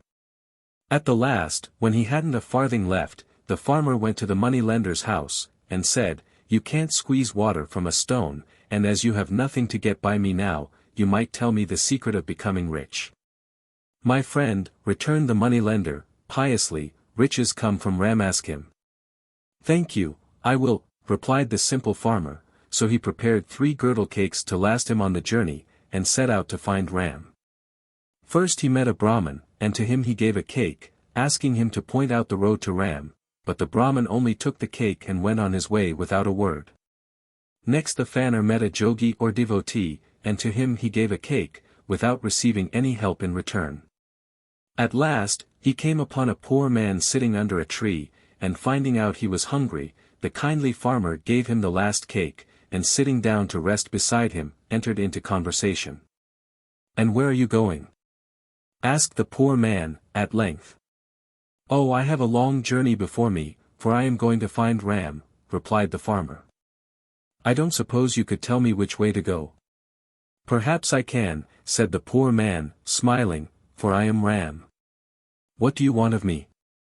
Then the farmer told the whole story, and Ram, taking pity on him, gave him a conch shell, and showed him how to blow it in a particular way, saying, Remember. Whatever you wish for, you have only to blow the conch that way, and your wish will be fulfilled. Only have a care of that money-lender, for even magic is not proof against their wiles. The farmer went back to his village rejoicing. In fact, the money-lender noticed his high spirits at once, and said to himself, Some good fortune must have befallen the stupid fellow, to make him hold his head so jauntily. Therefore he went over to the simple farmer's house, and congratulated him on his good fortune, in such cunning words, pretending to have heard all about it. That before long the farmer found himself telling the whole story all except the secret of blowing the conch, for, with all his simplicity, the farmer was not quite such a fool as to tell that. Nevertheless the money-lender determined to have the conch by hook or by crook, and as he was villain enough not to stick at trifles, he waited for a favorable opportunity and stole the conch. But, after nearly bursting himself with blowing the conch in every conceivable way, he was obliged to give up the secret as a bad job. However, being determined to succeed, he went back to the farmer, and said, Coolie, look here. I've got your conch, but I can't use it, you haven't got it, so it's dear you can't use it either. Business is at a standstill unless we make a bargain. Now, I promise to give you back your conch, and never to interfere with your using it, on one condition, which is this, whatever you get from it, I am to get double. Never, cried the farmer, that would be the old business all over again. Not at all, replied the wily moneylender, you will have your share. Now, don't he a dog in the manger, for if you get all you want, what can it matter to you if I am rich or poor? At last, though it went sorely against the grain to be of any benefit to a moneylender, the farmer was forced to yield, and from that time, no matter what he gained by the power of the conch, the moneylender gained double. And the knowledge that this was so preyed upon the farmer's mind day and night, so that he had no satisfaction out of anything. At last, there came a very dry season, so dry that the farmer's crops withered for want of rain. Then he blew his conch, and wished for a well to water them, and lo! There was the well, but the moneylender had two beautiful new wells. This was too much for any farmer to stand. And our friend brooded over it, till at last a bright idea came into his head.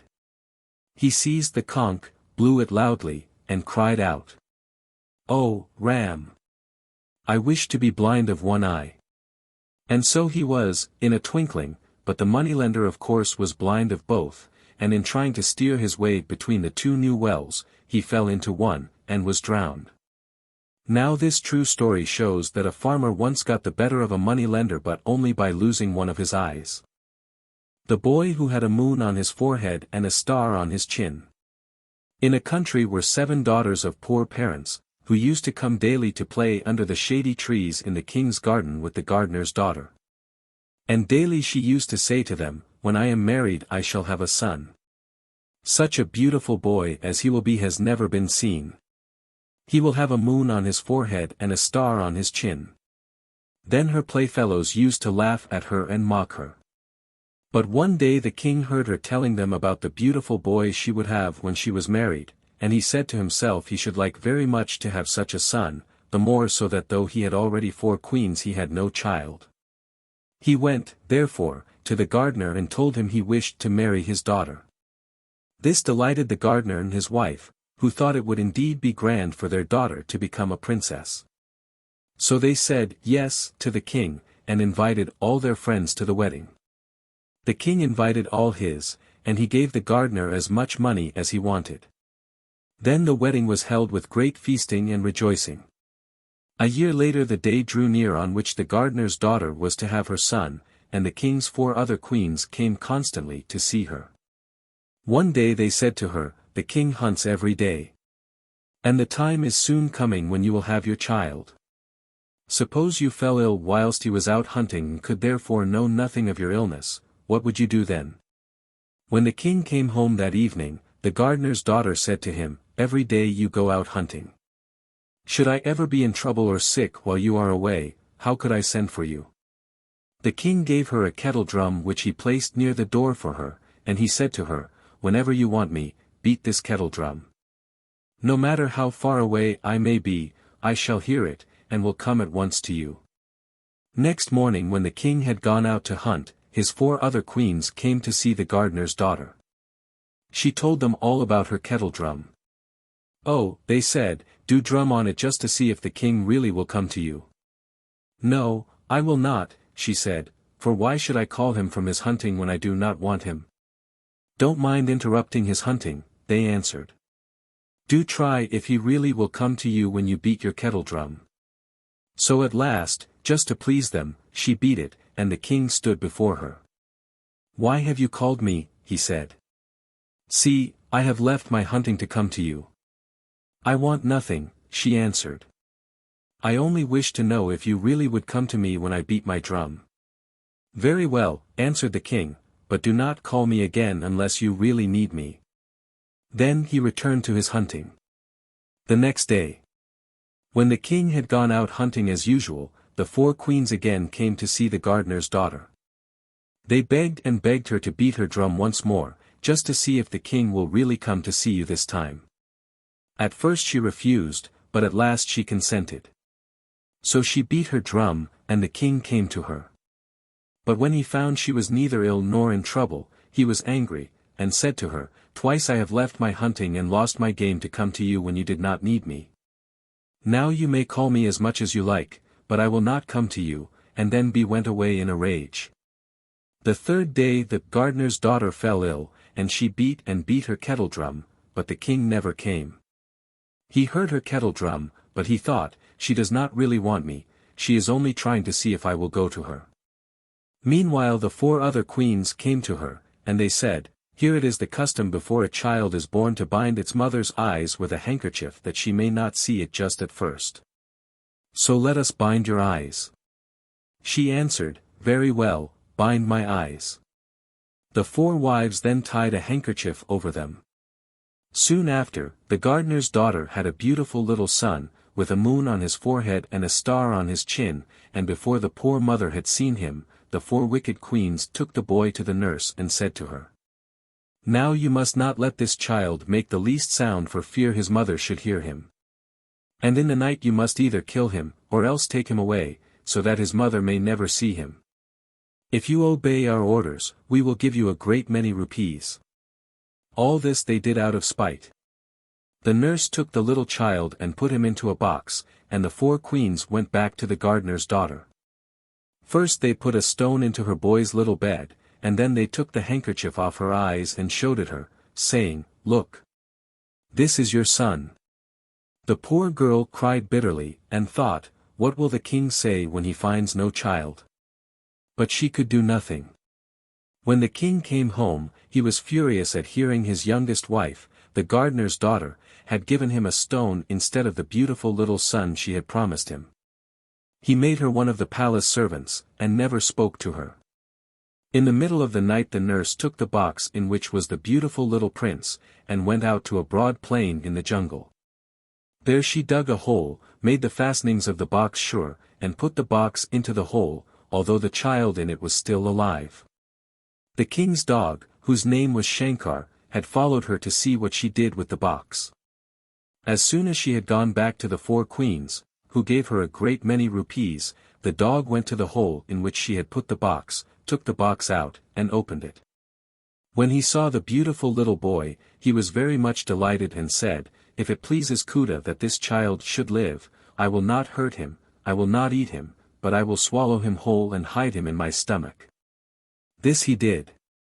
After 6 months had passed, the dog went by night to the jungle, and thought, I wonder whether the boy is alive or dead. Then he brought the child out of his stomach and rejoiced over his beauty. The boy was now 6 months old. When Shankar had caressed and loved him, he swallowed him again for another 6 months. At the end of that time he went once more by night to the broad jungle plain. There he brought up the child out of his stomach, the child was now a year old. And caressed and petted him a great deal, and was made very happy by his great beauty. But this time the dog's keeper had followed and watched the dog. And he saw all that Shankar did, and the beautiful little child, so he ran to the 4 queens and said to them, Inside the king's dog there is a child. The loveliest child. He has a moon on his forehead and a star on his chin. Such a child has never been seen. At this the 4 wives were very much frightened, and as soon as the king came home from hunting they said to him, While you were away your dog came to our rooms, and tore our clothes and knocked about all our things. We are afraid he will kill us. Do not be afraid, said the king. Eat your dinner and be happy. I will have the dog shot tomorrow morning. Then he ordered his servants to shoot the dog at dawn, but the dog heard him, and said to himself, What shall I do? The king intends to kill me. I don't care about that, but what will become of the child if I am killed? He will die. But I will see if I cannot save him. So when it was night, the dog ran to the king's cow, who was called Suri, and said to her, Suri, I want to give you something, for the king has ordered me to be shot tomorrow. Will you take great care of whatever I give you? Let me see what it is, said Suri, I will take care of it if I can. Then they both went together to the wide plain, and there the dog brought up the boy. Suri was enchanted with him. I never saw such a beautiful child in this country, she said. See, he has a moon on his forehead and a star on his chin. I will take the greatest care of him. So saying she swallowed the little prince. The dog made her a great many salams, and said, Tomorrow I shall die, and the cow then went back to her stable. Next morning at dawn the dog was taken to the jungle and shot. The child now lived in Suri's stomach. And when 1 whole year had passed, and he was 2 years old, the cow went out to the plain, and said to herself, I do not know whether the child is alive or dead. But I have never heard it, so I will see. Then she brought up the boy. And he played about, and Suri was delighted, she loved him and caressed him, and talked to him. Then she swallowed him, and returned to her stable. At the end of another year she went again to the plain and brought up the child. He played and ran about for an hour to her great delight, and she talked to him and caressed him. His great beauty made her very happy. Then she swallowed him once more and returned to her stable. The child was now 3 years old. But this time the cowherd had followed Suri, and had seen the wonderful child and all she did to it. So he ran and told the 4 queens, the king's cow has a beautiful boy inside hen. He has a moon on his forehead and a star on his chin. Such a child has never been seen before. At this the queens were terrified. They tore their clothes and their hair and cried. When the king came home at evening, he asked them why they were so agitated. Oh, they said, your cow came and tried to kill us, but we ran away. She tore our hair and our clothes. Never mind, said the king. Eat your dinner and be happy. The cow shall be killed tomorrow morning. Now Suri heard the king give this order to the servants, so she said to herself, what shall I do to save the child? When it was midnight, she went to the king's horse called Katter, who was very wicked, and quite untamable. No one had ever been able to ride him, indeed no one could go near him with safety, he was so savage. Suri said to this horse, Katter, will you take care of something that I want to give you, because the king has ordered me to be killed tomorrow? Good, said Katter, show me what it is. Then Suri brought up the child, and the horse was delighted with him. Yes, he said, I will take the greatest care of him. Till now no one has been able to ride me, but this child shall ride me. Then he swallowed the boy, and when he had done so, the cow made him many salams, saying, it is for this boy's sake that I am to die. The next morning she was taken to the jungle and there killed.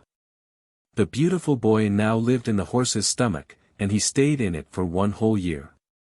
At the end of that time the horse thought, I will see if this child is alive or dead. So he brought him up. And then he loved him, and petted him, and the little prince played all about the stable, out of which the horse was never allowed to go. Katter was very glad to see the child, who was now 4 years old. After he had played for some time, the horse swallowed him again.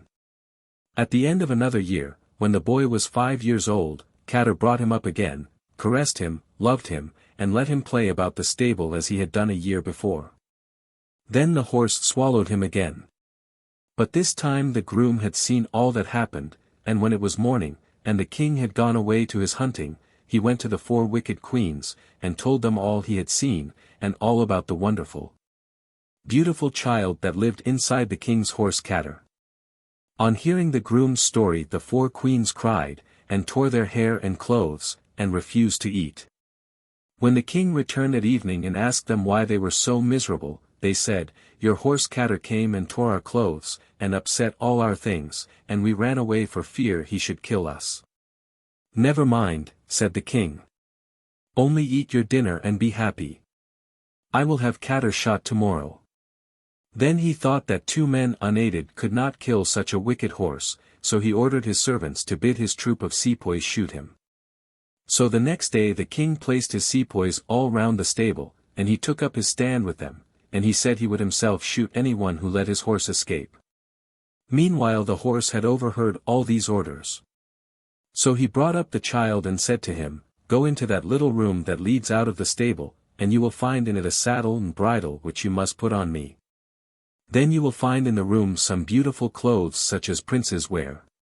These must you put on yourself, and you must take the sword and gun you will find there too. Then you must mount on my back. Now Katter was a fairy horse, and came from the fairies' country, so he could get anything he wanted. But neither the king nor any of his people knew this. When all was ready, Katter burst out of his stable, with the prince on his back, rushed past the king himself before the king had time to shoot him, galloped away to the great jungle plain, and galloped about all over it. The king saw his horse had a boy on his back, though he could not see the boy distinctly. The sepoys tried in vain to shoot the horse, he galloped much too fast, and at last they were all scattered over the plain. Then the king had to give it up and go home, and the sepoys went to their homes. The king could not shoot any of his sepoys for letting his horse escape, for he himself had let him do so. Then Katter galloped away, on, and oil. And when night came they stayed under a tree, he and the king's son. The horse ate grass, and the boy wild fruits which he found in the jungle.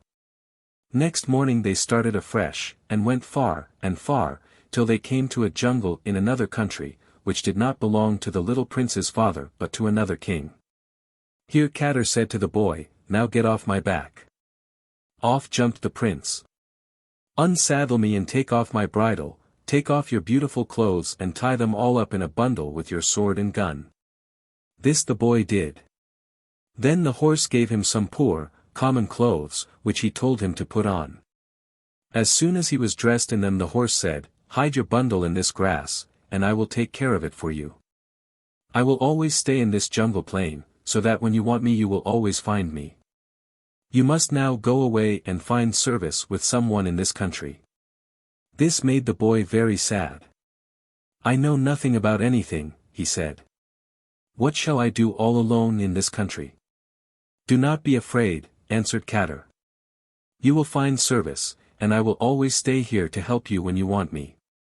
So go, only before you go, twist my right ear." The boy did so, and his horse instantly became a donkey. "Now twist your right ear," said Katter. And when the boy had twisted it, he was no longer a handsome prince, but a poor, common-looking, ugly man, and his moon and star were hidden. Then he went away further into the country, until he came to a grain merchant of the country, who asked him who he was. "I am a poor man," answered the boy, "and I want service." "Good," said the grain merchant, "you shall be my servant." Now the grain merchant lived near the king's palace, and one night at 12 o'clock the boy was very hot, so he went out into the king's cool garden, and began to sing a lovely song. The seventh and youngest daughter of the king heard him, and she wondered who it was who could sing so deliciously. Then she put on her clothes, rolled up her hair, and came down to where the seemingly poor common man was lying singing. "Who are you? Where do you come from?" she asked. But he answered nothing. "Who is this man who does not answer when I speak to him?" thought the little princess, and she went away. On the second night the same thing happened, and on the third night too. But on the third night, when she found she could not make him answer her, she said to him, "What a strange man you are not to answer me when I speak to you."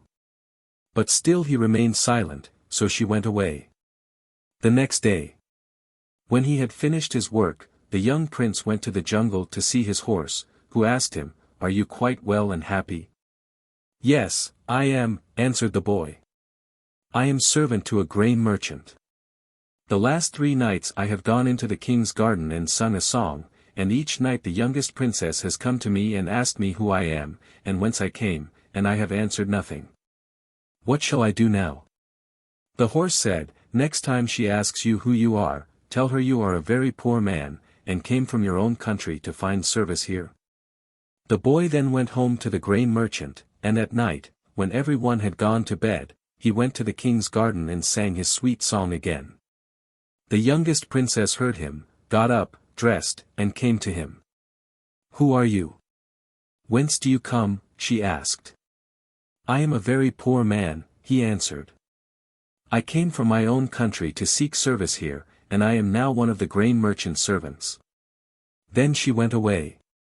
For 3 more nights the boy sang in the king's garden, and each night the princess came and asked him the same questions as before, and the boy gave her the same answers. Then she went to her father, and said to him, "Father, I wish to be married, but I must choose my husband myself."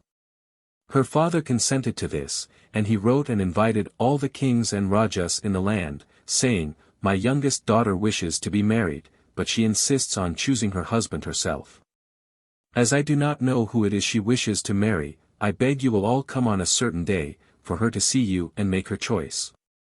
A great many kings, rajas, and their sons accepted this invitation and came. When they had all arrived, the little princess's father said to them, "Tomorrow morning you must all sit together in my garden." The king's garden was very large, for then my youngest daughter will come and see you all, and choose her husband. I do not know whom she will choose. The youngest princess ordered a grand elephant to be ready for her the next morning, and when the morning came, and all was ready, she dressed herself in the most lovely clothes, and put on her beautiful jewels. Then she mounted her elephant, which was painted blue.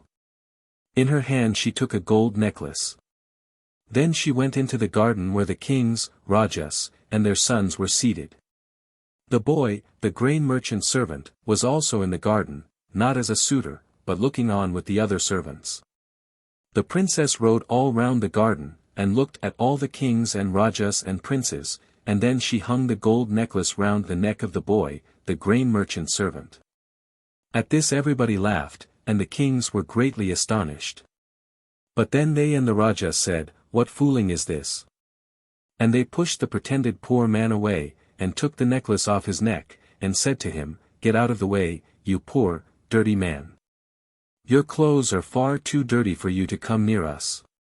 The boy went far away from them, and stood a long way off to see what would happen. Then the king's youngest daughter went all round the garden again, holding her gold necklace in her hand, and once more she hung it round the boy's neck. Every one laughed at her and said, "How can the king's daughter think of marrying this poor, common man?" And the kings and the rajas, who had come as suitors, all wanted to turn him out of the garden. But the princess said, "Take care. Take care. You must not turn him out. Leave him alone." Then she put him on her elephant, and took him to the palace. The kings and rajas and their sons were very much astonished, and said, "What does this mean? The princess does not care to marry one of us, but chooses that very poor man." Her father then stood up, and said to them all, "I promised my daughter she should marry anyone she pleased, and as she has twice chosen that poor, common man, she shall marry him." And so the princess and the boy were married with great pomp and splendor. Her father and mother were quite content with her choice, and the kings, the rajas and their sons, all returned to their homes. Now the princess's 6 sisters had all married rich princes, and they laughed at her for choosing such a poor ugly husband as hers seemed to be, and said to each other, mockingly, "See! Our sister has married this poor, common man." Their 6 husbands used to go out hunting every day, and every evening they brought home quantities of all kinds of game to their wives, and the game was cooked for their dinner and for the kings. But the husband of the youngest princess always stayed at home in the palace, and never went out hunting at all. This made her very sad, and she said to herself, "My sister's husbands hunt every day, but my husband never hunts at all." At last she said to him, "Why do you never go out hunting as my sister's husbands do every day, and every day they bring home quantities of all kinds of game? Why do you always stay at home, instead of doing as they do?" One day he said to her, "I am going out today to eat the air." "Very good," she answered, "go, and take one of the horses." "No," said the young prince, "I will not ride, I will walk." Then he went to the jungle plain where he had left Katter, who all this time had seemed to be a donkey, and he told Katter everything. "Listen," he said, "I have married the youngest princess. And when we were married everybody laughed at her for choosing me, and said, 'What a very poor, common man our princess has chosen for her husband.' Besides, my wife is very sad, for her 6 sisters' husbands all hunt every day, and bring home quantities of game, and their wives therefore are very proud of them. But I stay at home all day, and never hunt. Today I should like to hunt very much." "Well," said Katter, "then twist my left ear," and as soon as the boy had twisted it, Katter was a horse again, and not a donkey any longer. "Now," said Katter, "twist your left ear, and you will see what a beautiful young prince you will become." So the boy twisted his own left ear, and there he stood no longer a poor, common, ugly man, but a grand young prince with a moon on his forehead and a star on his chin. Then he put on his splendid clothes, saddled a bridled cater, got on his back with his sword and gun, and rode off to hunt. He rode very far, and shot a great many birds and a quantity of deer. That day his 6 brothers-in-law could find no game, for the beautiful young prince had shot it all. Nearly all the day long these 6 princes wandered about looking in vain for game. Till at last they grew hungry and thirsty, and could find no water, and they had no food with them. Meanwhile the beautiful young prince had sat down under a tree, to dine and rest, and there his 6 brothers-in-law found him. By his side was some delicious water, and also some roast meat. When they saw him the 6 princes said to each other, "Look at that handsome prince. He has a moon on his forehead and a star on his chin. We have never seen such a prince in this jungle before, he must come from another country." Then they came up to him, and made him many salams, and begged him to give them some food and water. "Who are you?" said the young prince. "We are the husbands of the 6 elder daughters of the king of this country," they answered, "and we have hunted all day, and are very hungry and thirsty." They did not recognize their brother-in-law in the least. "Well," said the young prince, "I will give you something to eat and drink if you will do as I bid you." "We will do all you tell us to do," they answered, "for if we do not get water to drink, we shall die." "Very good," said the young prince. "Now you must let me put a red-hot piece on the back of each of you, and then I will give you food and water. Do you agree to this?" The 6 princes consented, for they thought, "No one will ever see the mark of the piece, as it will be covered by our clothes, and we shall die if we have no water to drink." Then the young prince took 6 pièces, and made them red-hot in the fire. He laid one on the back of each of the 6 princes, and gave them good food and water. They ate and thanked, and when they had finished they made him many salams and went home. The young prince stayed under the tree till it was evening. Then he mounted his horse and rode off to the king's palace. All the people looked at him as he came riding along, saying, "What a splendid young prince that is! He has a moon on his forehead and a star on his chin." But no one recognized him. When he came near the king's palace, all the king's servants asked him who he was, and as none of them knew him, the gatekeepers would not let him pass in. They all wondered who he could be, and all thought him the most beautiful prince that had ever been seen. At last they asked him who he was. "I am the husband of your youngest princess," he answered. "No, no, indeed you are not," they said. "For he is a poor, common-looking, and ugly man." "But I am he," answered the prince, only no one would believe him. "Tell us the truth," said the servants, "who are you?" "Perhaps you cannot recognize me," said the young prince, "but call the youngest princess here. I wish to speak to her." The servants called her, and she came. "That man is not my husband," she said at once. "My husband is not nearly as handsome as that man. This must be a prince from another country." Then she said to him, "Who are you? Why do you say you are my husband?" "Because I am your husband." "I am telling you the truth," answered the young prince. "No, you are not telling me the truth," said the little princess. "My husband is not a handsome man like you, I married a very poor, common-looking man." "That is true," he answered, "but nevertheless I am your husband. I was the grain merchant's servant. And one hot night I went into your father's garden and sang, and you heard me, and came and asked me who I was and where I came from, and I would not answer you. And the same thing happened the next night, and the next, and on the 4th I told you I was a very poor man, and had come from my country to seek service in yours, and that I was the grain merchant's servant. Then you told your father you wished to marry, but must choose your own husband, and when all the kings and rajas were seated in your father's garden, you sat on an elephant and went round and looked at them all. And then twice hung your gold necklace round my neck, and chose me. See, here is your necklace, and here are the ring and the handkerchief you gave me on our wedding day." Then she believed him, and was very glad that her husband was such a beautiful young prince. "What a strange man you are," she said to him. "Till now you have been poor, and ugly, and common-looking. Now you are beautiful and look like a prince. I never saw such a handsome man as you are before, and yet I know you must be my husband." Then she worshipped God and thanked him for letting her have such a husband. "I have," she said, "a beautiful husband. There is no one like him in this country. He has a moon on his forehead and a star on his chin." Then she took him into the palace, and showed him to her father and mother and to every one. They all said they had never seen any one like him, and were all very happy. And the young prince lived as before in the king's palace with his wife, and Katar lived in the king's stables. One day, when the king and his 7 sons-in-law were in his courthouse, and it was full of people, the young prince said to him, "There are 6 thieves here in your courthouse." "6 thieves," said the king. "Where are they? Show them to me." "There they are," said the young prince, pointing to his 6 brothers-in-law.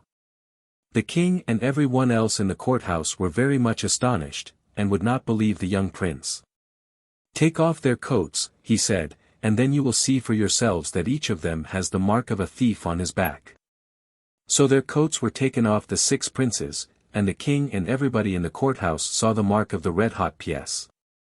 The 6 princes were very much ashamed, but the young prince was very glad. He had not forgotten how his brothers-in-law had laughed at him and mocked him when he seemed a poor, common man. Now, when Katar was still in the jungle, before the prince was married, B had told the boy the whole story of his birth, and all that had happened to him and his mother. "When you are married," he said to him, "I will take you back to your father's country." So 2 months after the young prince had revenged himself on his brothers-in-law, Katar said to him, "It is time for you to return to your father. Get the king to let you go to your own country, and I will tell you what to do when we get there." The prince always did what his horse told him to do. So he went to his wife and said to her, "I wish very much to go to my own country to see my father and mother." "Very well," said his wife, "I will tell my father and mother, and ask them to let us go." Then she went to them, and told them, and they consented to let her and her husband leave them. The king gave his daughter and the young prince a great many horses, and elephants, and all sorts of presents, and also a great many sepoys to guard them. In this grand state they travelled to the prince's country, which was not a great many miles off. When they reached it they pitched their tents on the same plain in which the prince had been left in his box by the nurse, where Shankar and Suri had swallowed him so often. When the king, his father, the gardener's daughter's husband, saw the prince's camp, he was very much alarmed, and thought a great king had come to make war on him. He sent one of his servants, therefore, to ask whose camp it was. The young prince then wrote him a letter, in which he said, "You are a great king. Do not fear me. I am not come to make war on you. I am as if I were your son. I am a prince who has come to see your country and to speak with you. I wish to give you a grand feast, to which every one in your country must come, men and women, old and young, rich and poor, of all castes, all the children, fakirs, and sepoys. You must bring them all here to me for a week, and I will feast them all." The king was delighted with this letter, and ordered all the men, women, and children of all castes, fakirs, and sepoys, in his country to go to the prince's camp to a grand feast the prince would give them. So they all came, and the king brought his 4 wives too. All came, at least all but the gardener's daughter. No one had told her to go to the feast, for no one had thought of her. When all the people were assembled, the prince saw his mother was not there, and he asked the king, "Has every one in your country come to my feast?" "Yes, every one," said the king. "Are you sure of that?" asked the prince. "Quite sure," answered the king. "I am sure one woman has not come," said the prince. "She is your gardener's daughter, who was once your wife and is now a servant in your palace." "True," said the king, "I had forgotten her." Then the prince told his servants to take his finest palanquin and to fetch the gardener's daughter. They were to bathe her, dress her in beautiful clothes and handsome jewels, and then bring her to him in the palanquin. While the servants were bringing the gardener's daughter, the king thought how handsome the young prince was, and he noticed particularly the moon on his forehead and the star on his chin, and he wondered in what country the young prince was born. And now the palanquin arrived bringing the gardener's daughter, and the young prince went himself and took her out of it, and brought her into the tent. He made her a great many salams. The 4 wicked wives looked on and were very much surprised and very angry. They remembered that, when they arrived, the prince had made them no salams, and since then had not taken the least notice of them. Whereas he could not do enough for the gardener's daughter, and seemed very glad to see her. When they were all at dinner, the prince again made the gardener's daughter a great many salams, and gave her food from all the nicest dishes. She wondered at his kindness to her, and thought, "Who is this handsome prince, with a moon on his forehead and a star on his chin? I never saw anyone so beautiful. What country does he come from?" 2 or 3 days were thus passed in feasting. And all that time the king and his people were talking about the prince's beauty, and wondering who he was. One day the prince asked the king if he had any children. "None," he answered. "Do you know who I am?" asked the prince. "No," said the king. "Tell me who you are." "I am your son," answered the prince, "and the gardener's daughter is my mother." The king shook his head sadly. "How can you be my son," he said, "when I have never had any children?" "But I am your son," answered the prince. "Your 4 wicked queens told you the gardener's daughter had given you a stone and not a son, but it was they who put the stone in my little bed, and then they tried to kill me." The king did not believe him. "I wish you were my son," he said, "but as I never had a child, you cannot be my son. Do you remember your dog Shankar, and how you had him killed? And do you remember your cow Suri, and how you had her killed too? Your wives made you kill them because of me. And," he said, taking the king to Katar, "do you know whose horse that is?" The king looked at Katar, and then said, "That is my horse Katar." "Yes," said the prince. "Do you not remember how he rushed past you out of his stable with me on his back?" Then Katar told the king the prince was really his son, and told him all the story of his birth, and of his life up to that moment. And when the king found the beautiful prince was indeed his son, he was so glad, so glad. He put his arms round him and kissed him and cried for joy. "Now," said the king, "you must come with me to my palace, and live with me always." "No," said the prince, "that I cannot do. I cannot go to your palace. I only came here to fetch my mother, and now that I have found her, I will take her with me to my father-in-law's palace. I have married a king's daughter, and we live with her father. But now that I have found you, I cannot let you go," said his father. "You and your wife must come and live with your mother and me in my palace." "That we will never do," said the prince, "unless you will kill your 4 wicked queens with your own hand. If you will do that, we will come and live with you." So the king killed his queens, and then he and his wife, the gardener's daughter, and the prince and his wife, all went to live in the king's palace, and lived there happily together for ever after. And the king thanked God for giving him such a beautiful son, and for ridding him of his 4 wicked wives. Katar did not return to the fairies' country, but stayed always with the young prince, and never left him. The Prince and the Fakir. There was once upon a time a king who had no children. Now this king went and laid him down to rest at a place where 4 roads met, so that everyone who passed had to step over him. At last a fakir came along, and he said to the king, "Man, why are you lying here?" He replied, "Fakir, 1,000 men have come and passed by, you pass on too." But the fakir said, "Who are you, man?" The king replied, "I am a king, fakir. Of goods and gold I have no lack, but I have lived long and have no children. So I have come here, and have laid me down at the crossroads.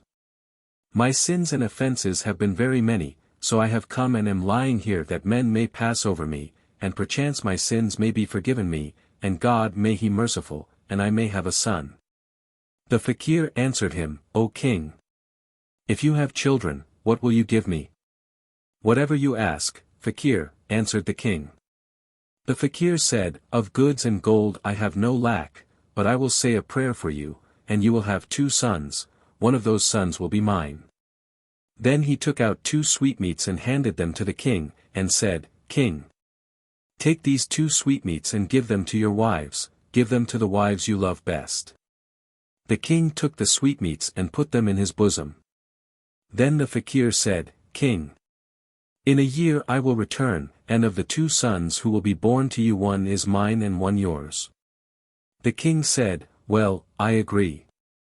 Then the fakir went on his way, and the king came home and gave 1 sweetmeat to each of his 2 wives. After some time 2 sons were born to the king. Then what did the king do but place those 2 sons in an underground room, which he had built in the earth. Some time passed, and one day the fakir appeared, and said, King, bring me that son of yours. What did the king do but bring 2 slave girls' sons and present them to the fakir.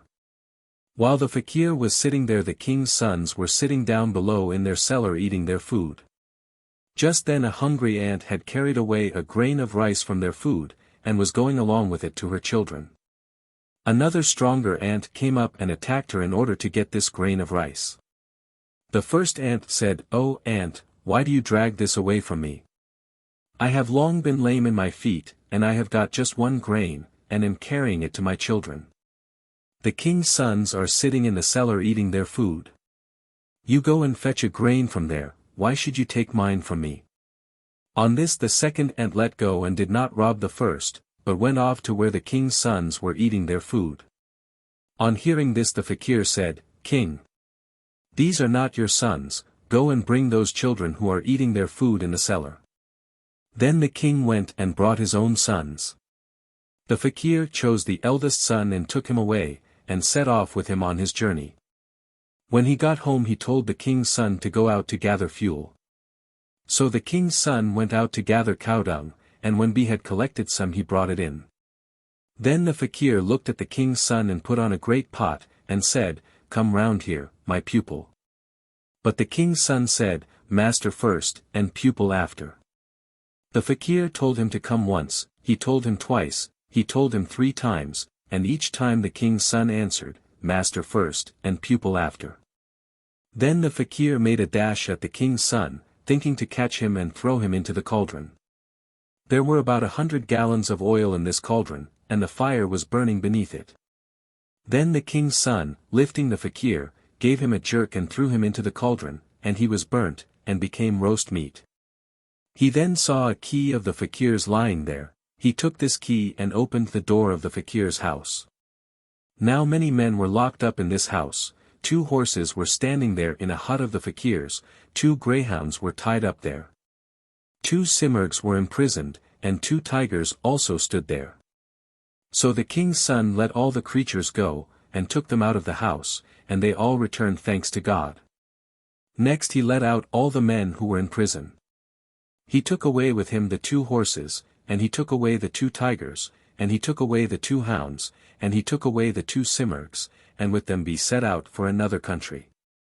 As he went along the road he saw above him a bald man, grazing a herd of calves, and this bald man called out to him, Fellow, can you fight at all?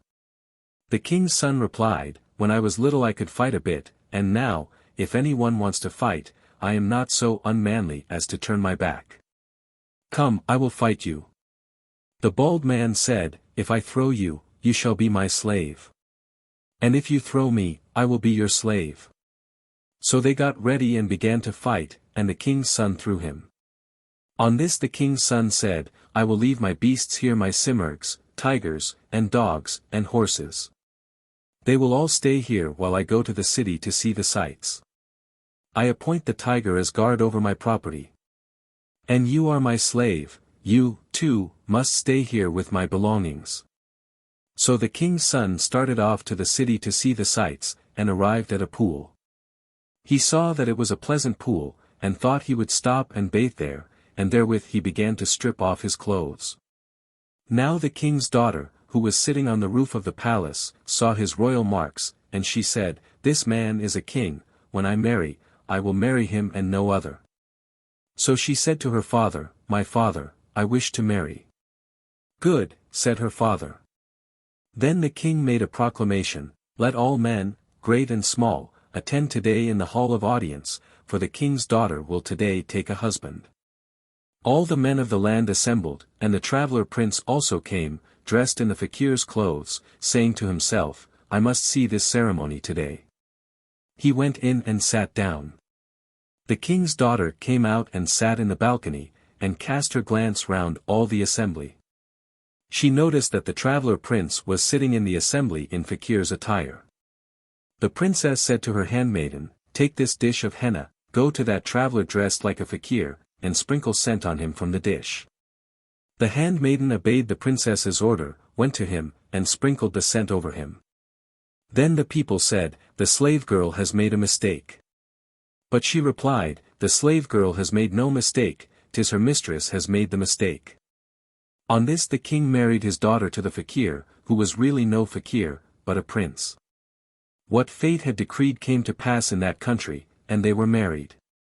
But the king of that city became very sad in his heart, because when so many chiefs and nobles were sitting there his daughter had chosen none of them, but had chosen that fakir, but he kept these thoughts concealed in his heart.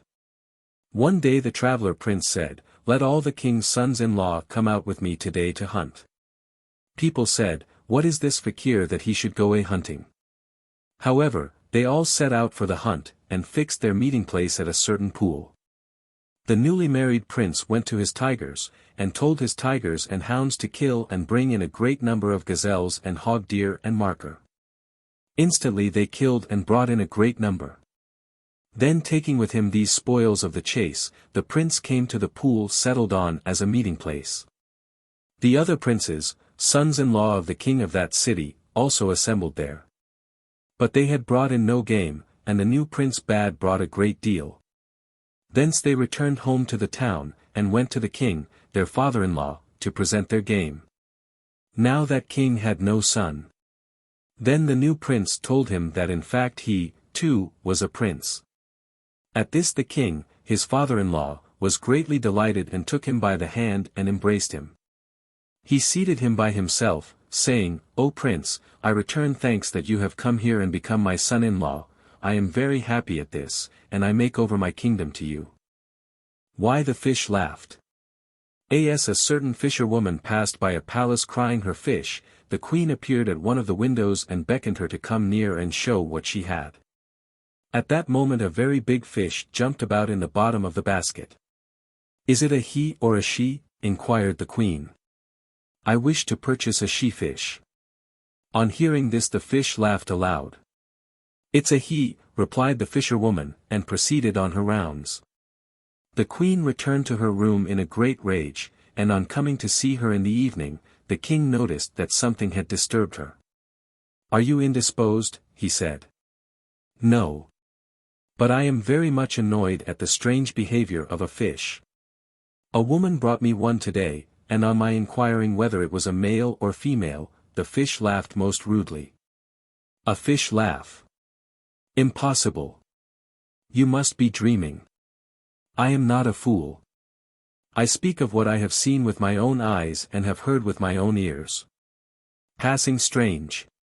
Be it so. I will inquire, concerning it. On the morrow the king repeated to his vizier what his wife had told him, and bade him investigate the matter, and be ready with a satisfactory answer within 6 months, on pain of death. The vizier promised to do his best, though he felt almost certain of failure. For 5 months he labored indefatigably to find a reason for the laughter of the fish. He sought everywhere and from every one. The wise and learned, and they who were skilled in magic and in all manner of trickery, were consulted. Nobody, however, could explain the matter. And so he returned broken-hearted to his house, and began to arrange his affairs in prospect of certain death, for he had had sufficient experience of the king to know that his majesty would not go back from his threat. Amongst other things, he advised his son to travel for a time, until the king's anger should have somewhat cooled. The young fellow, who was both clever and handsome, started off whithersoever Kismet might lead him. He had been gone some days, when he fell in with an old farmer, who also was on a journey to a certain village. Finding the old man very pleasant, he asked him if he might accompany him, professing to be on a visit to the same place. The old farmer agreed, and they walked along together. The day was hot, and the way was long and weary. "Don't you think it would be pleasanter if you and I sometimes gave one another a lift?" said the youth. "What a fool the man is!" thought the old farmer. Presently they passed through a field of corn ready for the sickle, and looking like a sea of gold as it waved to and fro in the breeze. "Is this eaten or not?" said the young man. Not understanding his meaning, the old man replied, "I don't know." After a little while the two travelers arrived at a big village, where the young man gave his companion a clasp knife, and said, "Take this, friend, and get 2 horses with it. But, mind and bring it back, for it is very precious." The old man, looking half amused and half angry, pushed back the knife, muttering something to the effect that his friend was either a fool himself or else trying to play the fool with him. The young man pretended not to notice his reply, and remained almost silent till they reached the city, a short distance outside which was the old farmer's house. They walked about the bazaar and went to the mosque, but nobody saluted them or invited them to come in and rest. "What a large cemetery!" exclaimed the young man. "What does the man mean?" thought the old farmer, calling this largely populated city a cemetery. On leaving the city their way led through a cemetery, where a few people were praying beside a grave and distributing chapatis and kulchas to passers-by, in the name of their beloved dead. They beckoned to the two travelers and gave them as much as they would. "What a splendid city this is!" said the young man. "Now, the man must surely be demented," thought the old farmer. "I wonder what he will do, next. He will be calling the land water, and the water land.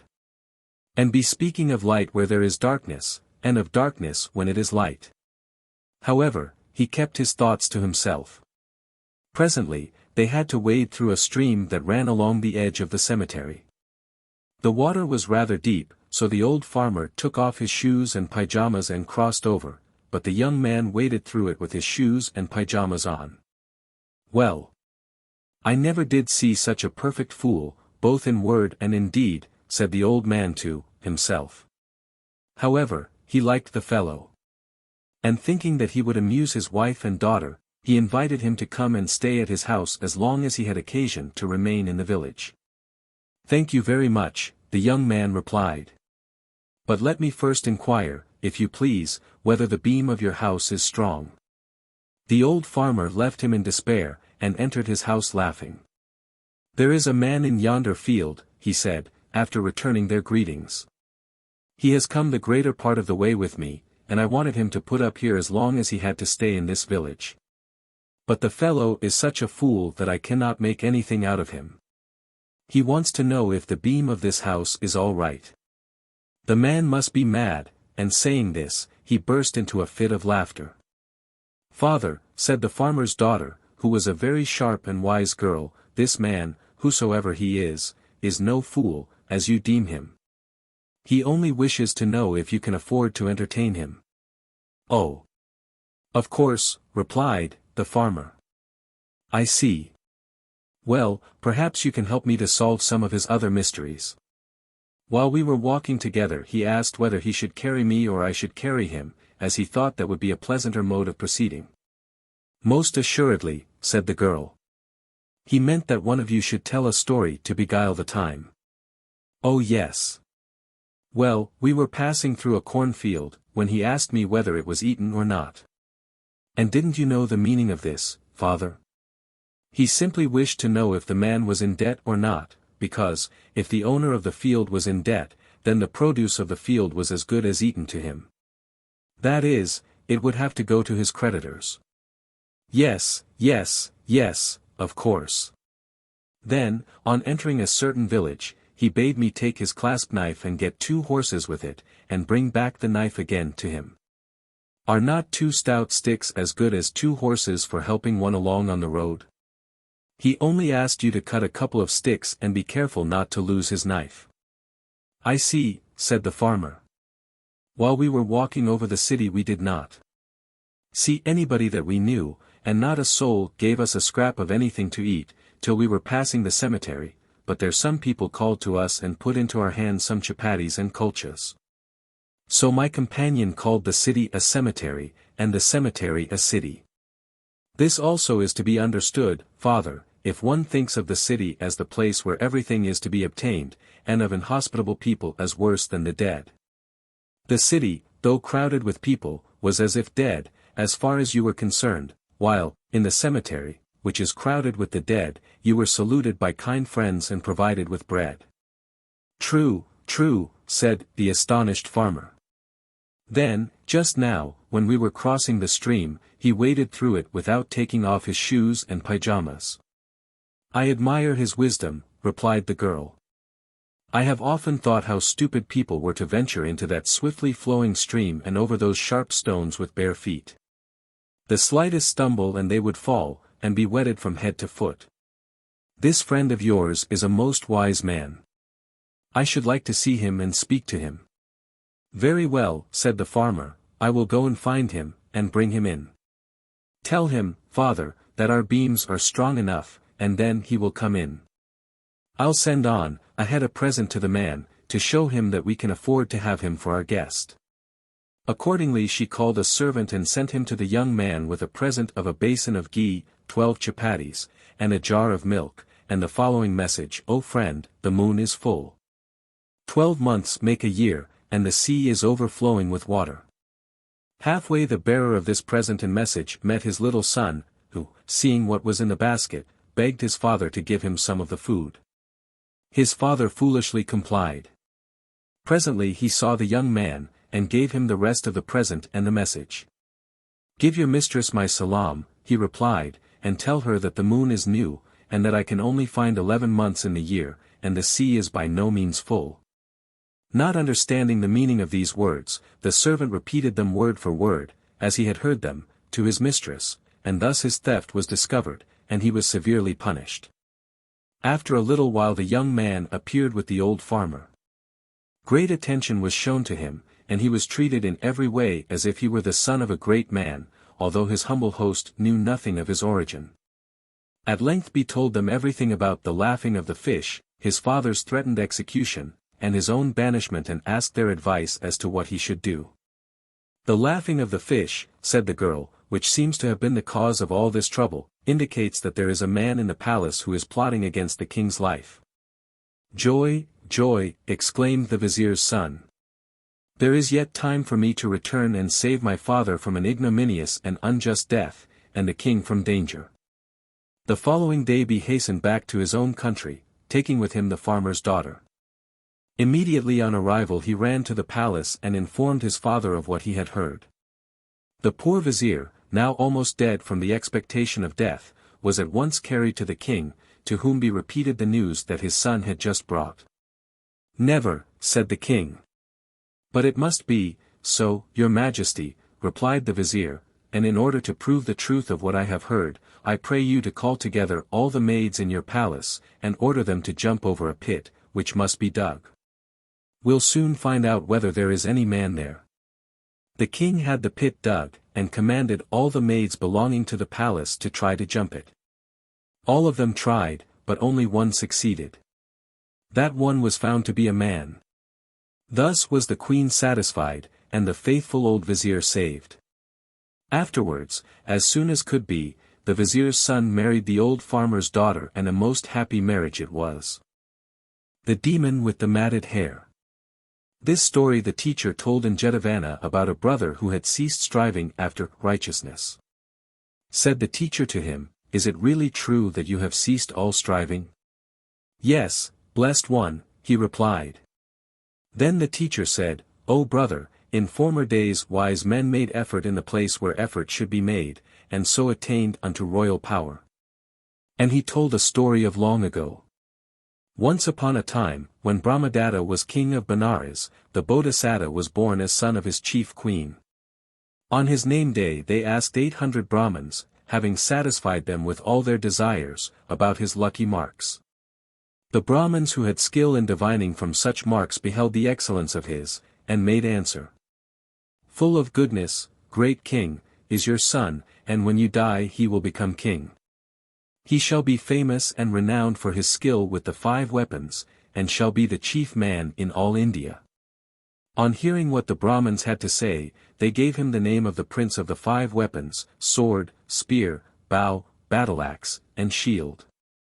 When he came to years of discretion, and had attained the measure of 16 years, the king said to him, "My son, go and complete your education." "Who shall be my teacher?" the lad asked. "Go, my son. In the kingdom of Kandahar, in the city of Takasila, is a far-famed teacher from whom I wish you to learn. Take this, and give it him for a fee." With that he gave him 1,000 pieces of money, and dismissed him. The lad departed and was educated by this teacher. He received the 5 weapons from him as a gift, bade him farewell, and leaving Takasila, he began his journey to Benares, armed with the 5 weapons. On his way he came to a forest inhabited by the demon with the matted hair. At the entering of the forest some men saw him, and cried out, "Hello, young sir, keep clear of that wood. There's a demon in it called he of the matted hair, he kills every man he sees." And they tried to stop him. But the Bodhisattva, having confidence in himself, went straight on, fearless as a maned lion. When he reached mid-forest the demon showed himself. He made himself as tall as a palm tree, his head was the size of a pagoda, his eyes as big as saucers, and he had 2 tusks all over knobs and bulbs. He had the face of a hawk, a variegated belly, and blue hands and feet. "Where are you going?" he shouted. "Stop. You'll make a meal for me." Said the Bodhisattva, "Demon, I came here trusting in myself. I advise you to be careful how you come near me. Here's a poisoned arrow, which I'll shoot at you and knock you down." With this menace, he fitted to his bow an arrow dipped in deadly poison, and let fly. The arrow stuck fast in the demon's hair. Then he shot and shot, till he had shot away 50 arrows, and they all stuck in the demon's hair. The demon snapped them all off short, and threw them down at his feet. Then came up to the Bodhisattva, who drew his sword and struck the demon, threatening him the while. His sword it was 33 inches long stuck in the demon's hair. The Bodhisattva struck him with his spear that stuck too. He struck him with his club and that stuck too. When the Bodhisattva saw that this had stuck fast, he addressed the demon. "You, demon," said he, "did you never hear of me before the prince of the 5 weapons? When I came into the forest which you live in I did not trust to my bow and other weapons, this day will I pound you and grind you to powder." Thus did he declare his resolve, and with a shout he hit at the demon with his right hand. It stuck fast in his hair. He hit him with his left hand that stuck too. With his right foot he kicked him that stuck too, then with his left hand that stuck too. Then he butted at him with his head, crying, "I'll pound you to powder." And his head stuck fast like the rest. Thus the Bodhisattva was 5 times snared, caught fast in 5 places, hanging suspended, yet he felt no fear, was not even nervous. Thought the demon to himself, "Here's a lion of a man. A noble man. More than man is he. Here he is, caught by a demon like me, yet he will not fear a bit. Since I have ravaged this road, I never saw such a man. Now, why is it that he does not fear?" He was powerless to eat the man, but asked him, "Why is it, young sir, that you are not frightened to death?" "Why should I fear, demon?" replied he. "In one life a man can die but once. Besides, in my belly is a thunderbolt. If you eat me, you will never be able to digest it, this will tear your inwards into little bits, and kill you, so we shall both perish. That is why I fear nothing." By this, the Bodhisattva meant the weapon of knowledge which he had within him. When he heard this, the demon thought, "This young man speaks the truth. A piece of the flesh of such a lion man as he would be too much for me to digest, if it were no bigger than a kidney bean. I'll let him go." So, being frightened to death, he let go the Bodhisattva, saying, "Young sir, you are a lion of a man. I will not eat you up. I set you free from my hands, as the moon is disgorged from the jaws of Rahu after the eclipse. Go back to the company of your friends and relations." And the Bodhisattva said, "Demon, I will go, as you say. You were born a demon, cruel, blood-bibbing, devourer of the flesh and gore of others, because you did wickedly in former lives. If you still go on doing wickedly, you will go from darkness to darkness. But now that you have seen me, you will find it impossible to do wickedly. Taking the life of living creatures causes birth, as an animal, in the world of Pitas, or, in the body of an Asura, or, if one is reborn as a man, it makes his life short. With this and the like monition he told him the disadvantage of the 5 kinds of wickedness, and the profit of the 5 kinds of virtue, and frightened the demon in various ways, discoursing to him until he subdued him and made him self-denying. And established him in the 5 kinds of virtue. He made him worship the deity to whom offerings were made in that wood, and having carefully admonished him, departed out of it. At the entrance of the forest he told all to the people thereabout. And went on to Benares, armed with his 5 weapons. Afterwards he became king, and ruled righteously, and after giving alms and doing good he passed away according to his deeds. And the teacher, when this tale was ended, became perfectly enlightened, and repeated this verse. Whose mind and heart from all desire is free. Who seeks for peace by living virtuously. He in due time will sever all the bonds that bind him fast to life, and cease to be. Thus the teacher reached the summit, through sainthood and the teaching of the law, and thereupon he declared the 4 truths. At the end of the declaring of the truths, this brother also attained to sainthood. Then the teacher made the connection, and gave the key to the birth tale, saying, At that time Angulimala was the demon, but the prince of the 5 weapons was I myself. The Ivory City and its fairy princess. One day a young prince was out practicing archery with the son of his father's chief vizier, when one of the arrows accidentally struck the wife of a merchant, who was walking about in an upper room of a house close by. The prince aimed at a bird that was perched on the windowsill of that room, and had not the slightest idea that anybody was at hand, or he would not have shot in that direction. Consequently, not knowing what had happened, he and the vizier's son walked away, the vizier's son chaffing him because he had missed the bird. Presently the merchant went to ask his wife about something, and found her lying, to all appearance, dead in the middle of the room, and an arrow fixed in the ground within half a yard of her head. Supposing that she was dead, he rushed to the window and shrieked, Thieves, thieves! They have killed my wife. The neighbors quickly gathered, and the servants came running upstairs to see what was the matter. It happened that the woman had fainted, and that there was only a very slight wound in her breast where the arrow had grazed. As soon as the woman recovered her senses she told them that 2 young men had passed by the place with their bows and arrows, and that one of them had most deliberately aimed at her as she stood by the window. On hearing this the merchant went to the king, and told him what had taken place. His Majesty was much enraged at such audacious wickedness, and swore that most terrible punishment should be visited on the offender if he could be discovered. He ordered the merchant to go back and ascertain whether his wife could recognize the young men if she saw them again. Oh yes, replied the woman, I should know them again among all the people in the city. Then, said the king, when the merchant brought back this reply, Tomorrow I will cause all the male inhabitants of this city to pass before your house, and your wife will stand at the window and watch for the man who did this wanton deed. A royal proclamation was issued to this effect. So the next day all the men and boys of the city, from the age of 10 years upwards, assembled and marched by the house of the merchant. By chance, for they both had been excused from obeying this order, the king's son and the vizier's son were also in the company, and passed by in the crowd. They came to see the tamasha. As soon as these 2 appeared in front of the merchant's window they were recognized by the merchant's wife, and at once reported to the king. My own son and the son of my chief vizier! Exclaimed the king, who had been present from the commencement. What examples for the people! Let them both be executed. Not so, your majesty, said the vizier, I beseech you. Let the facts of the case be thoroughly investigated. How is it? He continued, turning to the 2 young men. Why have you done this cruel thing? I shot an arrow at a bird that was sitting on the sill of an open window in yonder house, and missed, answered the prince. I suppose the arrow struck the merchant's wife.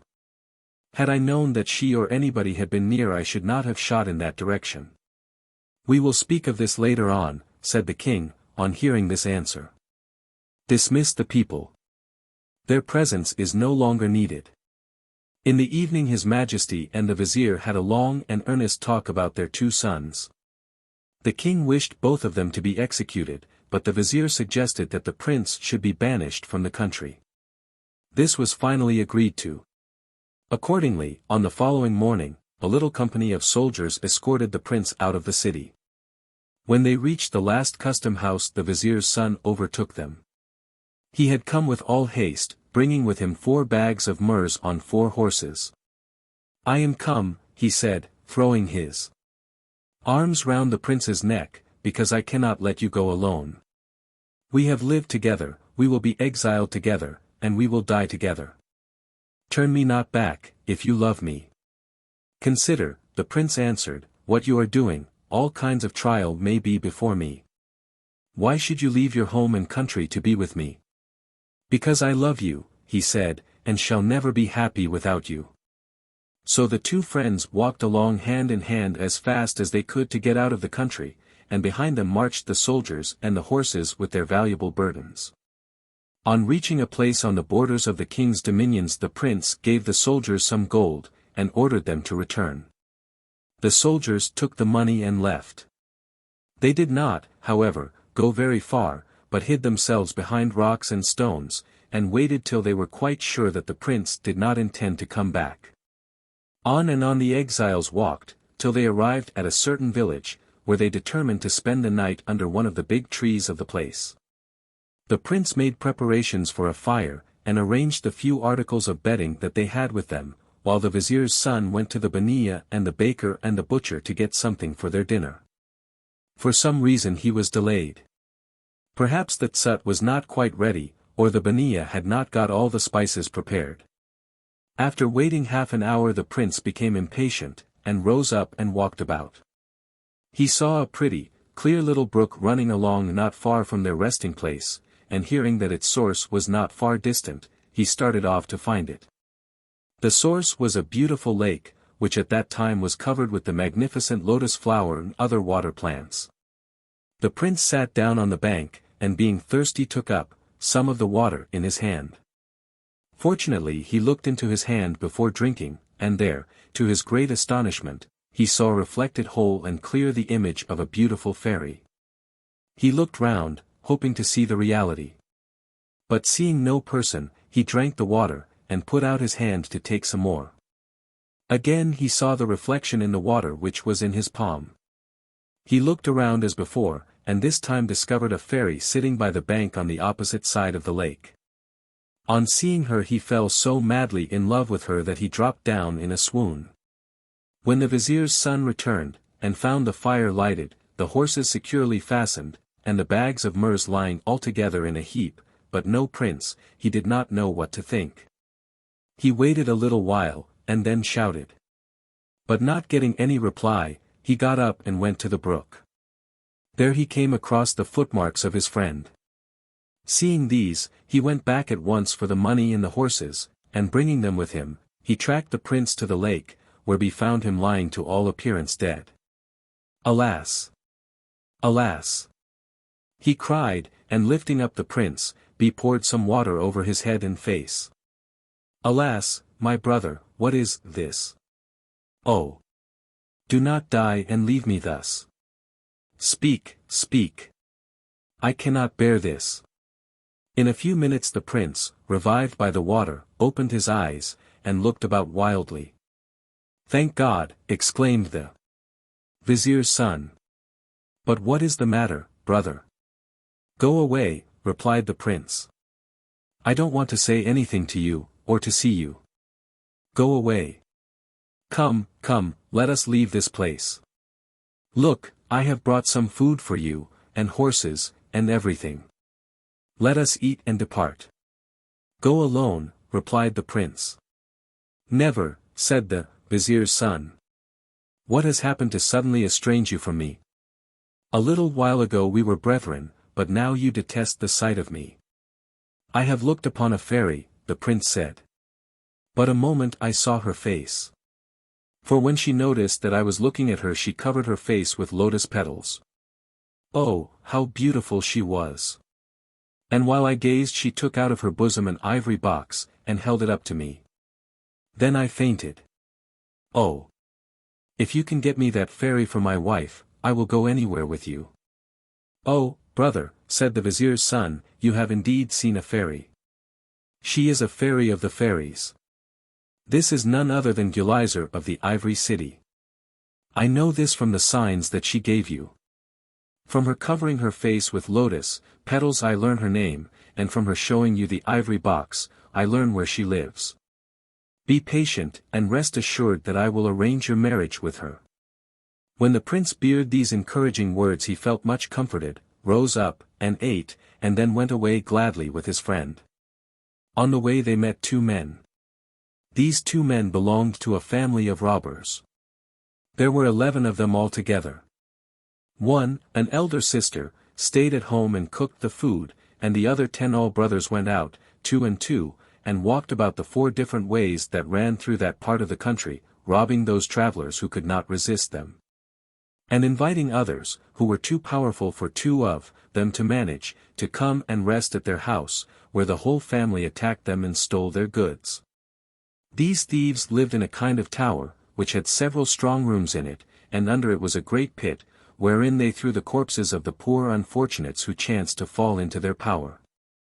The 2 men came forward, and, politely accosting them, begged them to come and stay at their house for the night. "It is late," they said, "and there is not another village within several miles." "Shall we accept this good man's invitation, brother?" asked the prince. The vizier's son frowned slightly in token of disapproval, but the prince was tired, and thinking that it was only a whim of his friends, he said to the men, "Very well. It is very kind of you to ask us." So they all 4 went to the robber's tower. Seated in a room, with the door fastened on the outside, the 2 travelers bemoaned their fate. "It is no good groaning," said the vizier's son. "I will climb to the window, and see whether there are any means of escape." "Yes. Yes," he whispered, when he had reached the window hole. "Below there is a ditch surrounded by a high wall. I will jump down and reconnoiter. You stay here and wait till I return." Presently he came back and told the prince that he had seen a most ugly woman, whom he supposed was the robber's housekeeper. She had agreed to release them on the promise of her marriage with the prince. So the woman led the way out of the enclosure by a secret door. "But where are the horses and the goods?" the vizier's son inquired. "You cannot bring them," the woman said. "To go out by any other way would be to thrust oneself into the grave." "All right then, they also shall go out by this door. I have a charm, whereby I can make them thin or fat." So the vizier's son fetched the horses without any person knowing it, and repeating the charm, he made them pass through the narrow doorway like pieces of cloth, and when they were all outside restored them to their former condition. He at once mounted his hone and laid hold of the halter of one of the other horses, and then beckoning to the prince to do likewise, he rode off. The prince saw his opportunity, and in a moment was riding after him, having the woman behind him. Now the robbers heard the galloping of the horses, and ran out and shot their arrows at the prince and his companions. And one of the arrows killed the woman, so they had to leave her behind. On they rode, until they reached a village where they stayed the night. The following morning they were off again, and asked for Ivory City from every passer-by. At length they came to this famous city, and put up at a little hut that belonged to an old woman, from whom they feared no harm, and with whom, therefore, they could abide in peace and comfort. At first the old woman did not like the idea of these travelers staying in her house, but the sight of a myrrh, which the prince dropped in the bottom of a cup in which she had given him water, and a present of another myrrh from the vizier's son, quickly made her change her mind. She agreed to let them stay there for a few days.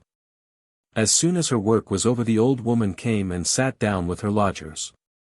The vizier's son pretended to be utterly ignorant of the place and people. "Has this city a name?" he asked the old woman. Of course it has, you stupid. Every little village, much more a city, and such a city as this, has a name. What is the name of this city? Ivory City. Don't you know that? I thought the name was known all over the world. On the mention of the name Ivory City the prince gave a deep sigh. The vizier's son looked as much as to say, keep quiet, or you'll discover the secret. Is there a king of this country? Continued the vizier's son. Of course there is, and a queen, and a princess. What are their names? The name of the princess is Gulizar, and the name of the queen. The vizier's son interrupted the old woman by turning to look at the prince, who was staring like a madman. Yes, he said to him afterwards, we are in the right country. We shall see the beautiful princess. One morning the two travelers noticed the old woman's most careful toilette, how careful she was in the arrangement of her hair and the set of her kasaba and puts. Who is coming? Said the vizier's son.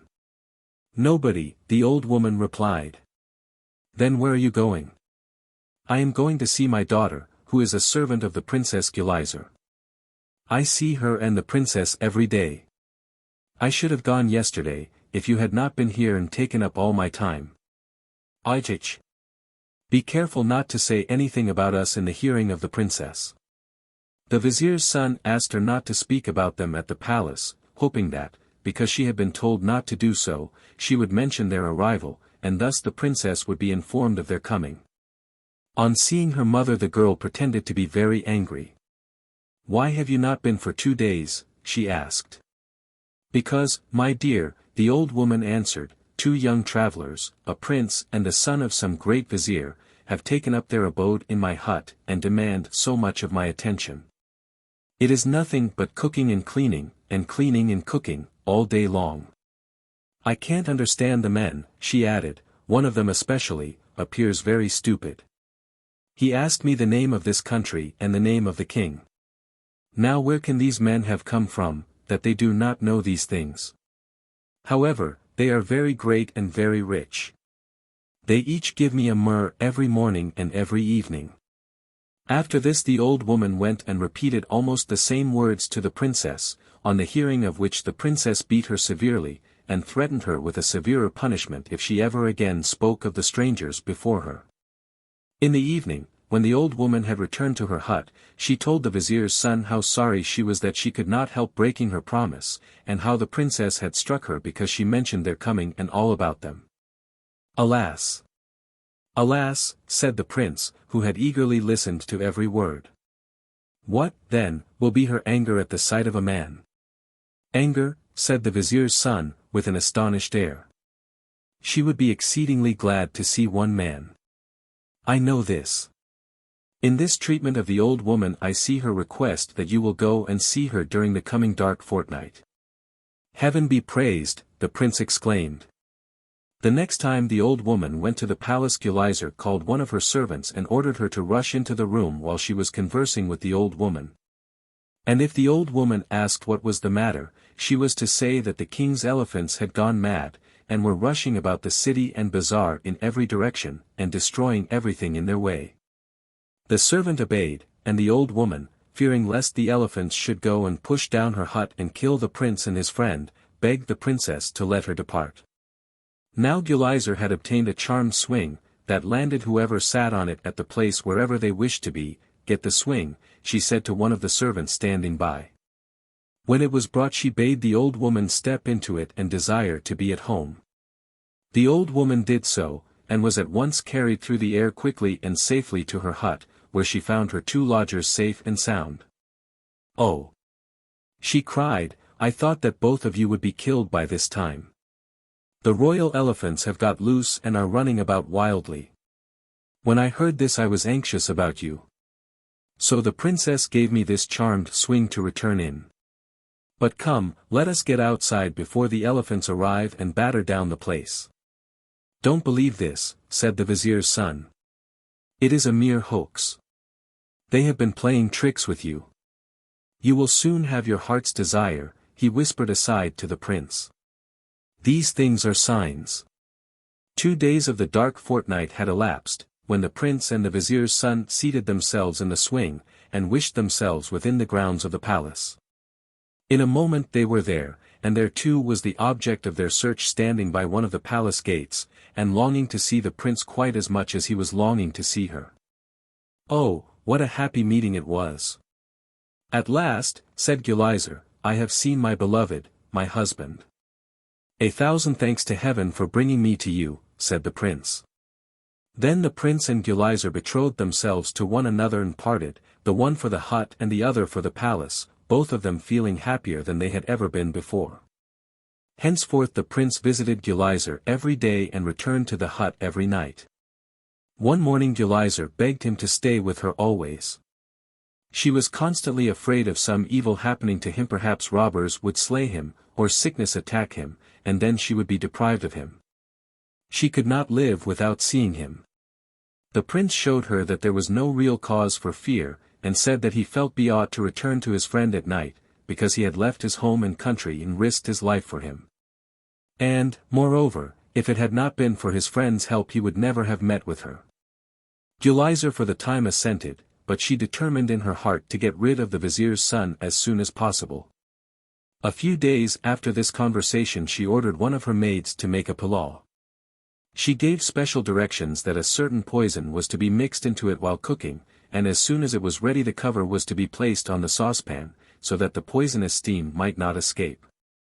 When the pilau was ready she sent it at once by the hand of a servant to the vizier's son with this message, Gulizar, the princess, sends you an offering in the name of her dead uncle.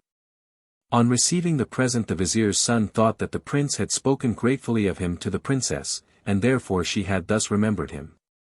Accordingly he sent back his salam and expressions of thankfulness. When it was dinner time he took the saucepan of pilau and went out to eat it by the stream. Taking off the lid, he threw it aside on the grass and then washed his hands. During the minute or so that he was performing these ablutions, the green grass under the cover of the saucepan turned quite yellow. He was astonished, and suspecting that there was poison in the pilau, he took a little and threw it to some crows that were hopping about. The moment the crows sate what was thrown to them they fell down dead. Heaven be praised, exclaimed the vizier's son, who has preserved me from death at this time. On the return of the prince that evening the vizier's son was very reticent and depressed. The prince noticed this change in him, and asked what was the reason. Is it because I am away so much at the palace? The vizier's son saw that the prince had nothing to do with the sending of the pilau, and therefore told him everything.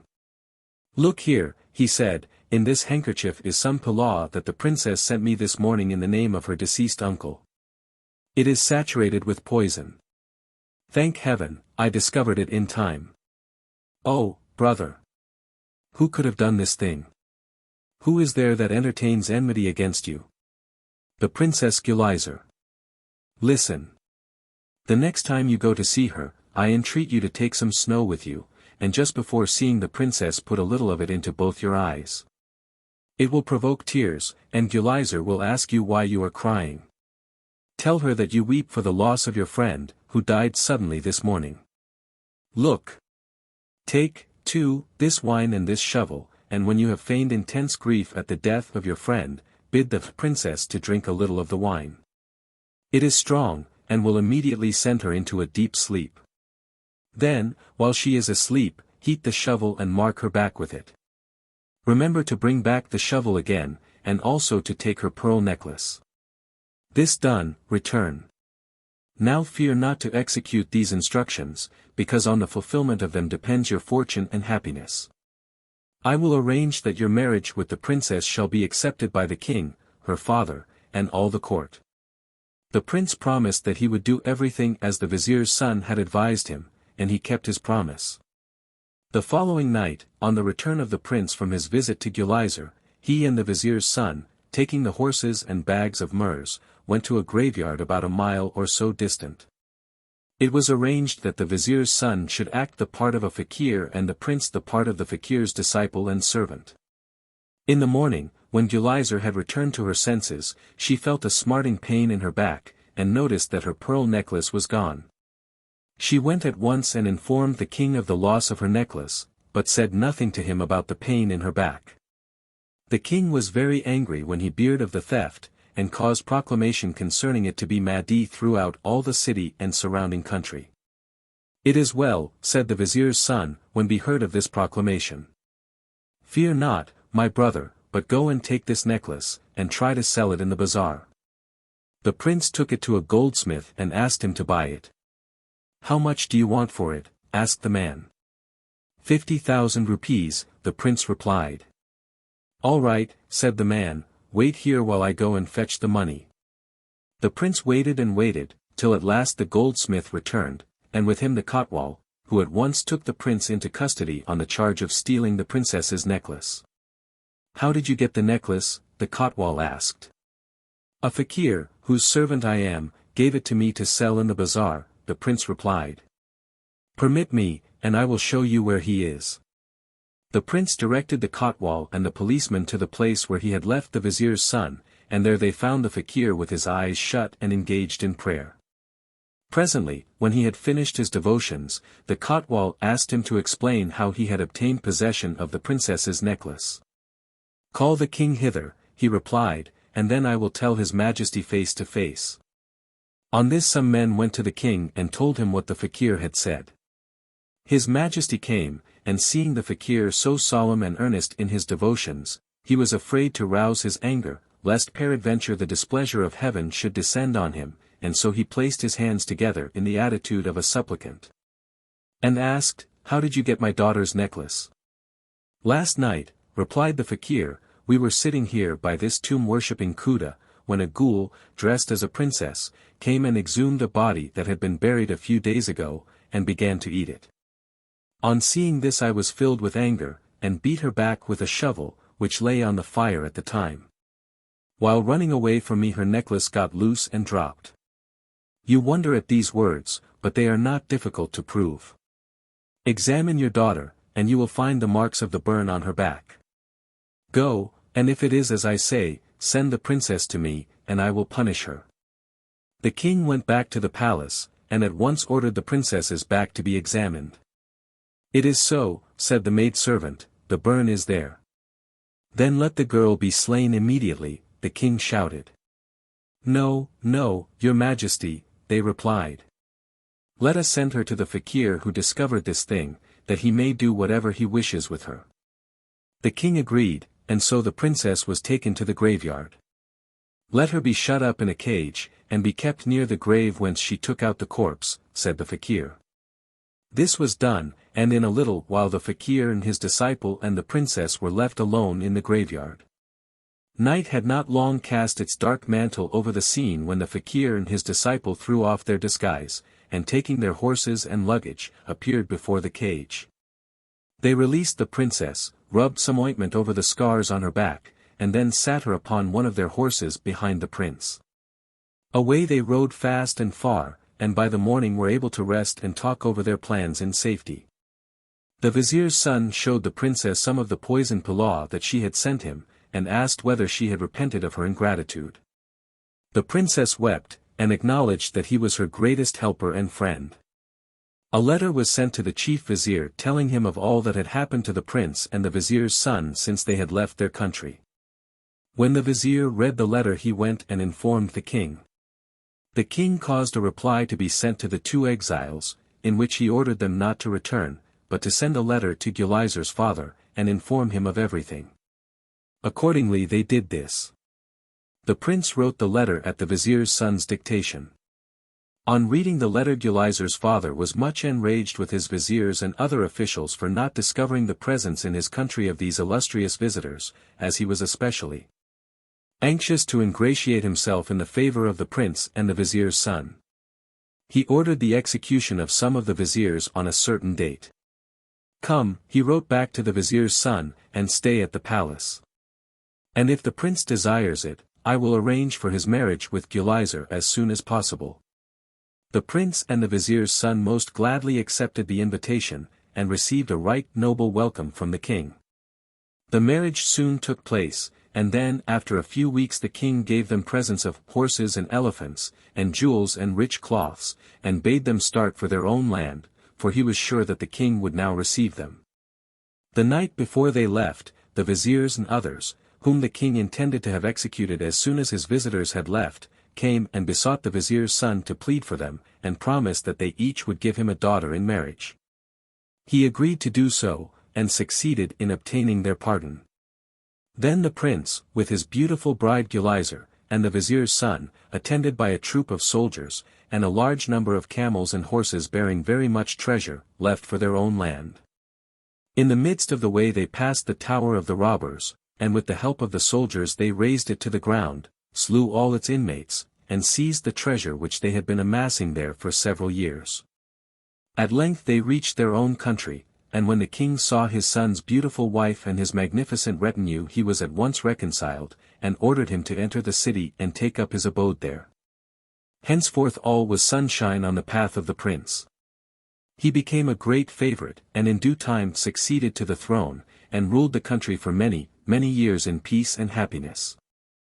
How Sun, Moon, and Wind went out to dinner. One day Sun, Moon, and Wind went out to dine with their uncle and aunts Thunder and Lightning. Their mother, one of the most distant stars you see far up in the sky, waited alone for her children's return. Now both Sun and Wind were greedy and selfish. They enjoyed the great feast that had been prepared for them, without a thought of saving any of it to take home to their mother, but the gentle Moon did not forget her. Of every dainty dish that was brought round, she placed a small portion under one of her beautiful long fingernails, that Star might also have a share in the treat. On their return their mother, who had kept watch for them all night long with her little bright eye, said, "Well, children, what have you brought home for me?" Then Sun, who was eldest, said, "I have brought nothing home for you. I went out to enjoy myself with my friends, not to fetch a dinner for my mother." And Wind said, "Neither have I brought anything home for you, mother. You could hardly expect me to bring a collection of good things for you, when I merely went out for my own pleasure." But Moon said, "Mother, fetch a plate, see what I have brought you." And shaking her hands she showered down such a choice dinner as never was seen before. Then Star turned to Sun and spoke thus, "Because you went out to amuse yourself with your friends, and feasted and enjoyed yourself, without any thought of your mother at home, you shall be cursed.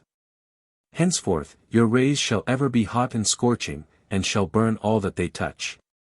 And men shall hate you, and cover their heads when you appear. And that is why the sun is so hot to this day." Then she turned to Wind and said, "You also who forgot your mother in the midst of your selfish pleasures, hear your doom. You shall always blow in the hot dry weather, and shall parch and shrivel all living things. And men shall detest and avoid you from this very time. And that is why the wind in the hot weather is still so disagreeable."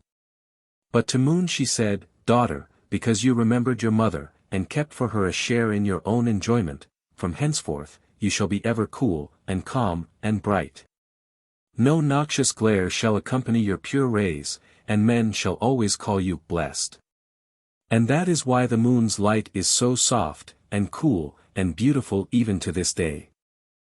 How the wicked sons were duped. A very wealthy old man, imagining that he was on the point of death, sent for his sons and divided his property among them. However, he did not die for several years afterwards. And miserable years many of them were. Besides the weariness of old age, the old fellow had to bear with much abuse and cruelty from his sons. Wretched, selfish ingrates. Previously they vied with one another in trying to please their father, hoping thus to receive more money, but now they had received their patrimony, they cared not how soon he left them, nay, the sooner the better. Because he was only a needless trouble and expense. And they let the poor old man know what they felt. One day he met a friend and related to him all his troubles. The friend sympathized very much with him, and promised to think over the matter, and call in a little while and tell him what to do. He did so. In a few days he visited the old man and put down 4 bags full of stones and gravel before him. "Look here, friend," said he. "Your sons will get to know of my coming here today, and will inquire about it. You must pretend that I came to discharge a long-standing debt with you, and that you are several thousands of rupees richer than you thought you were. Keep these bags in your own hands, and on no account let your sons get to them as long as you are alive. You will soon find them change their conduct towards you. Salam. I will come again soon to see how you are getting on. When the young men got to hear of this further increase of wealth, they began to be more attentive and pleasing to their father than ever before. And thus they continued to the day of the old man's demise, when the bags were greedily opened, and found to contain only stones and gravel. The Pigeon and the Crow. Once upon a time the Bodhisattva was a pigeon, and lived in a nest basket which a rich man's cook had hung up in the kitchen, in order to earn merit by it. A greedy crow, flying near, saw all sorts of delicate food lying about in the kitchen, and fell a-hungering after it. How in the world can I get some, thought he. At last he hit upon a plan. When the pigeon went to search for food, behind him, following, came the crow. What do you want, Mr. Crow? You and I don't feed alike. Ah, but I like you and your ways. Let me be your chum, and let us feed together. The pigeon agreed, and they went on in company. The crow pretended to feed along with the pigeon, but ever and anon would turn back, peck to bits some heap of cow dung, and eat a fat worm. When he had got a bellyful of them, up he flies, as pert as you like. Hullo, Mr. Pigeon, what a time you take over your meal. One ought to draw the line somewhere. Let's be going home before it is too late.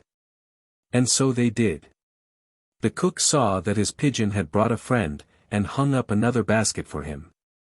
A few days afterwards there was a great purchase of fish which came to the rich man's kitchen. How the crow longed for some!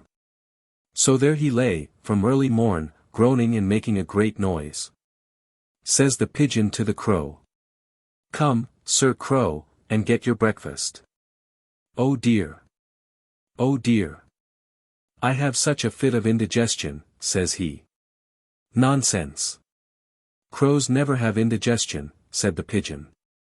If you eat a lampwick, that stays in your stomach a little while, but anything else is digested in a trice, as soon as you eat it. Now do what I tell you. Don't behave in this way just for seeing a little fish. Why do you say that, master? I have indigestion. Well, be careful, said the pigeon, and flew away. The cook prepared all the dishes, and then stood at the kitchen door, wiping the seat off his body. Now's my time, thought Mr. Crow, and alighted on a dish containing some dainty food. Click! The cook heard it, and looked round. Ah!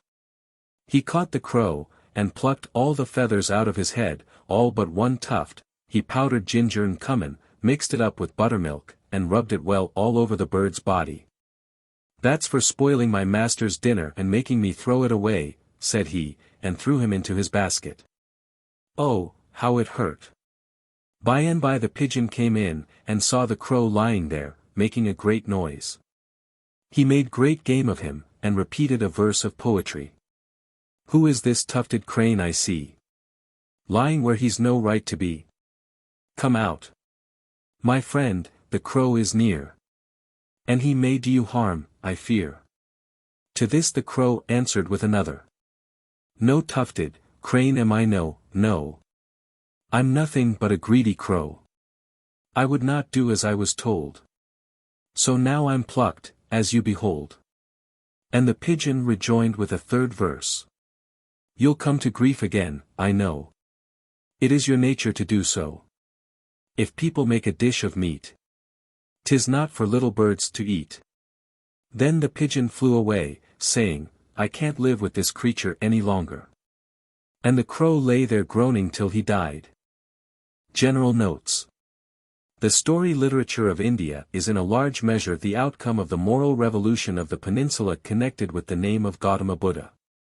As the influence of his life and doctrines grew, a tendency arose to connect all the popular stories of India round the great teacher. This could be easily effected owing to the wide spread of the belief in metempsychosis. All that was told of the sages of the past could be interpreted of the Buddha by representing them as pre-incarnations of him. Even with fables, or beast tales, this could be done, for the Hindus were Darwinists long before Darwin, and regarded beasts as cousins of men in stages of development in the progress of the soul through the ages. Thus, by identifying the Buddha with the heroes of all folk tales and the chief characters in the beast rolls, the Buddhists were enabled to incorporate the whole of the story store of Hindustan in their sacred books, and enlist on their side the tale-telling instincts of men. In making Buddha the center figure of the popular literature of India, his followers also invented the frame as a method of literary art. The idea of connecting a number of disconnected stories familiar to us from the Arabian Nights, Boccaccio's Decameron, Chaucer's Canterbury Tales, or even Pickwick, is directly traceable to the plan of making Buddha the central figure of India folk literature. Curiously enough, the earliest instance of this in Buddhist literature was intended to be a Decameron, 10 tales of Buddha's previous births, told of each of the 10 perfections. Asvaghosha, the early Boccaccio, died when he had completed 34 of the birth tales. But other collections were made, and at last a corpus of the Jatakas, or birth tales of the Buddha, was carried over to Ceylon, possibly as early as the first introduction of Buddhism, 241 BC. There they have remained till the present day, and have at last been made accessible in a complete edition in the original Pali by Professor Fosbull. These Jatakas, as we now have them, are enshrined in a commentary on the Gathas, or moral verses, written in Ceylon by one of Buddhaghosa's school in the 5th century AD. They invariably begin with a story of the present, an incident in Buddha's life which calls up to him a story of the past, a folk tale in which he had played a part during one of his former incarnations.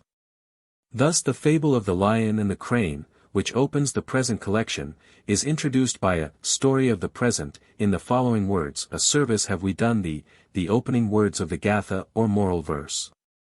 This the master told while living at Jetavana concerning Devdutta's treachery. Not only now, O Bhikkhus, but in a former existence was Devdutta ungrateful. And having said this he told a tale.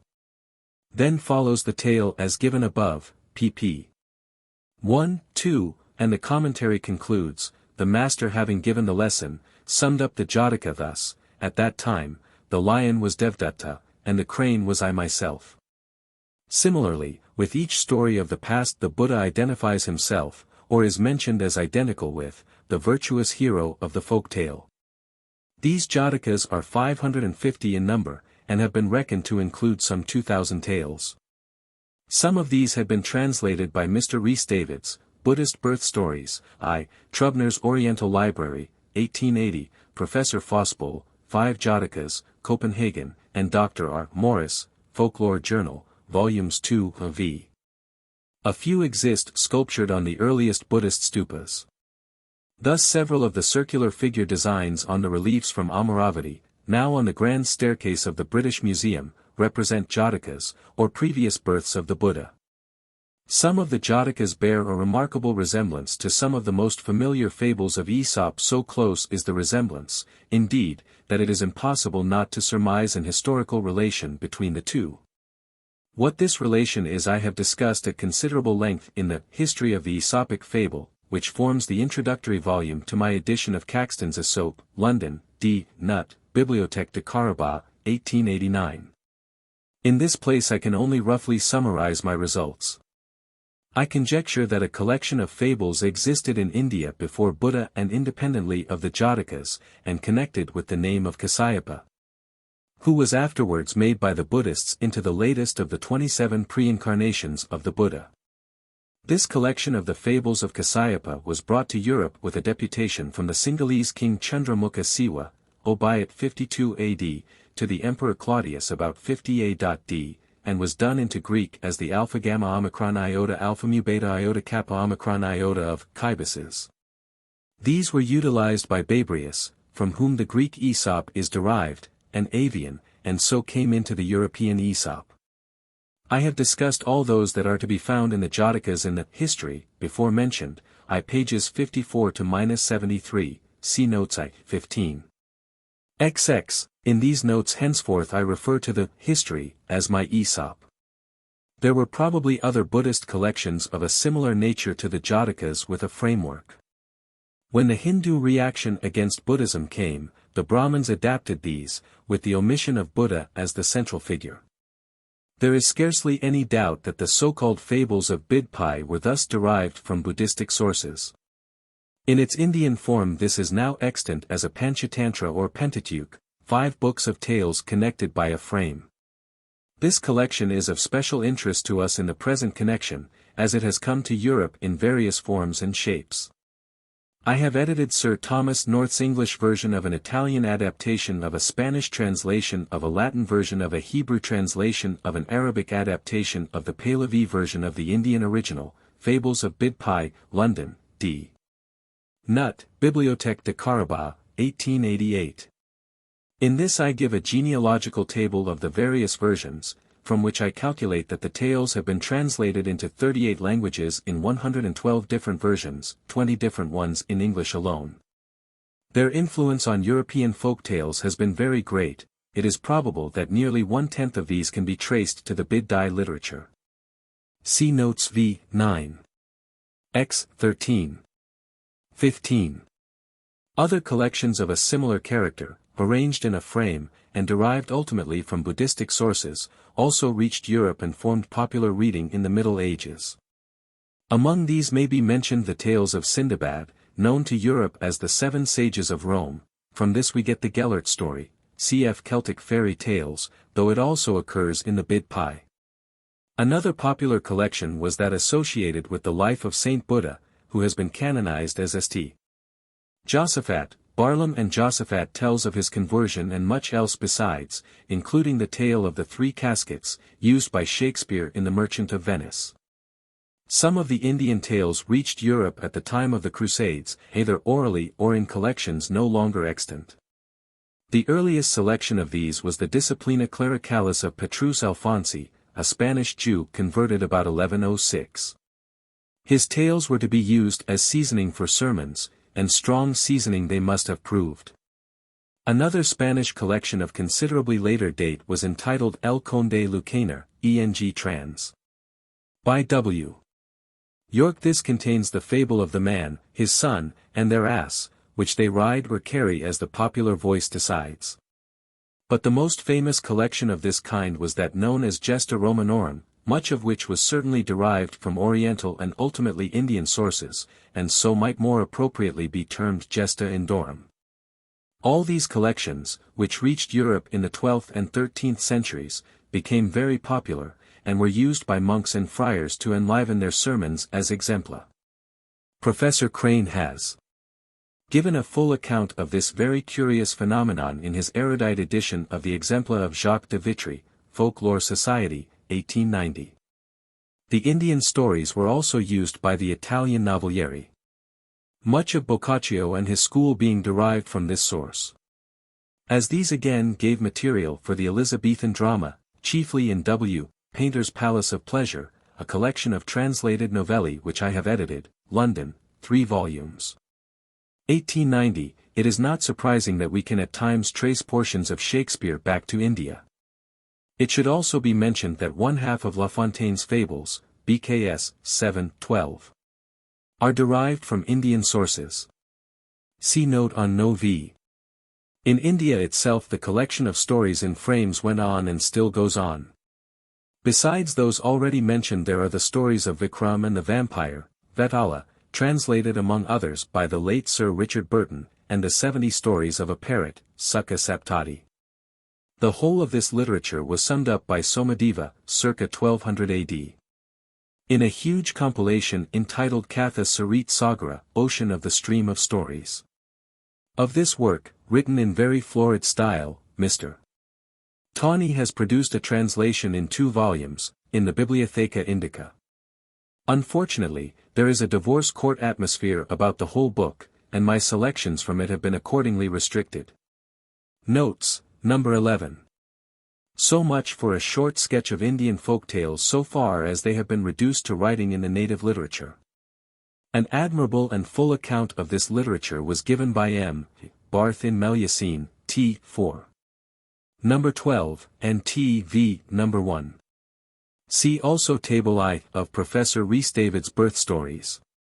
The Jatakas are probably the oldest collection of such tales in literature, and the greater part of the rest are demonstrably more than 1,000 years old.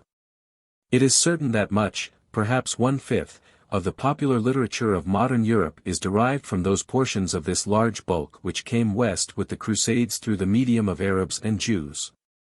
In his elaborate einleitung to the Pantschatantra, the Indian version of the Fables of Bidpai, Professor Ben Fay contended with enormous erudition that the majority of folktale incidents were to be found in the Bidpai literature. His introduction consisted of over 200 monographs on the spread of Indian tales to Europe. He wrote in 1859, before the great outburst of folktale collection in Europe, and he had not thus adequate materials to go about in determining the extent of Indian influence on the popular mind of Europe. But he made it clear that for beast tales and for drolls, the majority of those current in the mouths of Occidental people were derived from Eastern and mainly Indian sources. He was not successful, in my opinion, in tracing the serious fairy tale to India. Few of the tales in the Indian literary collections could be dignified by the name of fairy tales, and it was clear that, if these were to be traced to India, an examination of the contemporary folk tales of the peninsula would have to be attempted. The collection of current Indian folk tales has been the work of the last quarter of a century, a work, even after what has been achieved, still in its initial stages. The credit of having begun the process is due to Miss Frere, who, while her father was governor of the Bombay Presidency, took down from the lips of her ayah, Anna de Souza, one of a Lingit family from Goa who had been Christian for 3 generations, the tales she afterwards published with Mr. Murray in 1868, under the title Old Deccan Days, or Indian Fairy Legends Current in Southern India, collected from oral tradition by M. Frere, with an introduction and notes by Sir Bartle Frere. Her example was followed by Miss Stokes in her Indian Fairy Tales, London, Ellis and White, 1880, who took down her tales from 2 ayahs and a Kitmatgar, all of them Bengalis, the ayahs Hindus, and the man a Mohammedan. Mr. Ralston introduced the volume with some remarks which dealt too much with sun myths for present-day taste. Another collection from Bengal was that of Lal Bihari Day, a Hindu gentleman, in his Folktales of Bengal, London, Macmillan, 1883. The Punjab and the Kashmir then had their turn, Mrs. Steele collected, and Captain, now Major, Temple edited and annotated, their Wediwake stories, London, Trubner, 1884, stories capitally told and admirably annotated. Captain Temple increased the value of this collection by a remarkable analysis of all the incidents contained in the 200 Indian folktales collected up to this date. It is not too much to say that this analysis marks an onward step in the scientific study of the folktale, there is such a thing, derided as it may be. I have throughout the notes been able to draw attention to Indian parallels by a simple reference to Major Temple's analysis. Major Temple has not alone himself collected, he has been the cause that many others have collected. In the pages of the Indian Antiquary, edited by him, there have appeared from time to time folk tales collected from all parts of India. Some of these have been issued separately. Sets of tales from southern India, collected by the Pundit Natisa Sastri, have been issued under the title Folklore of Southern India, 3 fascicules of which have been recently reissued by Mrs. Kingscote under the title, Tales of the Sun, W.H. Allen, 1891. It would have been well if the identity of the 2 works had been clearly explained. The largest addition to our knowledge of the Indian folk tale that has been made since Wediwake stories is that contained in Mr. Knowles' Folktales of Kashmir, Trubner's Oriental Library, 1887, 63 stories, some of great length. These, with Mr. Campbell's Santal Tales, 1892, Ramaswamy Raju's Indian Fables, London, Sonnenschein, N.D. M. Thornhill, Indian Fairy Tales, London, 1889, and E. J. Robinson, Tales of S. India, 1885, together with those contained in books of travel like Thornton's Banu or Smeaton's Cairns of Burma, bring up the list of printed Indian folk tales to over 350, a respectable total indeed. But a mere drop in the ocean of the stream of stories that must exist in such a huge population as that of India, the central provinces in particular are practically unexplored. There are doubtless many collections still unpublished. Colonel Lewin has large numbers. Besides the few published in his Lushai grammar, and Mr. M. L. Dames has a number of Baluchi tales which I have been privileged to use. Altogether, India now ranks among the best represented countries for printed folk tales. Coming only after Russia, 1500, Germany, 1200, Italy and France, 1000 each. Finland boasts of 12,000, but most of these lie unprinted among the archives of the Helsingfors Literary Society. Counting the ancient with the modern, India has probably some 600 to 700 folk tales printed and translated in accessible form. There should be enough material to determine the vexed question of the relations between the European and the Indian collections. This question has taken a new departure with the researches of M. Emmanuel Cosquin in his Contes populaires de Lorraine, Paris, 1886, 2 degrees tirage, 1890, undoubtedly the most important contribution to the scientific study of the folk tale since the Grimms. M. Cosquin gives in the annotations to the 80 tour tales which he has collected in Lorraine a mass of information as to the various forms which the tales take in other countries of Europe and in the East. In my opinion, the work he has done for the European folk tale is even more valuable than the conclusions he draws from it as to the relations with India. He has taken up the work which Wilhelm Grimm dropped in 1859, and shown from the huge accumulations of folk tales that have appeared during the last 30 years that there is a common fund of folk tales, which every country of Europe without exception possesses, though this does not, of course, preclude them from possessing others that are not shared by the rest. M. Cosquin further contends that the whole of these have come from the East, ultimately from India, not by literary transmission, as Ben Fay contended, but by oral transmission. He has certainly shown that very many of the most striking incidents common to European folk tales are also to be found in Eastern Marchen. What, however, he has failed to show is that some of these may not have been carried out to the Eastern world by Europeans. Borrowing tales is a mutual process, and when Indian meets European, European meets Indian. Which borrowed from which, is a question which we have very few criteria to decide. It should be added that Mr. W. A. Clouston has in England collected with exemplary industry a large number of parallels between Indian and European folk tale incidents in his Popular Tales and Fictions, Edinburgh, 2 volumes, 1887, and Book of Noodles, London, 1888. Mr. Clouston has not openly expressed his conviction that all folk tales are Indian in origin, he prefers to convince us non sic sed seep cadendo. He has certainly made out a good case for tracing all European drolls, or comic folk tales, from the East. With the fairy tale strictly so-called Ivory, the serious folk tale of romantic adventure I am more doubtful. It is mainly a modern product in India as in Europe, so far as literary evidence goes. The vast bulk of the Jatakas does not contain a single example worthy the name, nor does the Bidpai literature. Some of Somadeva's tales, however, approach the nature of fairy tales, but there are several Celtic tales which can be traced to an earlier date than his, 1200 AD, and are equally near to fairy tales. Yet it is dangerous to trust to mere non-appearance in literature as proof of non-existence among the folk. To take our own tales here in England, there is not a single instance of a reference to Jack and the Beanstalk for the last 300 years, yet it is undoubtedly a true folk tale. And it is indeed remarkable how many of the formulae of fairy tales have been found of recent years in India. Thus, the Magic Fiddle, found among the Santals by Mr. Campbell in 2 variants, see notes on 6. Contains the germ idea of the widespread story represented in Great Britain by the Ballad of Binnery, see English Fairy Tales, No. 9. Similarly, Mr. Knowles' collection has added considerably to the number of Indian variants of European formulae, beyond those noted by M. Cosquin. It is still more striking as regards incidents. In a paper read before the Folklore Congress of 1891, and reprinted in the Transactions, pages 76 seq, I have drawn up a list of some 630 incidents found in common among European folk tales, including drolls. Of these, I reckon that about 250 have been already found among Indian folk tales, and the number is increased by each new collection that is made or printed.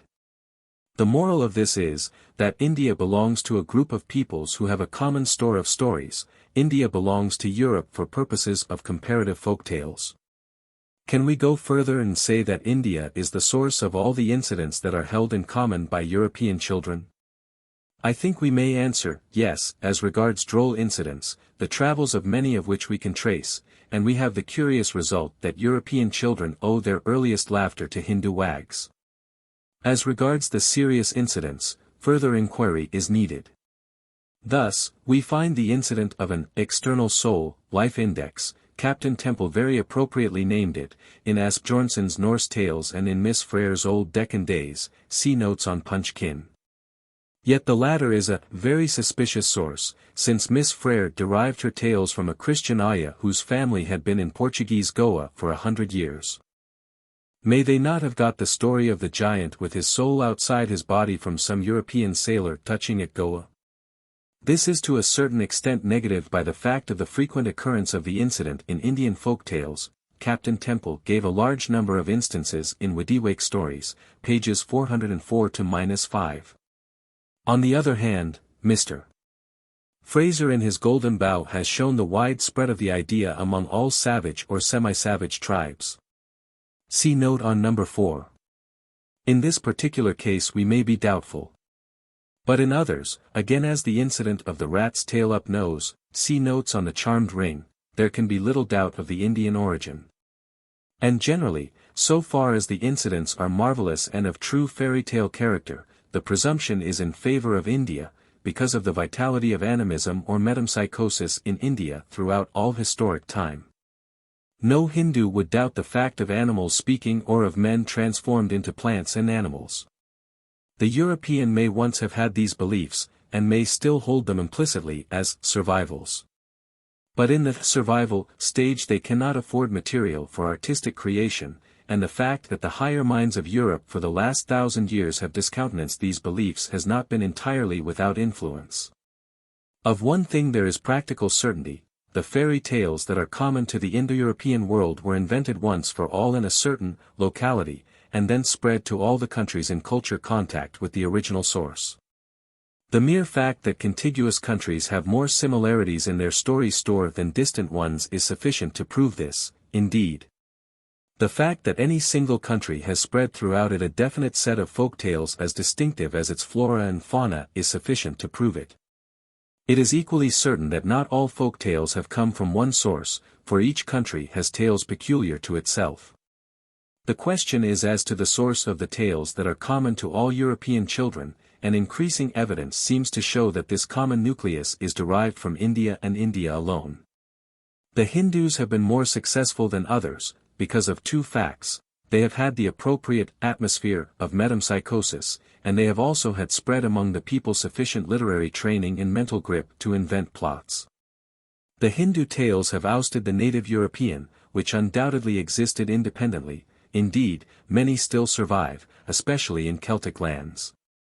Exactly in the same way, Perrault's tales have ousted the older English folk tales, and it is with the utmost difficulty that one can get true English fairy tales because Red Riding Hood, Cinderella, Blue Beard, Puss in Boots and the rest have survived in the struggle for existence among English folk tales. So far as Europe has a common store of fairy tales, it owes this to India. I do not wish to be misunderstood. I do not hold with Benfey that all European folk tales are derived from the Bidpai literature and similar literary products, nor with M. Cosquin that they are all derived from India. The latter scholar has proved that there is a nucleus of stories in every European land which is common to all. I calculate that this includes from 30 to 50% of the whole, and it is this common stock of Europe that I regard as coming from India mainly at the time of the Crusades, and chiefly by oral transmission. It includes all the beast tales and most of the drolls, but evidence is still lacking about the more serious fairy tales, though it is increasing with every fresh collection of folk tales in India. The great importance of which is obvious from the above considerations.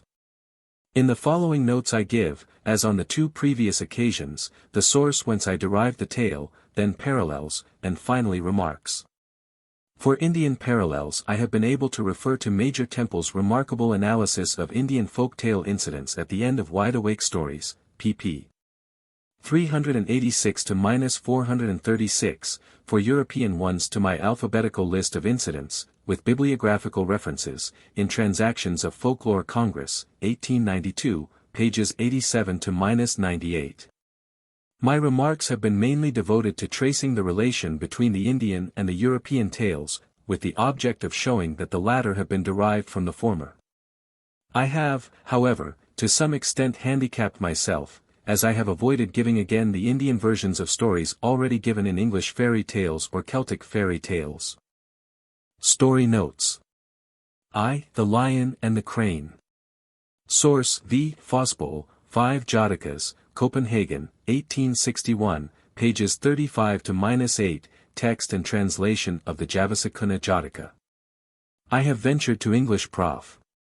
Fosbull's version, which was only intended as a crib to the Pali. For the omitted introduction, see Supra. Parallels. I have given a rather full collection of parallels, running to about 100 numbers, in my Aesop, pages 232 to -4. The chief of these are, 1, for the East, the Midrashic version, Lion and Egyptian Partridge, in the Great Rabbinic Commentary on Genesis, Bereshith Rabbah, c. 64, 2, in Classical Antiquity, Phaedrus, I. 8, Wolf and Crane, and Babrius, 94, Wolf and Heron, and the Greek proverb Suedas, 2, 248, Out of the Wolf's Mouth, 3, in the Middle Ages, the so-called Greek Aesop. Edition Hom. 276b, really prose versions of Babrius and Romulus, or prose of Phaedrus, I. 8, also the Romulus of Adhemar, FL 1030, 64, it occurs also on the Bayeux Tapestry, in Marie de France, 7, and in Benedict of Oxford's Michel Schwalm, Heb. 8. 4. Steinhowell took it from the Romulus into his German Aesop, 1480, whence all the modern European Aesops are derived. Remarks. I have selected the wolf and the crane as my typical example in my History of the Aesopic Fable, and can only give here a rough summary of the results I there arrived at concerning the fable, merely premising that these results are at present no more than hypotheses. The similarity of the Jataka form with that familiar to us, and derived by us in the last resort from Phaedrus, is so striking that few will deny some historical relation between them. I conjecture that the fable originated in India, and came west, by 2 different routes. First, it came by oral tradition to Egypt, as one of the Libyan fables which the ancients themselves distinguished from the Aesopic fables. It was, however, included by Demetrius Phalereus, tyrant of Athens, and founder of the Alexandrian Library c. 300 BC, in his Assemblies of Aesopic Fables, which I have shown to be the source of Phaedrus' Fables c. 30 AD.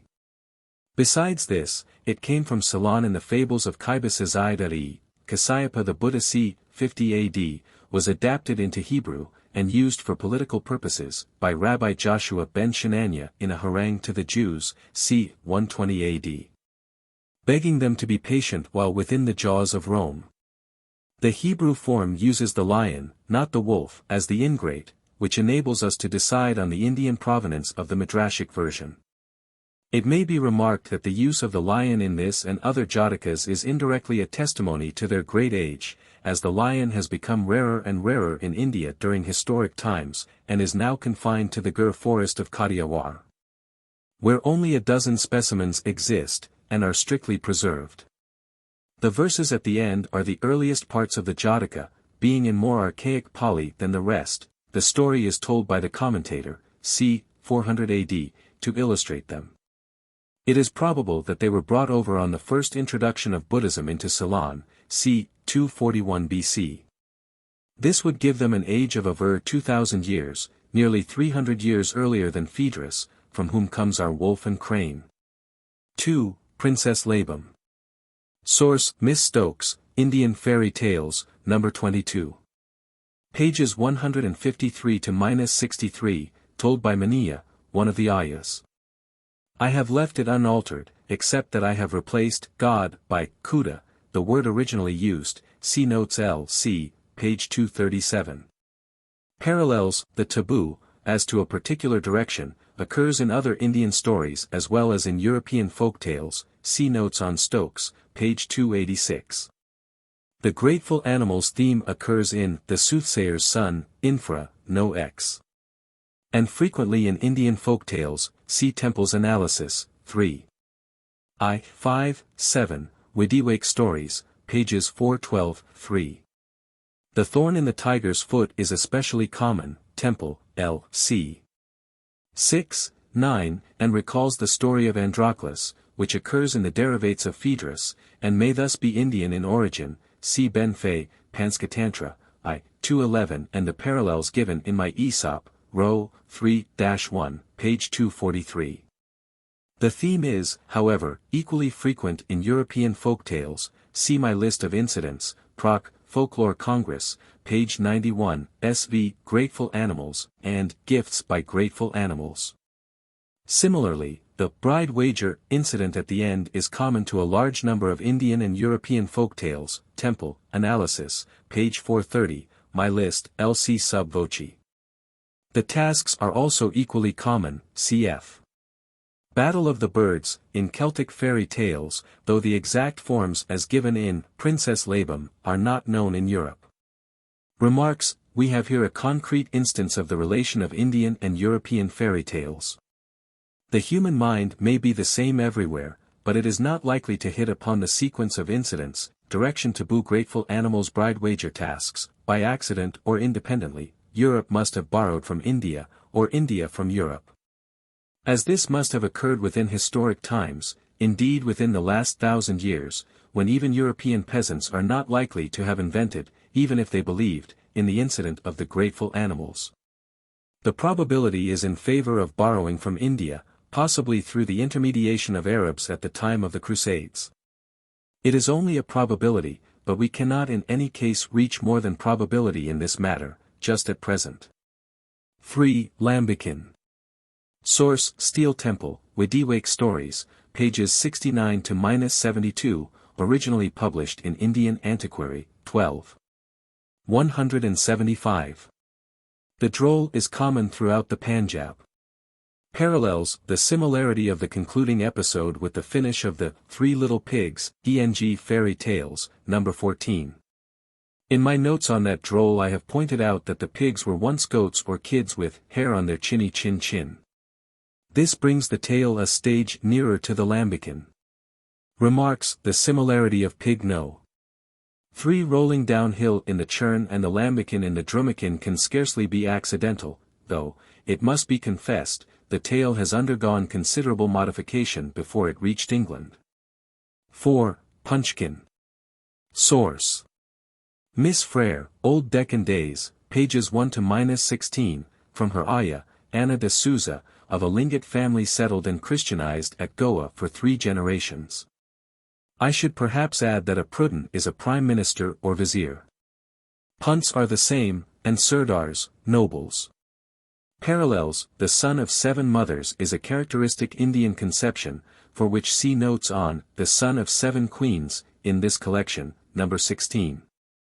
The mother transformed, envious stepmother, ring recognition, are all incidents common to East and West.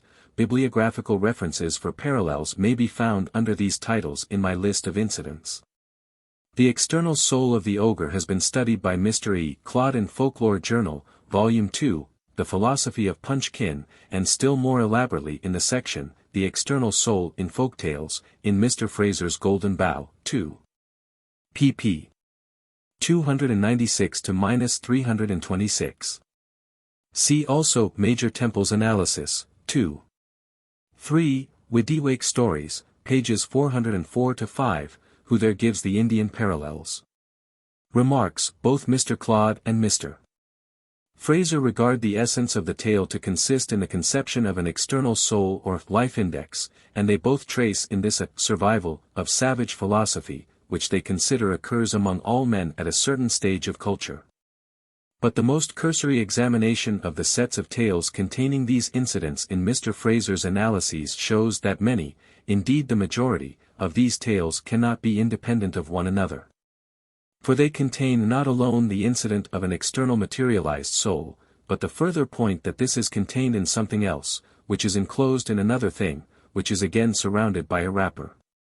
This Chinese ball arrangement is found in the Deccan, Punchkin, in Bengal, Day, Folktales of Bengal, in Russia, Ralston, page 103 Sikh, Kashkai the Deathless, also in Mr. Lang's Red Fairy Book, in Serbia, Mijatovics, Serbian Folklore, p.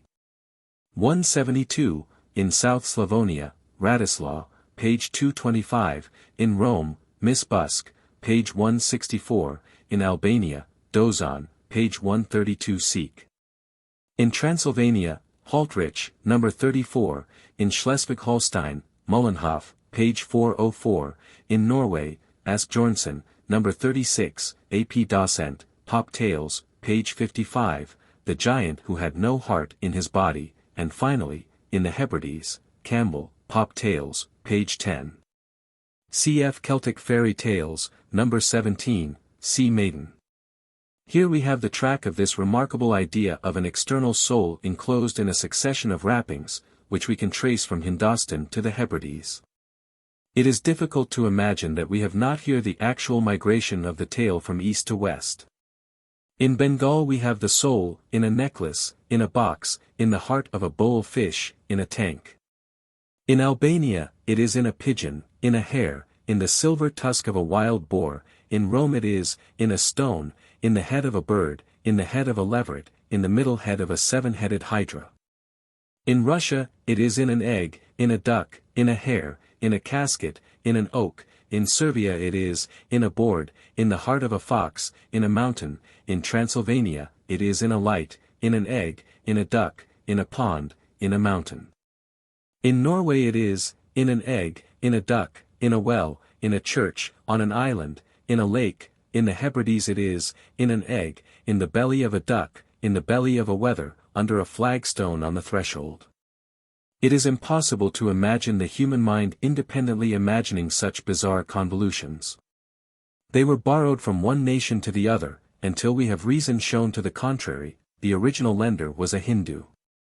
I should add that the mere conception of an external soul occurs in the oldest Egyptian tale of the two brothers, but the wrappings are absent. V. The Broken Pot. Source, Panskatantra, v. 9, Tr. Benfei, 2. 345-6. Parallels. Benfei, in section 209 of his Einleitung, gives bibliographical references to most of those which are given at length in Professor M. Muller's brilliant essay on The Migration of Fables, Selected Essays, I. 500-76, which is entirely devoted to the travels of the fable from India to La Fontaine. See also Mr. Clouston, Pop Tales, 2. 432 Sikh. I have translated the Hebrew version in my essay, Jewish Influence on the Diffusion of Folk Tales, pages 6-7. Our proverb, do not count your chickens before they are hatched, is ultimately to be derived from India. Remarks. The stories of Alnaschar, the barber's fifth brother in the Arabian Nights, and of La Perrette, who counted her chickens before they were hatched, in La Fontaine, are demonstrably derived from the same Indian original from which our story was obtained. The travels of the Fables of Bidpai from India to Europe are well known and distinctly traceable. I have given a rough summary of the chief critical results in the introduction to my edition of the earliest English version of The Fables of Bidpai, by Sir Thomas North, of Plutarch fame, London, D. Nutt, Bibliothèque de Carabas, 1888, where I have given an elaborate genealogical table of the multitudinous versions.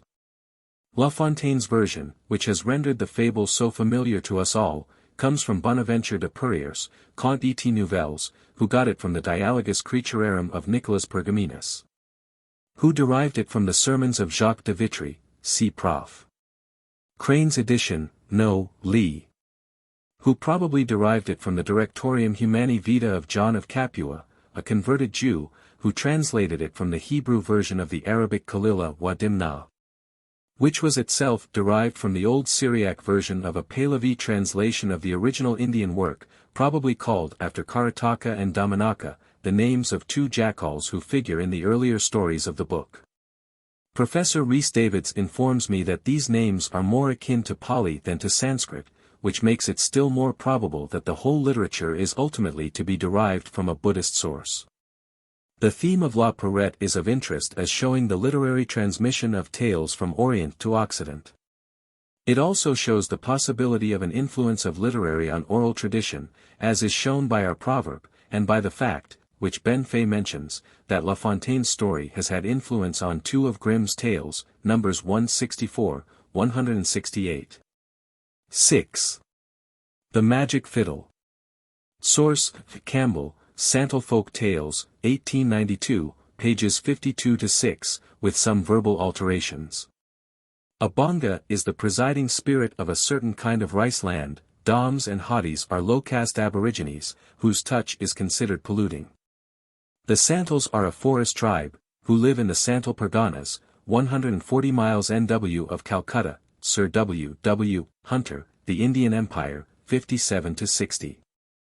Parallels. Another version occurs in Campbell, page 106 seek, which shows that the story is popular among the Santals. It is obvious, however, that neither version contains the real finish of the story, which must have contained the denunciation of the magic fiddle of the murderous sisters. This would bring it under the formula of the singing bone, which M. Monsour has recently been studying with a remarkable collection of European variants in the Bulletin of the Wallen Folklore Society of Liege, CFENG Fairy Tales, No. 9. There is a singing bone in Steel Temple's Wediwake Stories, pages 127 seek. Little Anklebone. Remarks. Here we have another theme of the common store of European folktales found in India. Unfortunately, the form in which it occurs is mutilated, and we cannot draw any definite conclusion from it. 7. The Cruel Crane Outwitted. Source: The Baka Jataka, Fosbull, No. 38, Tr. Rhys-Davids, pages 315-21. The Buddha this time is the genius of the tree. Parallels. This Jataka got into the Bidpai literature, and occurs in all its multitudinous offshoots, see Ben Fay, Einleitung, section 60, among others in the earliest English translation by North, my edition, pp. 118-22, where the crane becomes a great paragon of India, of those that Lioa 100th years and Noyer mew their feathers. The crab, on hearing the ill news, called to Parliament all the fishes of the lake, and before all are devoured destroys the paragon, as in the Jataka, and return to the remaining fishes, who all with one consent give her many a thank. Remarks. An interesting point, to which I have drawn attention in my introduction to North's Bidpai, is the probability that the illustrations of the tales as well as the tales themselves, were translated, so to speak, from one country to another. We can trace them in Latin, Hebrew, and Arabic mizas, and a few are extant on Buddhist stupas. Under these circumstances, it may be of interest to compare with Mr. Batten's conception of the crane and the crab that of the German artist who illustrated the first edition of the Latin Bidpai, probably following the traditional representations of the MS, which itself could probably trace back to India. 8. Loving Laili. Source: Miss Stokes, Indian Fairy Tales, pages 73-84. Majnun and Laili are conventional names for lovers, the Romeo and Juliet of Hindostan. Parallels. Living in animals' bellies occurs elsewhere in Miss Stokes' book, pages 66, 124. Also in Miss Frere's, 188. The restoration of beauty by fire occurs as a frequent theme. Temple, Analysis, 3. 6, f. page 418. Readers will be reminded of the denouement of Mr. Rider Haggard She. Resuscitation from ashes has been used very effectively by Mr. Lang in his delightful Prince Prigio. Remarks. The white skin and blue eyes of Prince Majnun deserve attention.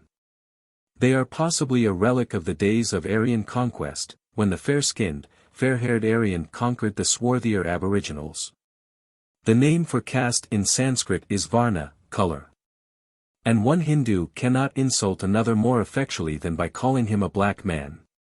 C.F. Stokes, pages 238-9, who suggests that the red hair is something solar, and derived from myths of the solar hero. 9. The Tiger, the Brahman, and the Jackal.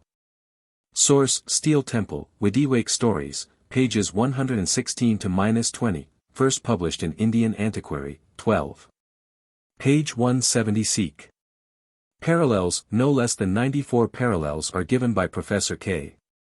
Krohn in his elaborate discussion of this fable in his dissertation, Man und Fuchs, Helsingfors, 1891, pages 38-60, to which may be added 3 Indian variants, omitted by him, but mentioned by Captain Temple, L.C., p.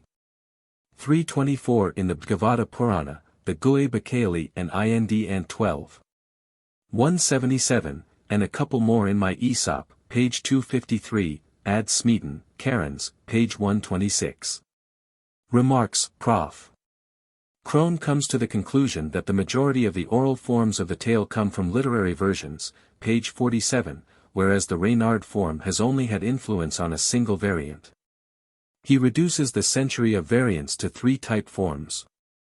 The first occurs in 2 Egyptian versions collected in the present day, as well as in Petrus Alfonsi in the 12th century, and the Fabulae Extravagants of the 13th or 14th.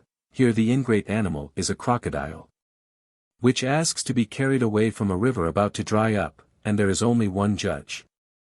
The second is that current in India and represented by the story in the present collection. Here the judges are 3. The third is that current among Western Europeans, which has spread to S. Africa and N and S. America, also 3 judges. Prof. K. Krohn counts the first the original form, owing to the single judge and the naturalness of the opening, by which the critical situation is brought about. The further question arises, whether this form, though found in Egypt now, is indigenous there, and if so, how it got to the East. Prof. Krohn grants the possibility of the Egyptian form having been invented in Lundaya and carried to Egypt, and he allows that the European forms have been influenced by the Indian. The Egyptian form is found in Burma, Smeaton, L.C., p. 128, as well as the Indian, a fact of which Professor H. Krohn was unaware, though it turns his whole argument. The evidence we have of other folk tales of the beast epic emanating from India improves the chances of this also coming from that source. One thing at least is certain: all these 100 variants come ultimately from one source. The incident, inside again, of the Arabian Nights, the Jinn and the Bottle, and European tales is also a secondary derivate. X. The Soothsayer's Son. Source: Mrs. Kingscote, Tales of the Sun, page 11. Seek, from Pundit Natisa Sastri's Folklore of Southern India, pt. 2, originally from Ind Antiquary. I have considerably condensed and modified the somewhat Babu English of the original. Parallels: C. Ben Fay, Panskatantra, section 71, pages 193-222, who quotes the Kama Jataka as the ultimate source. It also occurs in the Sakankara Jataka, Fosbol, number 73, trans. Reverend R. Morris, Folklore Jour 3. 348. Seek. The story of the ingratitude of man compared with the gratitude of beasts came early to the West, where it occurs in the Gesta Romanorum, c. 119.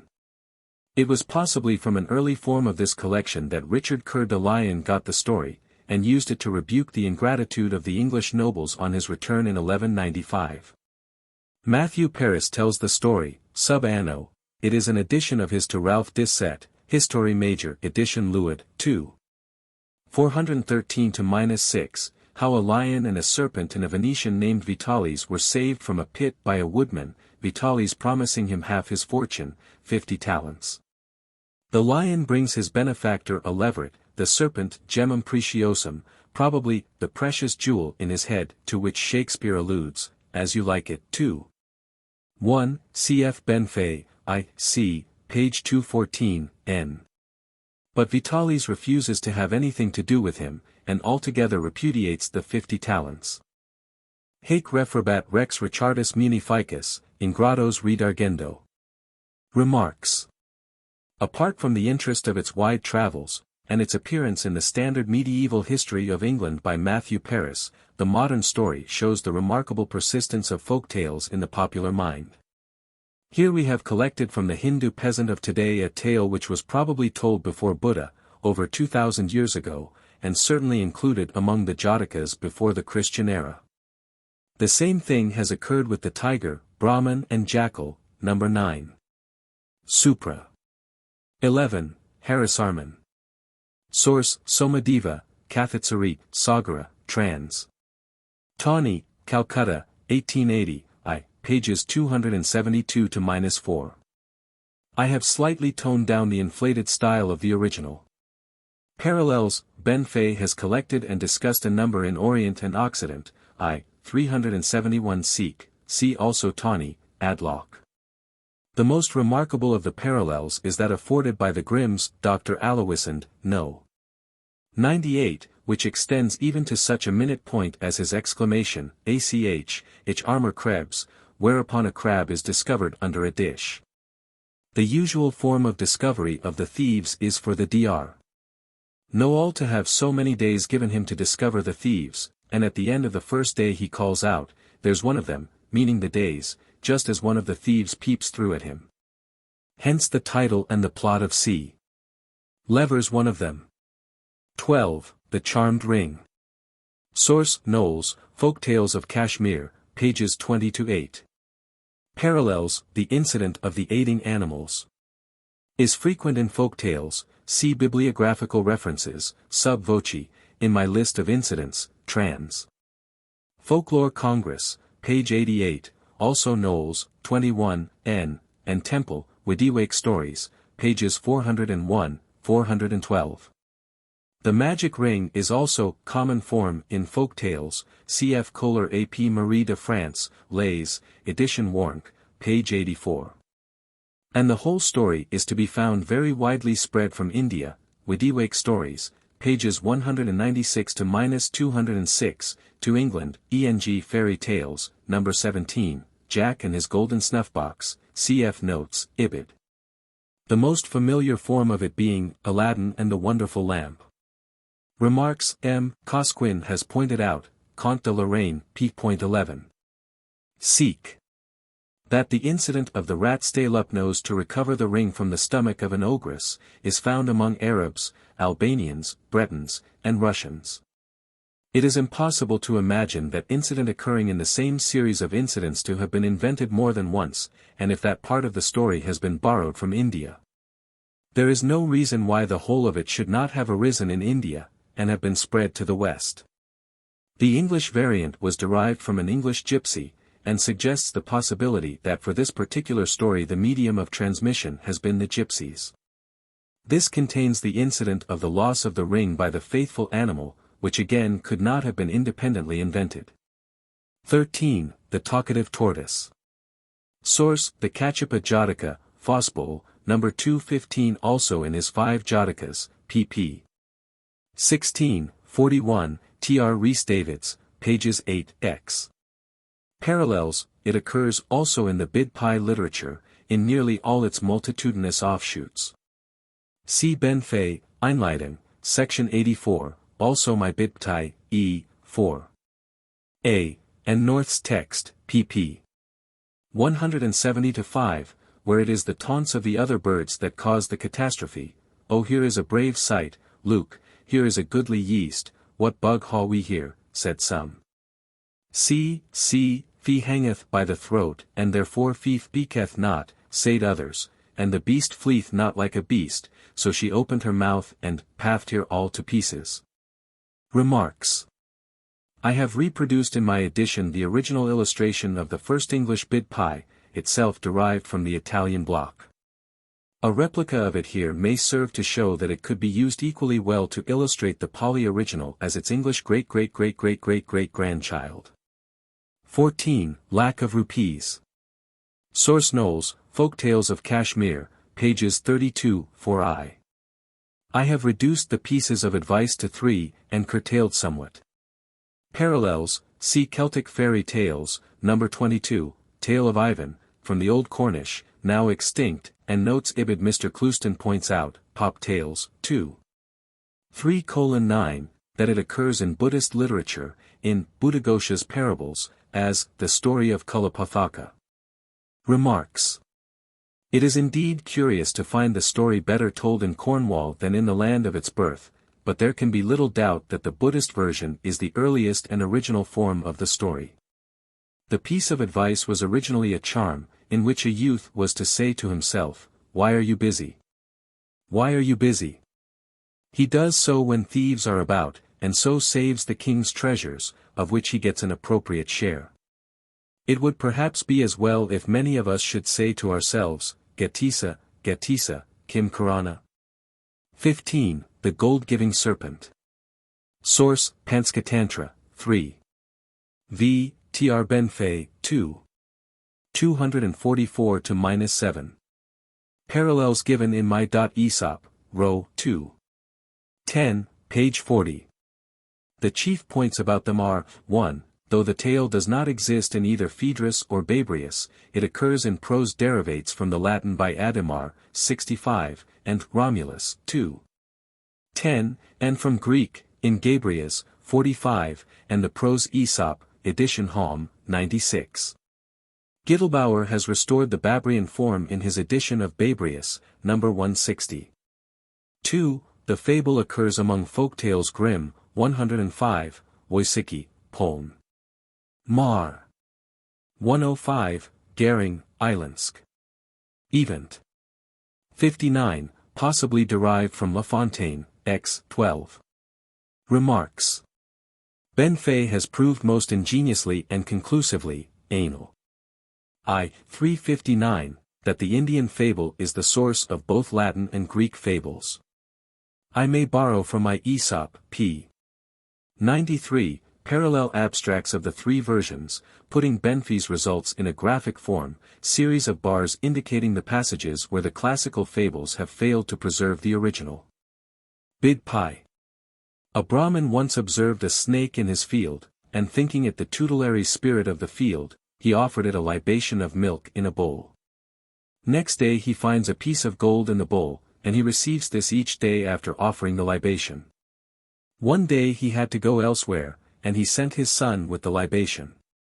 The son sees the gold, and thinking the serpent's hole full of treasure determines to slay the snake. He strikes at its head with a cudgel, and the enraged serpent stings him to death. The Brahmin mourns his son's death, but next morning as usual brings the libation of milk, in the hope of getting the gold as before.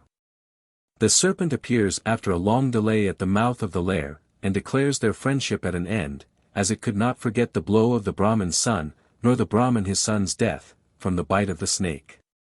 Pants. 3 v. Benf. 244-7. Fedrin. A good man had become friendly with the snake, who came into his house and brought luck with it, so that the man became rich through it. One day he struck the serpent, which disappeared, and with it the man's riches. The good man tries to make it up, but the serpent declares their friendship at an end, as it could not forget the blow. Fod. Dressel. 7, 28, Rom 2. 11. Babrian. A serpent stung a farmer's son to death. The father pursued the serpent with an axe, and struck off part of its tail. Afterwards, fearing its vengeance, he brought food and honey to its lair, and begged reconciliation. The serpent, however, declares friendship impossible, as it could not forget the blow, nor the farmer his son's death from the bite of the snake. Aesop, Halm 96b, Babrius Gittelb. 160. In the Indian fable every step of the action is thoroughly justified, whereas the Latin form does not explain why the snake was friendly in the first instance, or why the good man was enraged afterwards. And the Greek form starts abruptly, without explaining why the serpent had killed the farmer's son. Make a composite of the Fedrin and Babrian forms, and you get the Indian one, which is thus shown to be the original of both. 16. The Son of Seven Queens. Source: Steel Temple, Widiwake Stories, pages 98-110, originally published in IND Antique, X, 147 seq. Parallels: a long variant follows in IND Antique, L, C, M. Cosquin refers to several Oriental variants, I, C, P, XXX. N, for the direction taboo, see note on Princess Labam, Supra, number 2. The letter to kill bearer and letter substituted are frequent in both European, see my list, S.V., and Indian folktales, temple, analysis, 2. 4, B, 6, page 410. The idea of a son of 7 mothers could only arise in a polygamous country. It occurs in Punchkin, Supra, number 4, Day, Folktales of Bengal, 117 Sikh, and the Antique, I, 170, Temple, L, C, 398. Remarks M. Cosquin, Comte de Lorraine, P. XXX. Points out how, in a Sicilian story, Gonzenbach, Sizzle. Mar. Number 80, the 7 co-queens are transformed into 7 step-daughters of the envious witch who causes their eyes to be taken out. It is thus probable, though M. Cosquin does not point this out, that the envious stepmother of folktales, see my list, S.V., was originally an envious co-wife. But there can be little doubt of what M. Cosquin does point out, viz. that the Sicilian story is derived from the Indian one. 17, A Lesson for Kings. Source, Rajavada Jataka, Fosbull, number 151, T.R. Rhys-Davids, pages 22, 6. Remarks, this is one of the earliest of moral allegories in existence. The moralizing tone of the Jatakas must be conspicuous to all reading them. Why, they can moralize even the tar baby, see infra, note on Demon with the Matted Hair, number 25. 18, Pride Goeth Before a Fall. Source. Kingscote, Tales of the Sun. I have changed the Indian mercantile numerals into those of English backslang, which make a very good parallel. 19, Raja Rasalu. Source, Steel Temple, Widiwake Stories, pp. 247-80, omitting how Raja Rasalu was born, how Raja Rasalu's friends forsook him, how Raja Rasalu killed the giants, and how Raja Rasalu became a jogi. A further version in Temple, Legends of Panjab, Volume 1. Chopper, I should explain, is a game played by 2 players with 8 men, each on a board in the shape of a cross, for men to each cross covered with squares. The moves of the men are decided by the throws of a long form of dice. The object of the game is to see which of the players can first move all his men into the black center square of the cross, Temple, L, C, page 344, and Legends of Panjab, I, 243-5. It is sometimes said to be the origin of chess. Parallels, Rev.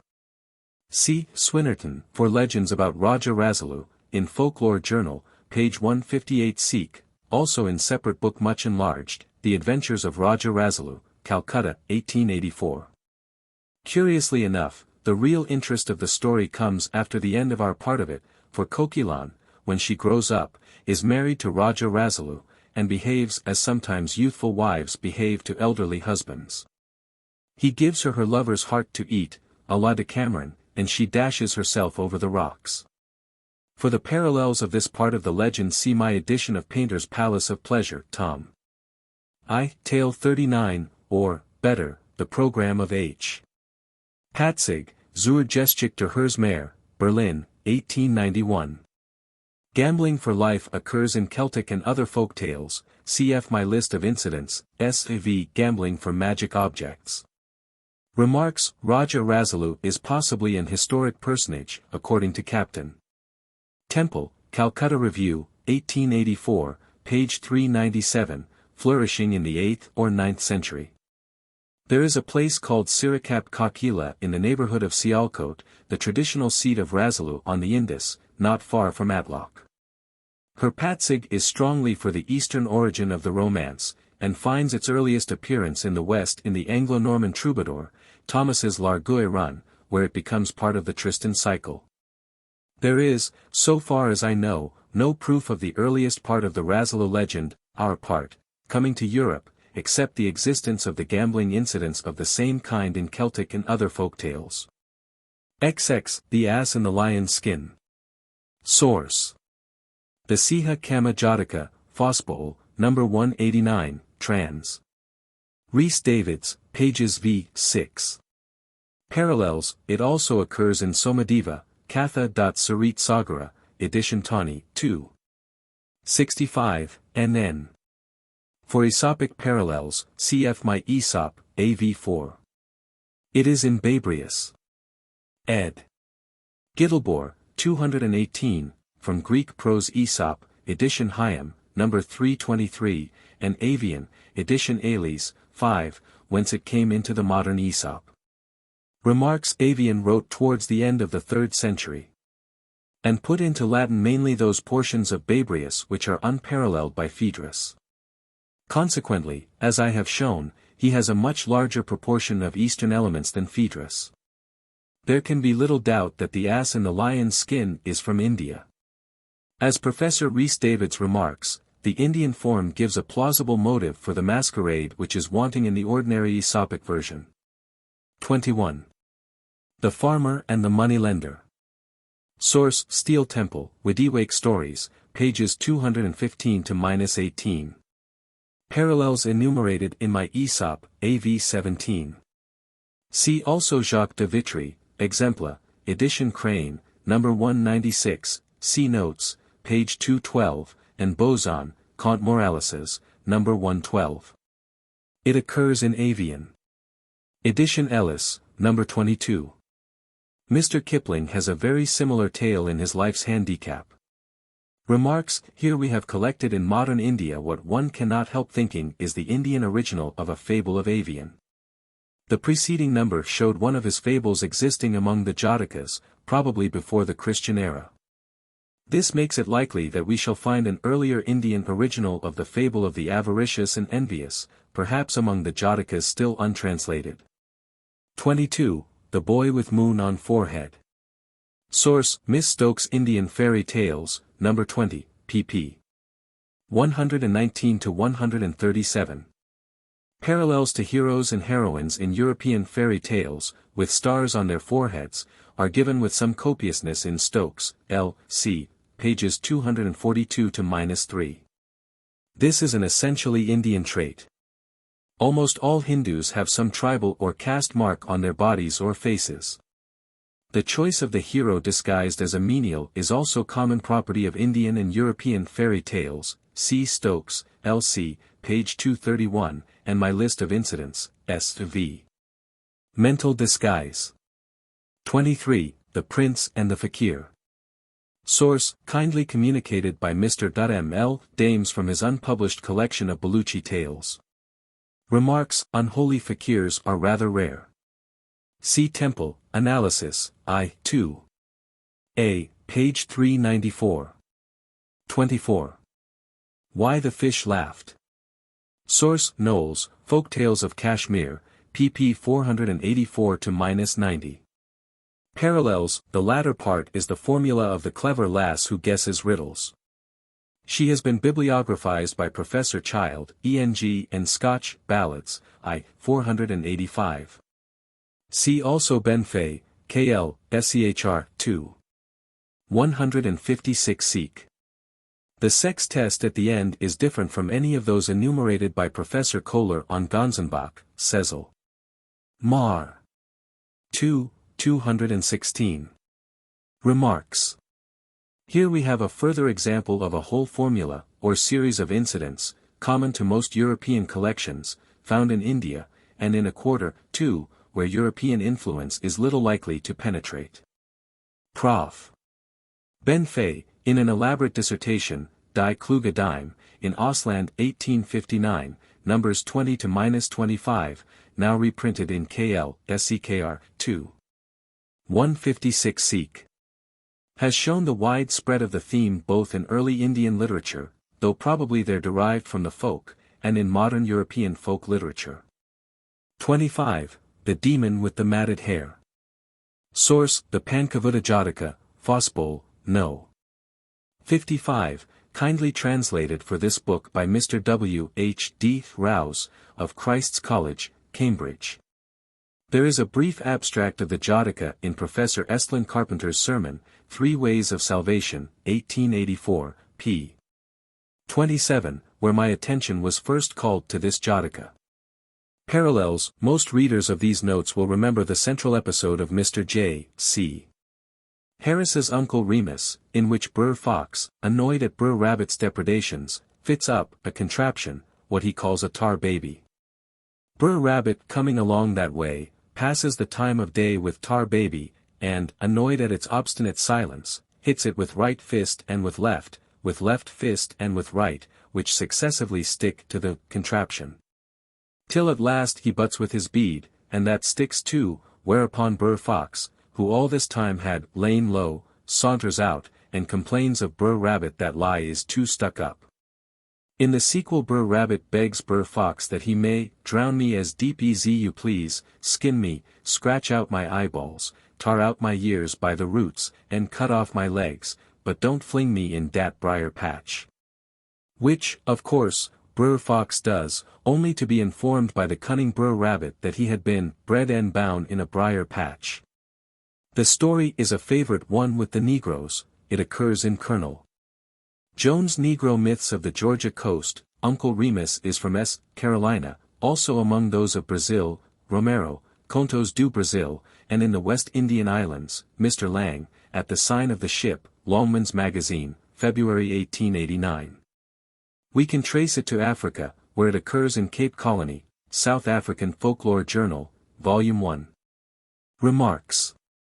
The fivefold attack on the demon and the tar baby is so preposterously ludicrous that it cannot have been independently invented, and we must therefore assume that they are causally connected. And the existence of the variant in South Africa clinches the matter, and gives us a landing stage between India and America. There can be little doubt that the Jataka of Prince Five Weapons came to Africa, possibly by Buddhist missionaries, spread among the Negroes, and then took ship in the holds of slavers for the New World, where it is to be found in fuller form than any yet discovered in the home of its birth. I say Buddhist missionaries, because there is a certain amount of evidence that the Negroes have Buddhistic symbols among them, and we can only explain the identification of Br'er Rabbit with Prince Five Weapons, and so with Buddha himself, by supposing the change to have originated among Buddhists, where it would be quite natural. For one of the most celebrated metempsychoses of Buddha is that detailed in the Sasa Jataka, Fosbol, No. 316, Tr.R. Morris, Folklore Journal, 2. 336, in which the Buddha, as a hare, performs a sublime piece of self-sacrifice, and as a reward is translated to the moon, where he can be seen to this day as the hare in the moon. Every Buddhist is reminded of the virtue of self-sacrifice whenever the moon is full, and it is easy to understand how the Buddha became identified as the hare or rabbit. A striking confirmation of this, in connection with our immediate subject, is offered by Mr. Harris's sequel volume, Nights with Uncle Remus. Here there is a whole chapter, XXX, on Br'er Rabbit and his famous foot, and it is well known how the worship of Buddha's foot developed in later Buddhism. No wonder Br'er Rabbit is so cute, he is nothing less than an incarnation of Buddha. Among the Karens of Burma, where Buddhist influence is still active, the hare holds exactly the same place in their folklore as Br'er Rabbit among the Negroes. The 6th chapter of Mr. Smeaton's book on them is devoted to fireside stories, and is entirely taken up with adventures of the hare, all of which can be paralleled from Uncle Remus. Curiously enough, the Negro form of the fivefold attack fighting with 5 fists, Mr. Barr would call it is probably nearer to the original legend than that preserved in the Jataka, though 2,000 years older. For we may be sure that the thunderbolt of knowledge did not exist in the original, but was introduced by some Buddhist Mr. Barlow, who, like Alice's Duchess, ended all his tales with, and the moral of that is, for no well-bred demon would have been taken in by so simple a cell as that indulged in by Prince Five Weapons in our Jataka, and it is probable, therefore, that Uncle Remus preserves a reminiscence of the original Indian reading of the tale. On the other hand, it is probable that Carlyle's Indian god with the fire in his belly was derived from Prince Five Weapons. The Negro variant has also suggested to Mr. Batten an explanation of the whole story, which is extremely plausible, though it introduces a method of folklore exegesis which has been overdriven to death. The Sasa Jataka identifies the Rabbit Buddha with the hare in the moon. It is well known that Easterns explain an eclipse of the moon as due to its being swallowed up by a dragon or demon. May not, asks Mr. Batten, the Pankavutta Jataka be an idealized account of an eclipse of the moon? This suggestion receives strong confirmation from the demon's reference to Rahu, who does, in Indian myth, swallow the moon at times of eclipse. The Jataka accordingly contains the Buddhist explanation why the moon I.e. the hare in the moon, i.e. Buddha is not altogether swallowed up by the demon of eclipse, the demon with the matted hair. Mr. Batten adds that in imagining what kind of demon the eclipse demon was, the Jataka writer was probably aided by recollections of some giant octopus, who has saucer eyes and a kind of hawk's beak, knobs on its tusks, and a very variegated belly, gastropod. It is obviously unfair of Mr. Batten both to illustrate and also to explain so well the tar baby Jataka taking the scientific bread, so to speak, out of a poor folklorist's mouth, but his explanations seem to me so convincing that I cannot avoid including them in these notes. I am, however, not so much concerned with the original explanation of the Jataka as to trace its travels across the continents of Asia, Africa, and America. I think I have done this satisfactorily, and will have thereby largely strengthened the case for less extensive travels of other tales. I have sufficient confidence of the method employed to venture on that most hazardous of employments, scientific prophecy. I venture to predict that the tar baby story will be found in Madagascar in a form nearer the Indian than Uncle Remus, and I will go further, and say that it will not be found in the Grand Helsingfors collection of folk tales. Though this includes 12,000, of which 1,000 are beast tales. 26. The Ivory Palace. Source: Knowles, Folktales of Kashmir, pages 211-25, with some slight omissions. Gulizer is Persian for rosy-cheeked. Parallels: Stokes, Indian Fairy Tales, number 27. Panwadi Rani, pages 208-15, is the same story. Another version in the collection Baital Pasidsi, number 1. Remarks: The themes of love by Mirror, and the faithful friend, are common European, though the calm attempt at poisoning is perhaps characteristically Indian, and reads like a page from Mr. Kipling. 27. Sun, Moon, and Wind. Source: Miss Frere, Old Deccan Days, number 10, pages 153-5. Remarks. Miss Frere observes that she has not altered the traditional mode of the moon's conveyance of dinner to her mother the star, though it must, she fears, impair the value of the story as a moral lesson in the eyes of all instructors of youth. 28. How Wicked Sons Were Duped. Source: Knowles, Folktales of Kashmir, pages 241-2. Parallels: A Gaelic parallel was given by Campbell in Trans Ethnol. SOC 2.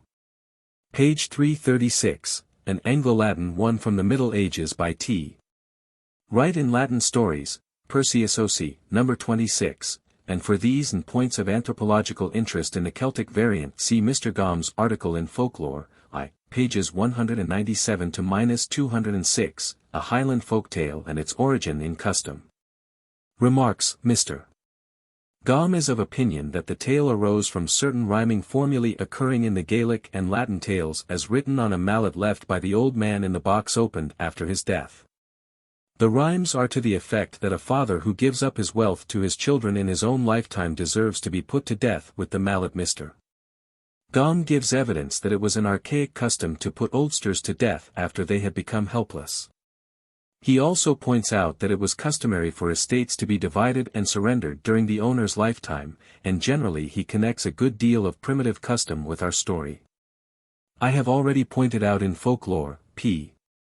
403, that the existence of the tale in Kashmir without any reference to the mallet makes it impossible for the rhymes on the mallet to be the source of the story. As a matter of fact, it is a very embarrassing addition to it, since the rhyme tells against the parent, and the story is intended to tell against the ungrateful children. The existence of the tale in India renders it likely enough that it is not indigenous to the British Isles, but an Oriental importation. It is obvious, therefore, that it cannot be used as anthropological evidence of the existence of the primitive customs to be found it. The whole incident, indeed, is a striking example of the dangers of the anthropological method of dealing with folktales before some attempt is made to settle the questions of origin and diffusion. 29. The Pigeon and the Crow. Source: The Lola Jataka, Fossbol, No. 274, kindly translated and slightly abridged for this book by Mr. W. H. D. Rouse. Remarks: We began with an animal Jataka, and may appropriately finish with one which shows how effectively the writers of the Jatakas could represent animal folk, and how terribly moral they invariably were in their tales. I should perhaps add that the Bodhisat is not precisely the Buddha himself but a character which is on its way to becoming perfectly enlightened, and so may be called a future Buddha.